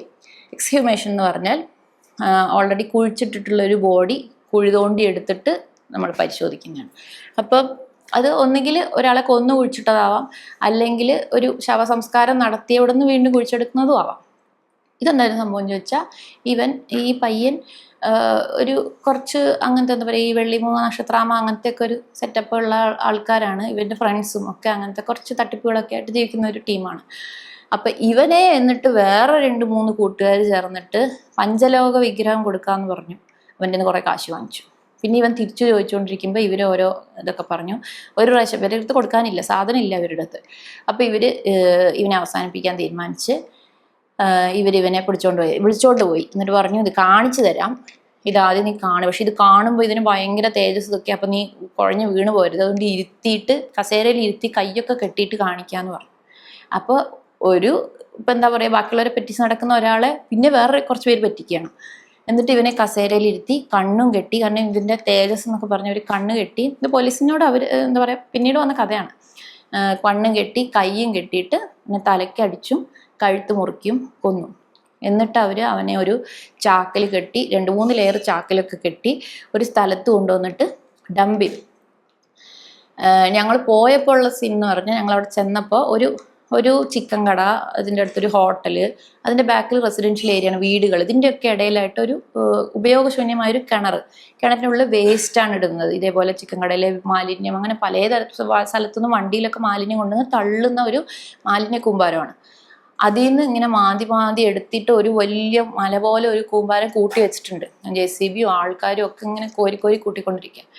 അപ്പോൾ ഇതിൻ്റെ അകത്ത് ആൾക്കാർ ഇങ്ങനെ തിരഞ്ഞുകൊണ്ടിരിക്കുക. അപ്പോൾ പോലീസ് പറഞ്ഞു കിട്ടുമായിരിക്കും, രാവിലെ തുടങ്ങിയതാണ്. അപ്പോൾ നമ്മൾ ചോദിച്ചാൽ എങ്ങനെ ഇവർക്ക് തിരിച്ചറിയും? എല്ലാം മാലിന്യക്കുമ്പോൾ എല്ലാം തുറന്നു നോക്കാൻ പറ്റില്ല, എങ്ങനെ അറിയും? അല്ല, അത് അവർ കൃത്യമായിട്ട് ഡിസ്ക്രിപ്ഷൻ പറഞ്ഞിട്ടുണ്ട്, ഇന്ന കവറിൻ്റെ ഉള്ളിൽ, ഇന്ന കവറിൻ്റെ ഉള്ളിൽ എന്നൊക്കെ കൃത്യമായിട്ട് പറഞ്ഞിട്ടുണ്ട്. അത് നമ്മളത് വെച്ച തിരയുന്നെന്ന് പറഞ്ഞു. അപ്പോൾ ഇതൊക്കെ ആര് പറഞ്ഞു എന്ന് ചോദിച്ചാൽ ഈ കൊണ്ടുപോയിട്ടവരാണ് ഇതൊക്കെ പറയുന്നത്, വേറെ എവിടെയും കണ്ടുപിടിക്കുന്നതല്ല. എന്നിട്ട് നമ്മളവിടെ വെയിറ്റ് ചെയ്തു. ഒരു ഉച്ചയ്ക്ക് അവിടെ നിന്ന് അടുത്ത ഹോട്ടലിൽ നിന്ന് ഊണ് വാങ്ങിച്ചു കഴിച്ചു. ഒന്നും നടക്കുന്നില്ല, ഒന്നും കിട്ടുന്നില്ല. വൈകുന്നേരമായി, 5 മണിയായി. അപ്പോൾ എന്നാൽ തിരിച്ചു പോകാം, ഒന്നും കിട്ടിയില്ല. അപ്പോൾ എനിക്കും സീനിയർ ചേട്ടനും അയ്യോ ഒന്നും നമുക്ക് കിട്ടിയില്ല എന്ന് വെച്ചാൽ നമ്മൾ അവിടെ നിന്ന് കേസൊന്നും ചെയ്യില്ല, പക്ഷെ ആ എടുത്ത് കിട്ടുന്നത് ഒരു മനുഷ്യൻ്റെ അവശിഷ്ടമാണ് എന്നുള്ള, ഹ്യൂമൻ റിമെയിൻസ് ആണെന്ന് ഉറപ്പ് വരുത്താൻ വേണ്ടിയിട്ട് നമ്മുടെ സാന്നിധ്യം അവിടെ ഉണ്ട്, അത്രേ ഉള്ളൂ. അപ്പോൾ കിട്ടിയില്ലല്ലോ, നമുക്ക് പോകാം പറഞ്ഞുകൊണ്ട് 10 മിനിറ്റും കൂടെ നോക്കിയിട്ട് നമുക്ക് പോകാം പറഞ്ഞ പോലെ തന്നെ 5:10 കിട്ടി. അവർ പുറത്തേക്ക് എടുത്തു. അപ്പോൾ അതിൽ നിന്ന് ഒരു മനുഷ്യൻ്റെ ഒരു തുടയിൽ ഫീമർ ഇങ്ങനെ തള്ളി നിൽക്കുന്നുണ്ട്. കവറെല്ലാം തുറന്നും നോക്കിയില്ല, പക്ഷെ അത് കണ്ടു. അപ്പോൾ ഒരു മനുഷ്യൻ്റെയാണ്. അപ്പോൾ അത് തന്നെയാണ് ഹ്യൂമൻ റിമെയിൻസ് എന്ന് മനസ്സിലായി. അത് അതേപോലെ തന്നെ മോർച്ചറിയിലേക്ക് കൊണ്ടുവന്ന് നമ്മൾ തിരിച്ചു വന്നു. അപ്പോൾ തിരിച്ചു വരുമ്പോൾ വണ്ടിയിലിരിക്കുമ്പോഴാണ് പോലീസ് കഥകളൊക്കെ പറയുന്നത്. അപ്പോൾ ഇവനെ കൊന്നു, ഈ ചാക്കിലൊക്കെ കെട്ടി നീറ്റാക്കി. ഇത് വേസ്റ്റ് തള്ളുന്ന ഒരു സ്ഥലമാണ്, എല്ലാവരും കൊണ്ടുവന്ന് തള്ളുന്നതാണ്. അവിടെ കൊണ്ടുവന്ന് തള്ളി. അതിൻ്റെ മേലെ 6 മാസത്തോളം ബാക്കി ആൾക്കാർ വേസ്റ്റ് തള്ളി ഇതിനി കണ്ടുപിടിക്കുന്ന കാര്യമേ ഇല്ല, അങ്ങനെ സംശയമേ ഇല്ല. കാരണം ഇതാരും ഇനി എടുക്കാൻ പോകുന്നില്ല. മണവും എല്ലാം അവിടെ വേസ്റ്റിൻ്റെ മണം ഉണ്ടല്ലോ, ഒരു സംശയമില്ല. എല്ലാം ചെയ്തു നീറ്റ്. പിന്നെ ഇതെവിടെയാണ് പാളിയത് എന്ന് വെച്ചാൽ പോലീസുകാർ ഇങ്ങനെ വേറെ വഴിക്ക് പല വഴിക്ക് ഇങ്ങനെ അന്വേഷിക്കും. അപ്പോൾ ഇവനെ കാണാതായി എന്ന് പറഞ്ഞിട്ട് ഇവർ തന്നെ ഇങ്ങനെ അന്വേഷണത്തിനൊക്കെ മുന്നിട്ടിറങ്ങി. ഇവർ തന്നെ വീട്ടുകാരുടെ അടുത്ത് ഞങ്ങൾ അവിടെ അന്വേഷിക്കുന്നു, ഇവിടെ അന്വേഷിക്കുന്നു, ഇവൻ കോഴിക്കോട്ട് നിന്ന് വിളിച്ചു, അങ്ങനെ ഇങ്ങനെയൊക്കെ ഓരോന്നൊക്കെ പറയും. അപ്പോൾ പോലീസുകാർ അതിൻ്റെയും പുറത്തുള്ള സർക്കിളിലെ ആൾക്കാരോടൊക്കെ അന്വേഷിച്ചപ്പോൾ ഈ സമയത്ത് ഏകദേശം ഈ കാലത്തായിട്ട് ഇവർ ഈ വണ്ടി ആരുടെയെന്നോ കടം വാങ്ങി, ഈ പിക്കപ്പ് വാൻ പോലത്തെ വണ്ടി, അത് വൃത്തിയായി കഴുകിയിട്ടാണ് തിരിച്ചു കൊടുത്തത്, ഇങ്ങനെ ഒരു ലിങ്ക്. പിന്നെ ഇവരുടെ കയ്യിൽ എവിടുന്നോ കാശ് വന്നു, ഇവർ ഫ്രണ്ട്സിന് എന്തോ ട്രീറ്റ് കൊടുത്തു, അങ്ങനെ കുറച്ച് ലിങ്കുകൾ. പിന്നെ ഇവൻ കോഴിക്കോട് നിന്ന് വിളിച്ചു എന്ന് പറഞ്ഞത് ഇവർ അന്വേഷിച്ചപ്പോൾ അങ്ങനെ ഒരു സംഭവം നടന്നിട്ടില്ല. അങ്ങനെ പോലീസുകാർ ഇങ്ങനെ ഇവരെ ചുറ്റി ഇവരുടെ അടുത്ത് എത്തി, ഇവരെ പിടിച്ചു, ചോദ്യം ചെയ്തു. സത്യം പറഞ്ഞു കഴിഞ്ഞാൽ പല കേസിലും പോലീസുകാർ അങ്ങനെ അവർ തന്നെ പറയുന്നത് ഞങ്ങൾ 3-ാം മുറയൊന്നും ഉപയോഗിക്കേണ്ട ഒരു ആവശ്യമില്ല, ഒരു മുറയും ഉപയോഗിക്കേണ്ട, ചോദിക്കുന്നതിന് മുന്നേ അവർ പറയും. കാരണം ഒരു മനുഷ്യനെ കൊന്നിട്ട് അത് ബോഡി കുഴിച്ചിട്ട പോലെ തന്നെ അവരത് മനസ്സിൽ കുഴിച്ചിട്ടിട്ട് നടക്കുകയാണ്. അത് മനസ്സിലിങ്ങനെ കിടക്കുകയാണ്. അവർക്ക് ജീവിക്കാൻ വയ്യ, അവർക്ക് അത് മനസ്സിൽ കിടന്ന് ഇങ്ങനെ അവർക്കിത് പറയണം. ഇതും കൊണ്ട് അതൊരു എളുപ്പമല്ല. അവർ ചെയ്തു എന്നേ ഉള്ളൂ, ആ എളുപ്പമില്ല അതുകൊണ്ട് ജീവിക്കാൻ. അപ്പോൾ പോലീസുകാർ ചോദിക്കുന്നതിന് പറഞ്ഞു, സാറേ വയ്യ, ഇനി ഞങ്ങൾക്കിത് സഹിക്കാൻ വയ്യ, പറയാന്ന് പറഞ്ഞു. അവർ തന്നെ ഈ എല്ലാ ദിവസം ഡേറ്റിൻ്റെ കഥയടക്കം, അതാ ഞാൻ പറഞ്ഞു, ഈ ഡിസ്ക്രിപ്ഷനൊക്കെ അവർ പറഞ്ഞതാണ്.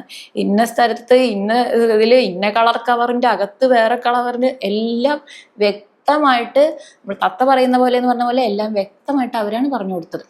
2 പേര് ആദ്യത്തെ ചോദ്യത്തിൽ തന്നെ എല്ലാം പറഞ്ഞു, പക്ഷെ ഒരാൾ കുറച്ചുകൂടിയും പിടിച്ചു നിന്നോ, ഇല്ല എനിക്കറിയില്ല എന്നൊക്കെ പറഞ്ഞു നിന്നു എന്ന് പറഞ്ഞു. പോലീസുകാർ അങ്ങനെ ഇടിക്കേണ്ട ആവശ്യം വന്നില്ല. ചോദിക്കുന്നതിൽ തന്നെ എല്ലാം പറഞ്ഞു. അപ്പോൾ അതാണ് പലപ്പോഴും വളരെ പ്ലാൻഡ് മർഡേഴ്സ്. അല്ലെങ്കിൽ ഈ കാര്യം കണ്ടുപിടിക്കാനേ പോകുന്നില്ല, ഈ ഡെഡ് ബോഡി കിട്ടിയിട്ട് ഇത് കണ്ടുപിടിക്കാൻ പോകുന്നില്ല, പക്ഷെ വേറെ വഴിക്കാണെങ്കിലും ഇത് പുറത്തു വരും. മറ്റൊരു എക്സ്ഹ്യൂമേഷൻ പറഞ്ഞപ്പോൾ വേറൊരു എക്സ്ഹ്യൂമേഷനാണ് വന്നത്. എൻ്റെ സീനിയർ ഡോക്ടർ സിദ്ധാർത്ഥാണ് കേസ് ചെയ്തത്.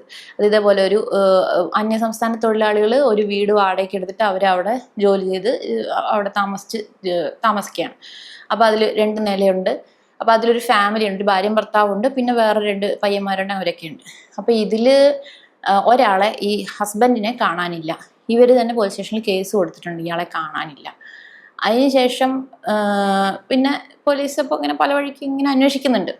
ഇപ്പോൾ സംഭവം അവസാനം കിട്ടി. കാര്യം എന്താണെന്ന് ചോദിച്ചാൽ ഈ ഹസ്ബൻഡ് ഈ ഭാര്യയെ ഇങ്ങനെ ഉപദ്രവിക്കുകയൊക്കെ ആയിരുന്നു. അപ്പോൾ അവർക്ക് ആ ജീവിതം മടുത്തു.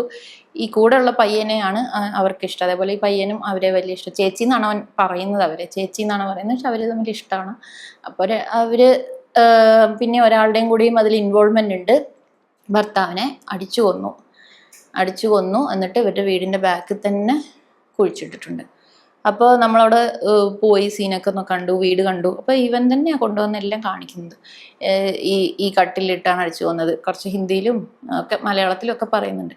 അപ്പോൾ ചേച്ചി അതിൽ ഇൻവോൾവ് അല്ല എന്ന് അവൻ വളരെ എടുത്തെടുത്ത് പറഞ്ഞിട്ടുണ്ട്. ചേച്ചി താഴെയായിരുന്നു, ചേച്ചി ഇതിൽ ചെയ്തിട്ടേ ഇല്ല. അവസാന സമയത്തും അവരെ രക്ഷിക്കാൻ ശ്രമിക്കുന്നുണ്ട്. എന്നിട്ട് അപ്പം നമ്മുടെ ഇവിടെ ഫോറൻസിക് സയൻസ് ടീമുണ്ട്. ഫോറൻസിക് സയൻസുകാരാണ് ഈ നമ്മൾ പത്രത്തിലേക്ക് വരില്ലേ, ഫോറൻസിക് സംഘം വന്ന് തെളിവെടുപ്പ് നടത്തിയെന്ന് പറഞ്ഞാൽ ആ തെളിവ് അങ്ങനത്തെ ട്രേസ് എവിഡൻസുകളൊക്കെ എടുക്കുന്നവരാണ്. അപ്പോൾ അവരുടെ കയ്യിൽ അപ്പം തന്നെ ബ്ലഡിൻ്റെ ടെസ്റ്റ്, ബെൻസിഡിൻ എന്നുള്ള ടെസ്റ്റ്, അപ്പം തന്നെ അതിൻ്റെ പ്രസൻസ് അറിയാവുന്നൊരു ടെസ്റ്റ് ഉണ്ട്. അവരപ്പം തന്നെ അത് ചെയ്തു. അതായത് 1-2 കുത്തും പുള്ളിയൊക്കെ കാണുമ്പോൾ ഇത് ബ്ലഡ് ആണോ എന്ന് പറയുമ്പോൾ അപ്പം തന്നെ ബെൻസിഡിൻ ടെസ്റ്റ് ചെയ്തു, പോസിറ്റീവ് കിട്ടി. അപ്പോൾ അത് ബ്ലഡിൻ്റെ സാന്നിധ്യം കിട്ടി. പിന്നെ അതിൽ നിന്ന് സ്ക്രേപ്പ് ചെയ്ത് അവർ അതിനുള്ള തെളിവൊക്കെ എടുത്തു. വീടിൻ്റെ ബാക്കിൽ പോയി. അപ്പോൾ അവൻ കാണിച്ചു കൊടുത്തു ഇന്ന സ്ഥലമാണ്. ആൾക്കാർ ഇങ്ങനെ ചുറ്റും നിന്നൊരു പണിക്കാർ കളച്ചെടുത്തുകൊണ്ടിരിക്കുക. അപ്പോൾ ബോഡി കണ്ടു. അത്ര ആഴത്തിലൊന്നുമല്ല കുഴിച്ചിട്ടത്, ബോഡി കണ്ടു. പിന്നെ അയാളുടെ കൂടെയുള്ള ഡ്രസ്സുകൾ അതൊക്കെ മാറി അവിടെയാണ് കുഴിച്ചിട്ടെന്ന് അവൻ ചൂണ്ടിക്കാണിക്കുന്നുണ്ട്. ഇവർ കുളച്ചിട്ടൊന്നും കിട്ടുന്നില്ല. അവൻ പറഞ്ഞു മേലകാതെ എത്തി എന്ന് പറഞ്ഞാൽ ആൾ തന്നെ പറഞ്ഞു ഞാൻ കുഴിച്ചെടുത്തരാന്ന് പറഞ്ഞാൽ ആൾ പോയി കുഴിച്ചെടുത്ത് തുണി ഇതെല്ലാം എടുത്ത് തന്നു. അപ്പോൾ നമുക്ക് തോന്നി ഇത് പോലീസുകാർ ഇടിക്കേണ്ടേ ഒന്നും കാര്യമില്ല. ഒരു ലെവൽ കഴിയുമ്പോൾ മനുഷ്യർ സ്വന്തമായിട്ട് ഞാനാ ചെയ്തത്, ഇങ്ങനെയാ ചെയ്തത്, എന്താ ചെയ്തതെന്നൊക്കെ വ്യക്തമായിട്ട് അവർ പറയുന്നുണ്ട്.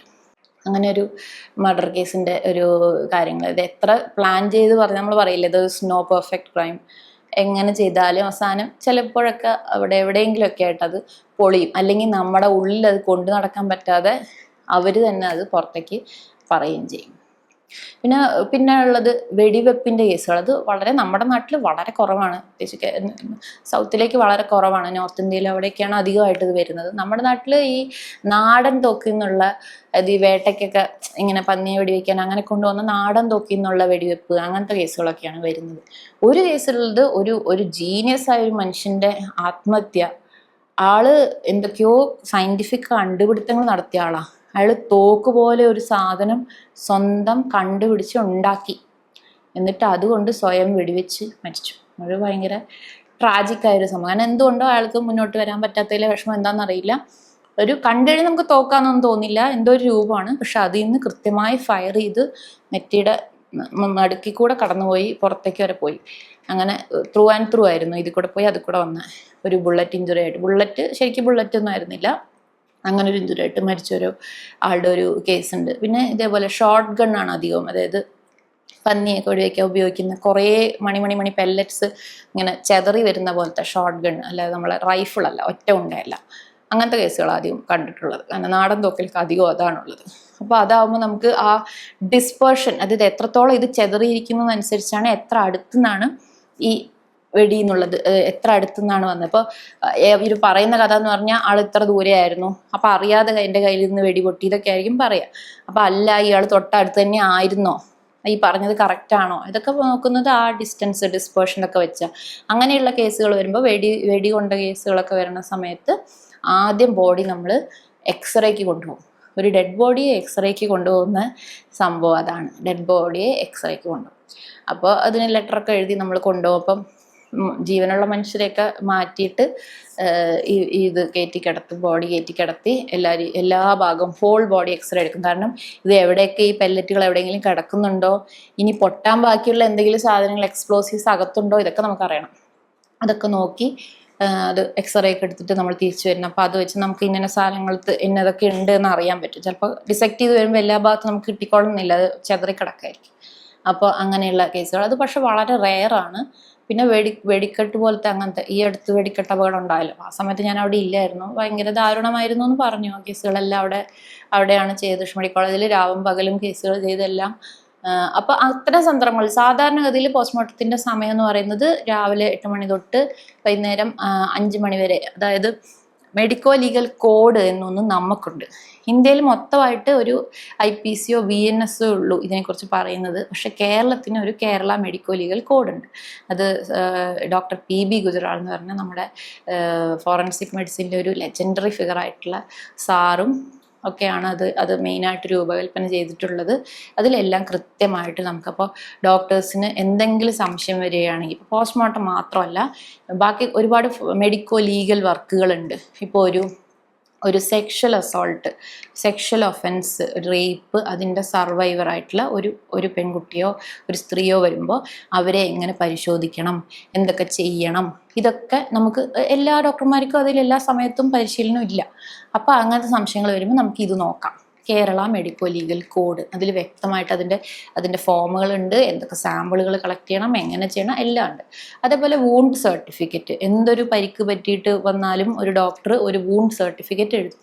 ഈ വൂണ്ട് സർട്ടിഫിക്കറ്റ് എഴുതുന്നതും സ്റ്റേറ്റിൻ്റെ ആവശ്യമാണ്.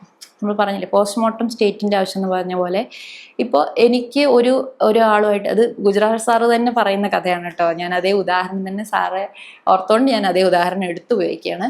സാറ് തന്നെ പറയുന്നത് അതെ. ഇപ്പോൾ എനിക്ക് എൻ്റെ അയൽക്കാരന് ഒരു അതിർത്തി പ്രശ്നം ഉണ്ടെങ്കിൽ എന്ത് ചെയ്യണം? നമ്മൾ പോയി കേസ് കൊടുക്കണം, സിവിൽ കോർട്ടിൽ നമ്മൾ കേസ് നടത്താം, നമ്മൾ ലോയർക്ക് കാശ് കൊടുക്കണം, നമ്മൾ കേസ് നടത്തണം, കംപ്ലൈനൻ്റ് ഞാൻ.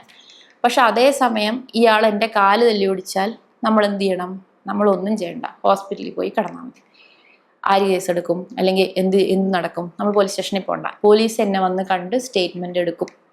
എന്നിട്ട് കോടതിയിൽ സ്റ്റേറ്റ് കേസ് നടത്തും. സ്റ്റേറ്റ് പബ്ലിക് പ്രോസിക്യൂട്ടറെ വെച്ച് എനിക്ക് വേണ്ടി വാദിക്കും. ഞാനൊരു കാശ് പോലും ചിലവാക്കണ്ട. ഞാൻ ഈ കേസിൽ പ്രോസിക്യൂഷൻ വിറ്റ്നസ് നമ്പർ 1, അത്രേ ഉള്ളൂ. ഞാൻ കംപ്ലൈനൻ്റ് പോലും അല്ല. അപ്പോൾ whenever there is A crime against A human body, it is A crime against the state. അപ്പോൾ ഈ സ്റ്റേറ്റിന് വേണ്ടിയാണ്. അപ്പോൾ എനിക്ക് ഈ പരിക്ക് പറ്റിയെന്ന് സ്റ്റേറ്റ് എങ്ങനെ അറിയും? അതെൻ്റെ ഡോക്ടറെ അറിയിക്കണം. അപ്പോൾ അതാണ് ഒരു ഡോക്ടറുടെ ഉത്തരവാദിത്തം. ഞാൻ നേരത്തെ പറഞ്ഞ പോലെ തന്നെ ഒരു മരണം വരുമ്പോൾ അത് പോലീസിനെ അറിയിക്കാനുള്ള ഉത്തരവാദിത്തം പോലെ തന്നെ ഒരു ഇഞ്ചുറി പറ്റി, എന്തെങ്കിലും ഒരു രീതിയിലുള്ളൊരു ആഘാതം പറ്റിയിട്ട് ഒരാൾ വന്നാൽ അത് പോലീസിനെ അറിയിക്കേണ്ട ഉത്തരവാദിത്വം, അതേപോലെ അതിൽ വൂണ്ട് സർട്ടിഫിക്കറ്റ് എഴുതേണ്ട ഉത്തരവാദിത്വം ഒരു ഡോക്ടർക്കുണ്ട്. അപ്പോൾ അതെങ്ങനെ എഴുതാം? അത് നമ്മുടെ കേരള മെഡിക്കോ ലീഗൽ കോഡിലുണ്ട്. ഒരു ഏജ് എസ്റ്റിമേഷൻ, ഒരു കുട്ടിയെ കിട്ടി, അങ്ങനത്തെ കേസുകളും നമ്മൾ ഫോറൻസിക് ഡിപ്പാർട്ട്മെൻറ്റിലാണ് വരുന്നത്. നമ്മൾ പോസ്റ്റ്മോർട്ടം അല്ലാതെ പുറമേ ചെയ്യുന്ന കാര്യങ്ങൾ അതൊക്കെയാണ്. ഏജ് ഡിറ്റർമിനേഷൻ, പ്രത്യേകിച്ച് ഇപ്പോൾ എവിടെന്നെങ്കിലും ഓടി വന്ന കുട്ടികൾ അങ്ങനെയൊക്കെ കിട്ടുമ്പോൾ അവർക്കൊരു ബേസ് ലൈൻ ഒരു ഡാറ്റ ഉണ്ടാവില്ല. ഇപ്പം എത്ര വയസ്സായി നമുക്കറിയില്ല. അല്ലെങ്കിൽ അവരെന്തെങ്കിലും ചിലപ്പോൾ ക്രൈം എന്ന് പറയാൻ പാടില്ല, കുട്ടികളെ ഒരിക്കലും ക്രിമിനൽ എന്ന് വിളിക്കാൻ പാടില്ല. ജസ്റ്റ് ജുവനൈൽ ജസ്റ്റിസ് ആക്ട് പ്രകാരം child in conflict with law എന്നേ പറയുള്ളൂ, ക്രിമിനൽ എന്ന് ഒരിക്കലും പറയില്ല.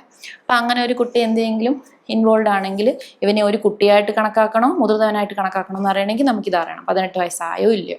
അപ്പോൾ ഏജ് എസ്റ്റിമേഷന് വേണ്ടിയിട്ട് കൊണ്ടുവരും. അപ്പോൾ അതെങ്ങനെ ചെയ്യണം എന്നുള്ളതും ഇങ്ങനത്തെ എല്ലാ സാധനങ്ങളും കേരള മെഡിക്കോ ലീഗൽ കോഡിലുണ്ട്. എല്ലാ ഡോക്ടർമാരും അറിഞ്ഞിരിക്കേണ്ട കാര്യം. സെക്ഷൽ ഒഫൻസിനെ കുറിച്ച് പറഞ്ഞതുകൊണ്ട് ഞാൻ ഒരു കാര്യം കൂടി പറഞ്ഞിട്ട് അവസാനിപ്പിക്കാം. നമ്മുടെ നാട്ടിൽ സെക്ഷൽ ഒഫൻസ്, റേപ്പ്, ഇതൊക്കെ സ്ത്രീകളെ റേപ്പ് ചെയ്യുന്നു, സ്ത്രീകൾക്കെതിരെ നടക്കുന്ന അതിക്രമം എന്നുള്ള രീതിയിലാണ് പറയുന്നത്. ഒരു പുരുഷനെ റേപ്പ് ചെയ്യാൻ പറ്റുമോ? അല്ലെങ്കിൽ ഒരു പുരുഷനെ റേപ്പ് ചെയ്താൽ എന്ത് സംഭവിക്കും? അതിനെന്ത് കേസെടുക്കും? ഈ 2018 വരെയും അതിനുശേഷവും അൺനാച്ചുറൽ സെക്ഷൽ ഒഫൻസ് എന്നൊരു സെക്ഷൻ ഉണ്ടായിരുന്നു. IPC 377 ഉണ്ടായിരുന്നു. 2018 അത് ഡീക്രിമിനലൈസ് ചെയ്തു. അതൊരു കുറ്റകൃത്യം അല്ലാതാക്കി. എന്ന് വെച്ചാൽ അത് മുഴുവനായിട്ടും എടുത്ത് കളഞ്ഞിട്ടില്ല, സെക്ഷൻ ഉണ്ട്. അതെന്തുകൊണ്ടെന്ന് ചോദിച്ചാൽ ഹോമോസെക്ഷലായ എല്ലാ ആൾക്കാരെയും അതിൻ്റെ പ്രകാരം കുറ്റക്കാരായിട്ട് കണക്കാക്കുമായിരുന്നു. 2 പുരുഷന്മാരോ 2 സ്ത്രീകളോ ഒന്ന് ജീവിച്ചാൽ ആർക്ക് വേണമെങ്കിൽ കംപ്ലൈൻറ്റ് ചെയ്യുക, അവരെ പോലീസ് പിടിച്ചുകൊണ്ട് അങ്ങനെയായിരുന്നു.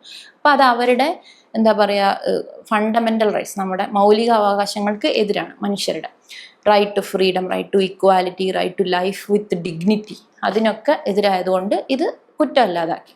പക്ഷെ അപ്പോഴും എന്താണ് നിൽക്കുന്നതെന്ന് വെച്ചാൽ, കൺസെൻറ്റിങ് അഡൽട്ട്സ്, ഉഭയസമ്മതപ്രകാരം 2 മുതിർന്ന വ്യക്തികൾ തമ്മിൽ എന്ത് നടന്നാലും അത് അവരുടെ കാര്യം എന്ന് മാത്രമേ കോടതി പറഞ്ഞിട്ടുള്ളൂ. അതിൽ കൺസെൻറ്റ് ഇല്ലെങ്കിൽ, ഒരാളുടെ സമ്മതം ഇല്ലെങ്കിൽ അതപ്പോഴും ക്രൈമാണ്, അത് ഒഫൻസാണ്. പക്ഷേ ഇപ്പോൾ എന്ത് സംഭവിച്ചെന്ന് ചോദിച്ചാൽ, BNS വന്നപ്പോൾ, ഭാരതീയ ന്യായ സംഹിതയിലേക്ക് ഇങ്ങനെ കൂട് വിട്ട് കൂട് മാറിയപ്പോൾ അതിൻ്റെ ഇടയിൽ ഇത് കൊഴിഞ്ഞുപോയി. എന്തുകൊണ്ടോ ആരും ഇത് ശ്രദ്ധിച്ചിട്ടില്ലയോ, അല്ലെങ്കിൽ എന്തുകൊണ്ടോ അതിനെതിരെ ഒരു പ്രതികരണങ്ങൾ ഉണ്ടാവുന്നില്ല, അല്ലെങ്കിൽ പ്രതികരണം ഉണ്ടായിട്ടും ഒരു മാറ്റവും ചലനവും ഉണ്ടാവുന്നില്ല. ഇപ്പോഴത്തെ സിറ്റുവേഷൻ എന്താണെന്ന് ചോദിച്ചാൽ, ഒരു പുരുഷനെതിരെ, അയാൾ 18 വയസ്സ് കഴിഞ്ഞ ആളാണെങ്കിൽ അയാൾക്കെതിരെ ഒരു സെക്ഷൽ ഒഫൻസ് നടന്നാൽ, ഒരു ആണിനെ വേറൊരു ആൾ റേപ്പ് ചെയ്താൽ പോലും സെക്ഷൽ ഒഫൻസ് ഫയൽ ചെയ്യാൻ പറ്റില്ല. സെക്ഷൽ ഒഫൻസിന് ഒരു സെക്ഷനും BNS ഇല്ല. അതിൻ്റെ ഭീകരാവസ്ഥ മനസ്സിലാവണമെന്നുണ്ടെങ്കിൽ എനിക്ക് എൻ്റെ ഒരു ഫ്രണ്ട് സൈക്കാട്രിസ്റ്റാണ്, ആൾ നിംഹാൻസിൽ വർക്ക് ചെയ്യായിരുന്നു. അപ്പോൾ എന്നെ വിളിച്ചിട്ട് ഇങ്ങനെ ചോദിച്ചു, അവരുടെ വാർഡിൽ അഡ്മിറ്റായിരുന്ന ഒരു 19 വയസ്സുകാരൻ പയ്യൻ, അവൻ്റെ കൂടെ ഒരു പെയ്ഡ് കെയർ ടേക്കർ ഉണ്ടായിരുന്നു വീട്ടുകാർ വെച്ച്. ഇവർ റൗണ്ട്സിന് പോയി ഇവനെ കണ്ടപ്പോൾ അവൻ പറഞ്ഞു ഇയാളെന്നെ റേപ്പ് ചെയ്തു എന്ന് പറഞ്ഞു, 19 വയസ്സുകാരൻ ഒരു പയ്യനെ. അപ്പോൾ എന്ത് ചെയ്യണം എന്നൊക്കെ ചോദിക്കാൻ വേണ്ടി വിളിച്ചപ്പോൾ പോലീസിൽ അറിയിക്കണം അതൊക്കെ. പക്ഷെ പിന്നെ എന്നിട്ട് ഞാൻ ആലോചിച്ചു, എൻ്റെ സാറുമാരായിട്ടൊക്കെ ഡിസ്കസ് ചെയ്തു, ഇല്ല ഇതിലിപ്പോൾ എന്ത് കേസ് ഫയൽ ചെയ്യും? ഒരു സെക്ഷൽ ഒഫൻസ് കേസ് ഫയൽ ചെയ്യാൻ പറ്റില്ല. ഹേർട്ട് അല്ലെങ്കിൽ ആഘാതം അല്ലെങ്കിൽ എന്താ പറയുക പരിക്ക് എന്നുള്ള ഉപദ്രവം, ഹേർട്ട്, ഗ്രീവസ് ഹേർട്ട്, മാരകമായ ഉപദ്രവം, അതുണ്ടെങ്കിൽ മാരകമായ ഉപദ്രവം, ഇത്രേ ഫയൽ ചെയ്യാൻ പറ്റുള്ളൂ. സെക്ഷൽ ഒഫൻസ് എന്നൊരു കാര്യമേ ഫയൽ ചെയ്യാൻ പറ്റില്ല. അപ്പം അങ്ങനെയുള്ള എന്താ പറയുക ചില കുറവുകളോ അല്ലെങ്കിൽ ക്ഷതങ്ങളോ ഒക്കെ നിയമവ്യവസ്ഥയ്ക്ക് ചെറിയതായിട്ട് പറ്റിയിട്ടുണ്ട്. അത് ഇതിൽ അഡ്രസ്സ് ചെയ്യണം എന്ന് ആഗ്രഹിക്കുന്നു. അതേപോലെ തന്നെ എല്ലാ പ്രസവങ്ങളും ഒരു ഗൈനക്കോളജിസ്റ്റ് എടുക്കുന്ന പോലെ, എല്ലാ തിമിര ശസ്ത്രക്രിയ ഒഫ്താൽമോളജിസ്റ്റ് ചെയ്യുന്ന പോലെ എല്ലാ പോസ്റ്റ്മോർട്ടങ്ങളും ഒരു ഫോറൻസിക് സർജൻ തന്നെ ചെയ്യാനുള്ള ഒരു അവസ്ഥ, ഒരു സാഹചര്യം, ഒരു നിയമനിർമ്മാണം, ജനങ്ങളുടെ ഭാഗത്തുനിന്ന് അതിനുള്ള ഒരു ഇനീഷ്യേറ്റീവ്, ഭരണകർത്താക്കളുടെ ഭാഗത്തുനിന്ന് അതിനുള്ളൊരു ഉദ്യമം ഉണ്ടാവണം എന്നും കൂടി ആണ് ഒരു ആഗ്രഹമായിട്ട് എനിക്ക് പറയാനുള്ളത്.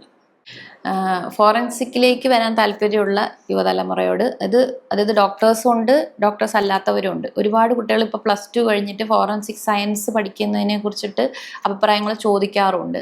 ഫോറൻസിക് സയൻസ് സ്കോപ്പുള്ള മേഖല തന്നെയാണ്. പക്ഷെ ഇപ്പോൾ നിലവിൽ അത് ഞങ്ങളും ഇങ്ങനെ ഞങ്ങളുടെ പഠന ഭാഗമായിട്ട് PG കാലത്ത് ഫോറൻസിക് സയൻസ് ലബോറട്ടറിയിൽ, കെമിക്കൽ എക്സാമിനേഴ്സ് ലബോറട്ടറിയിലൊക്കെ ഞങ്ങൾക്ക് പോയി അവിടുത്തെ ആൾക്കാരെ കാണാനും അവിടെ എന്ത് നടക്കുന്നത് കാണാനൊക്കെയുള്ള പോസ്റ്റിങ്ങുകളുണ്ട്. അപ്പോൾ അവിടെ പോകുമ്പോൾ നമ്മൾ അവരോട് ചോദിച്ചിട്ടുള്ള ഡൗട്ടാണ്. കാരണം നമ്മളോടാണ് എല്ലാവരും ഫോറൻസിക് സയൻസിൻ്റെ ഡൗട്ട് ചോദിക്കുക. അത് നമുക്ക് കൃത്യം അറിയില്ല. നമ്മൾ ഫോറൻസിക് മെഡിസിൻ, രണ്ട് ശാഖയാന്ന് തന്നെ പല ആൾക്കാർക്കും അത്ര അറിഞ്ഞൂടാ. അപ്പോൾ നമ്മൾ അവരോട് ചോദിച്ചിട്ടുള്ള സംശയം, അപ്പോൾ അവിടെ നിന്ന് കിട്ടിയ മറുപടി എന്ന് പറയുന്നത് ഫോറൻസിക് സയൻസിൻ്റെ അടിയിൽ ജോലിക്ക് എടുക്കുന്നത് ഇപ്പോഴും PSC വഴി ഗവൺമെന്റിലാണ് അതിന് ജോലി സാധ്യത, അതിലേക്ക് ജോലിക്ക് എടുക്കുന്നത് ഇപ്പോഴും പ്യുവർ സയൻസ് പഠിച്ച, ഫിസിക്സ്, കെമിസ്ട്രി, ബയോളജി പഠിച്ച ആൾക്കാരെയാണ്. അതാണ് ഇപ്പോഴും അതിൻ്റെ ഒരു എന്താ പറയുക മാനദണ്ഡമായിട്ട് അല്ലെങ്കിൽ വിദ്യാഭ്യാസ യോഗ്യതയായിട്ട് ഇതുവരെയും ഉള്ളത്. അപ്പം നിങ്ങൾ ഫോറൻസിക് സയൻസ് പഠിച്ചത് കൊണ്ട് നിങ്ങൾക്ക് അതിലേക്കൊരു മുൻകൈ ഉണ്ടാവില്ല. പക്ഷെ ഭാവിയിൽ അത് ആഡ് ചെയ്യുമായിരിക്കും. കാരണം ഫോറൻസിക് സയൻസ് ഡിപ്പാർട്ട്മെൻറ്റിലേക്ക് ഫോറൻസിക് സയൻസ് പഠിച്ചവർ വരണം എന്നുള്ള ആ ഒരു മാറ്റം വന്നു കഴിഞ്ഞാൽ തീർച്ചയായിട്ടും അപ്പം നിങ്ങൾക്കൊരു സ്കോപ്പ് ഉണ്ടാവുന്നതാണ്. അപ്പോൾ എപ്പോഴും ഒരു നല്ല യൂണിവേഴ്സിറ്റി തന്നെ അല്ലേ, അങ്ങനെയുള്ള കാര്യങ്ങളൊക്കെ ഉറപ്പുവരുത്തിയതിന് ശേഷം മാത്രം അങ്ങനത്തെ സാധനം പഠിക്കാൻ വേണ്ടിയിട്ട് സെലക്ട് ചെയ്യുക. കേരളത്തിൽ എനിക്ക് തോന്നുന്നു അധികം യൂണിവേഴ്സിറ്റികളിൽ ഇല്ല, 1-2 സ്ഥലങ്ങളിലേ ഉള്ളൂ ഫോറൻസിക് സയൻസ്. അങ്ങനെ പഠിക്കുന്ന ഒരു കുട്ടി നമ്മുടെ അടുത്ത് അവിടെ കേസ് കാണാം, അത് പ്രൈവറ്റ് യൂണിവേഴ്സിറ്റി ആയിരുന്നു, അപ്പോൾ അവിടെ കേസ് കാണാൻ വന്നോട്ടെ എന്നൊക്കെ പ്രത്യേകം പെർമിഷനൊക്കെ ചോദിച്ച് അങ്ങനെയൊക്കെ വരികയും നമ്മളെ പരിചയപ്പെടുകയൊക്കെ ചെയ്തിരുന്നു. അതാണ് ഫോറൻസിക് സയൻസിൻ്റെ സാധ്യതയെക്കുറിച്ച്. അതായത് നിലവിൽ ഫിസിക്സ്, കെമിസ്ട്രി, ബയോളജി പഠിക്കുന്നവർക്കാണ് ഫോറൻസിക് സയൻസിലേക്ക് ഉള്ള വിദ്യാഭ്യാസ യോഗ്യതയായിട്ട് PSCയിലൊക്കെ കിടക്കുന്നത്. എൻ്റെ അറിവിൽ അത് മാറിയിട്ടുണ്ടോയെന്ന് അറിയില്ല, മാറുന്നത് വരെ അങ്ങനെയാണ്. പിന്നെ ഉള്ളത് ഫോറൻസിക് മെഡിസിൻ. അത് എന്തായാലും MBBSന് ശേഷം അതിനെക്കുറിച്ച് ചിന്തിക്കാൻ പറ്റുള്ളൂ. MBBS കഴിഞ്ഞവർക്കും ഫോറൻസിക് മെഡിസിന് എങ്ങനെയാണ് ജോലി സാധ്യത എന്നൊക്കെ ചോദിച്ചാൽ, ഒന്ന് ഇതേപോലെ തന്നെ നമുക്ക് പോസ്റ്റ്മോർട്ടം ചെയ്യണം എന്നുള്ള ആഗ്രഹമുള്ളവർക്ക് ഗവൺമെൻറ്റിൽ തന്നെ മെഡിക്കൽ കോളേജുകളിൽ തന്നെ കയറിയാലേ പറ്റുള്ളൂ. അല്ലെങ്കിൽ ഗവൺമെൻറ് മെഡിക്കൽ കോളേജ് അല്ലെങ്കിൽ മറ്റ് പോസ്റ്റ്മോർട്ടം നടക്കുന്ന മറ്റ് സെൻറ്ററുകൾ എന്ന് പറഞ്ഞാൽ ജില്ലാ hospital, general hospital, taluk headquarters ഹോസ്പിറ്റലുകളിലൊക്കെ നടക്കുന്നുണ്ട്. അപ്പോൾ PSCയിൽ നമ്മൾ RMO എന്നുള്ള ഇതിൽ പരീക്ഷ എഴുതി അവിടെ പോയി നമ്മൾ പോസ്റ്റഡ് ആവുകയാണെന്നുണ്ടെങ്കിൽ നമ്മുടെ MDയും കൂടി കണക്കാക്കിയിട്ട് അവിടെ തസ്തിക ഉണ്ടെങ്കിൽ നമുക്ക് അവിടെ പോലീസ് സർജനായിട്ട് വർക്ക് ചെയ്യാൻ പറ്റും. അങ്ങനെ എൻ്റെ പല സീനിയേഴ്സൊക്കെ അങ്ങനെ പല സ്ഥലങ്ങളിൽ വർക്ക് ചെയ്യുന്നുണ്ട്. അല്ലാത്ത പക്ഷം നമ്മൾ ഗവൺമെൻറ് മെഡിക്കൽ കോളേജുകളിൽ തന്നെ, അത് DME വഴിയാണ് അതിൻ്റെ, അതായത് മെഡിക്കൽ എഡ്യൂക്കേഷൻ്റെ ഡയറക്ടർ വഴിയാണ് അതിൻ്റെ നിയമനം നടക്കുന്നത്. അതും PSC പ്രത്യേകം അതിന് വേണ്ടിയിട്ട് ജോലിക്ക് വിളിക്കുമ്പോൾ ആ പരീക്ഷ എഴുതിയിട്ട് വേണം അതിലേക്ക് കയറാൻ. അപ്പോൾ ആ ഒരു പരീക്ഷ വിളിക്കുന്നതിൻ്റെ ഒരു ഗ്യാപ്പ് വരും അതിൽ. പക്ഷെ എന്നാലും ഒരുപാട് സ്പെഷ്യാലിറ്റികൾ വെച്ച് നോക്കുമ്പോൾ അത്ര സാച്ചുറേറ്റഡ് ആയിട്ടില്ല ഫോറൻസിക് മെഡിസിൻ. കാരണം പല സ്പെഷ്യാലിറ്റികളും എത്രയോ ഡോക്ടർമാർ ഓരോ കൊല്ലം പുറത്തേക്ക് ഇറങ്ങുന്നുണ്ട്. അപ്പോൾ അത്രയും കോമ്പറ്റീഷൻ വരും. വരും. ഫോറൻസിക് 13 സീറ്റുകളാണ് ഇപ്പോൾ കേരളത്തിലുള്ളത്, എല്ലാ മെഡിക്കൽ കോളേജിലും കൂടി എൻ്റെ അറിവിൽ. അപ്പോൾ 13 ആളാണ് ഒരു വർഷം പുറത്തേക്ക് ഇറങ്ങുന്നത്. അപ്പോൾ ഒരു 3-4 കൊല്ലം കൂടുമ്പോൾ വിളിച്ചാൽ അത്ര പേരാണ് പരീക്ഷ എഴുതുന്നത്, അതിൽ കുറച്ച് പേരാണ് അപ്പോയിൻമെൻറ്റ് കിട്ടി അതിൽ കയറുന്നത്. അല്ലാത്ത പക്ഷം നിങ്ങൾക്ക് പ്രൈവറ്റ് മെഡിക്കൽ കോളേജുകളിൽ അസിസ്റ്റന്റ് പ്രൊഫസറായിട്ട് ജോലി ചെയ്യാം, കുട്ടികളെ പഠിപ്പിക്കാം, ടീച്ചിങ് ഇഷ്ടമാണെങ്കിൽ അത് ചെയ്യാം. ഇനി കേരളത്തിന് പുറത്ത് പോകുകയാണെന്നുണ്ടെങ്കിൽ ഈവൻ പ്രൈവറ്റ് മെഡിക്കൽ കോളേജുകളിലും പോസ്റ്റ്മോർട്ടം നടക്കുന്ന ഇഷ്ടംപോലെ സെൻറ്ററുകളുണ്ട്. അപ്പോൾ നമുക്ക് അവിടെ വേണമെങ്കിൽ ജോയിൻ ചെയ്യാം, അല്ലെങ്കിൽ പഠിപ്പിക്കൽ മാത്രമുള്ള അസിസ്റ്റന്റ് പ്രൊഫസറായിട്ട് ജോയിൻ ചെയ്യാം. അത്യാവശ്യം നല്ല പേയ്മെൻ്റൊക്കെ ഉള്ള നല്ല ഡിമാൻഡുള്ള ഒരു കോഴ്സാണ്. ഇപ്പോഴത്തെ കാലത്ത് നല്ല ഡിമാൻഡുള്ള ഒരു കോഴ്സാണ്. കാരണം ഞാൻ സീനിയർ റെസിഡൻസി കഴിഞ്ഞ് ഈ ആഴ്ച പുറത്തിറങ്ങി അടുത്ത ആഴ്ച ജോലിക്ക് കയറി. അതിന് മുന്നേ എനിക്ക് ഇങ്ങോട്ട് കോൾ വന്നു ജോലി വേണമെന്ന് ചോദിച്ചിട്ട്. അപ്പോൾ എനിക്ക് ഒരു എന്താ വെച്ചാൽ ഭാഗ്യം പറയാണ് ഞാൻ.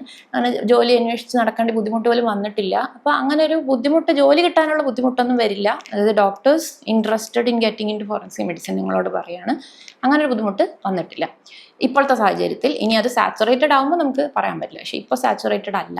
അപ്പോൾ അത് നിങ്ങൾക്ക് ധൈര്യമായിട്ട് കയറാം. പക്ഷെ പോസ്റ്റ്മോർട്ടം ചെയ്യാനുള്ള ആഗ്രഹമുള്ളവർക്ക് ഗവൺമെൻറ്റിൽ ഇപ്പോൾ വിളിക്കുന്നോ ആ PSC പരീക്ഷയ്ക്ക് വേണ്ടിയുള്ള കാത്തിരിപ്പ് മാത്രമേ ഉള്ളൂ. അത് വിളിക്കുമ്പോഴേ എഴുതാൻ പറ്റുള്ളൂ. അങ്ങനെ ഒരു കാത്തിരിപ്പിൻ്റെ പ്രശ്നമുണ്ട്. അല്ലെങ്കിൽ കേരളത്തിന് പുറത്ത് പോകണം. അപ്പോഴും ഇന്ത്യയുടെ പുറത്ത് പോകുകയാണെന്നുണ്ടെങ്കിൽ ചില രാജ്യങ്ങളിലേ നമുക്ക് പോകാൻ പറ്റുള്ളൂ.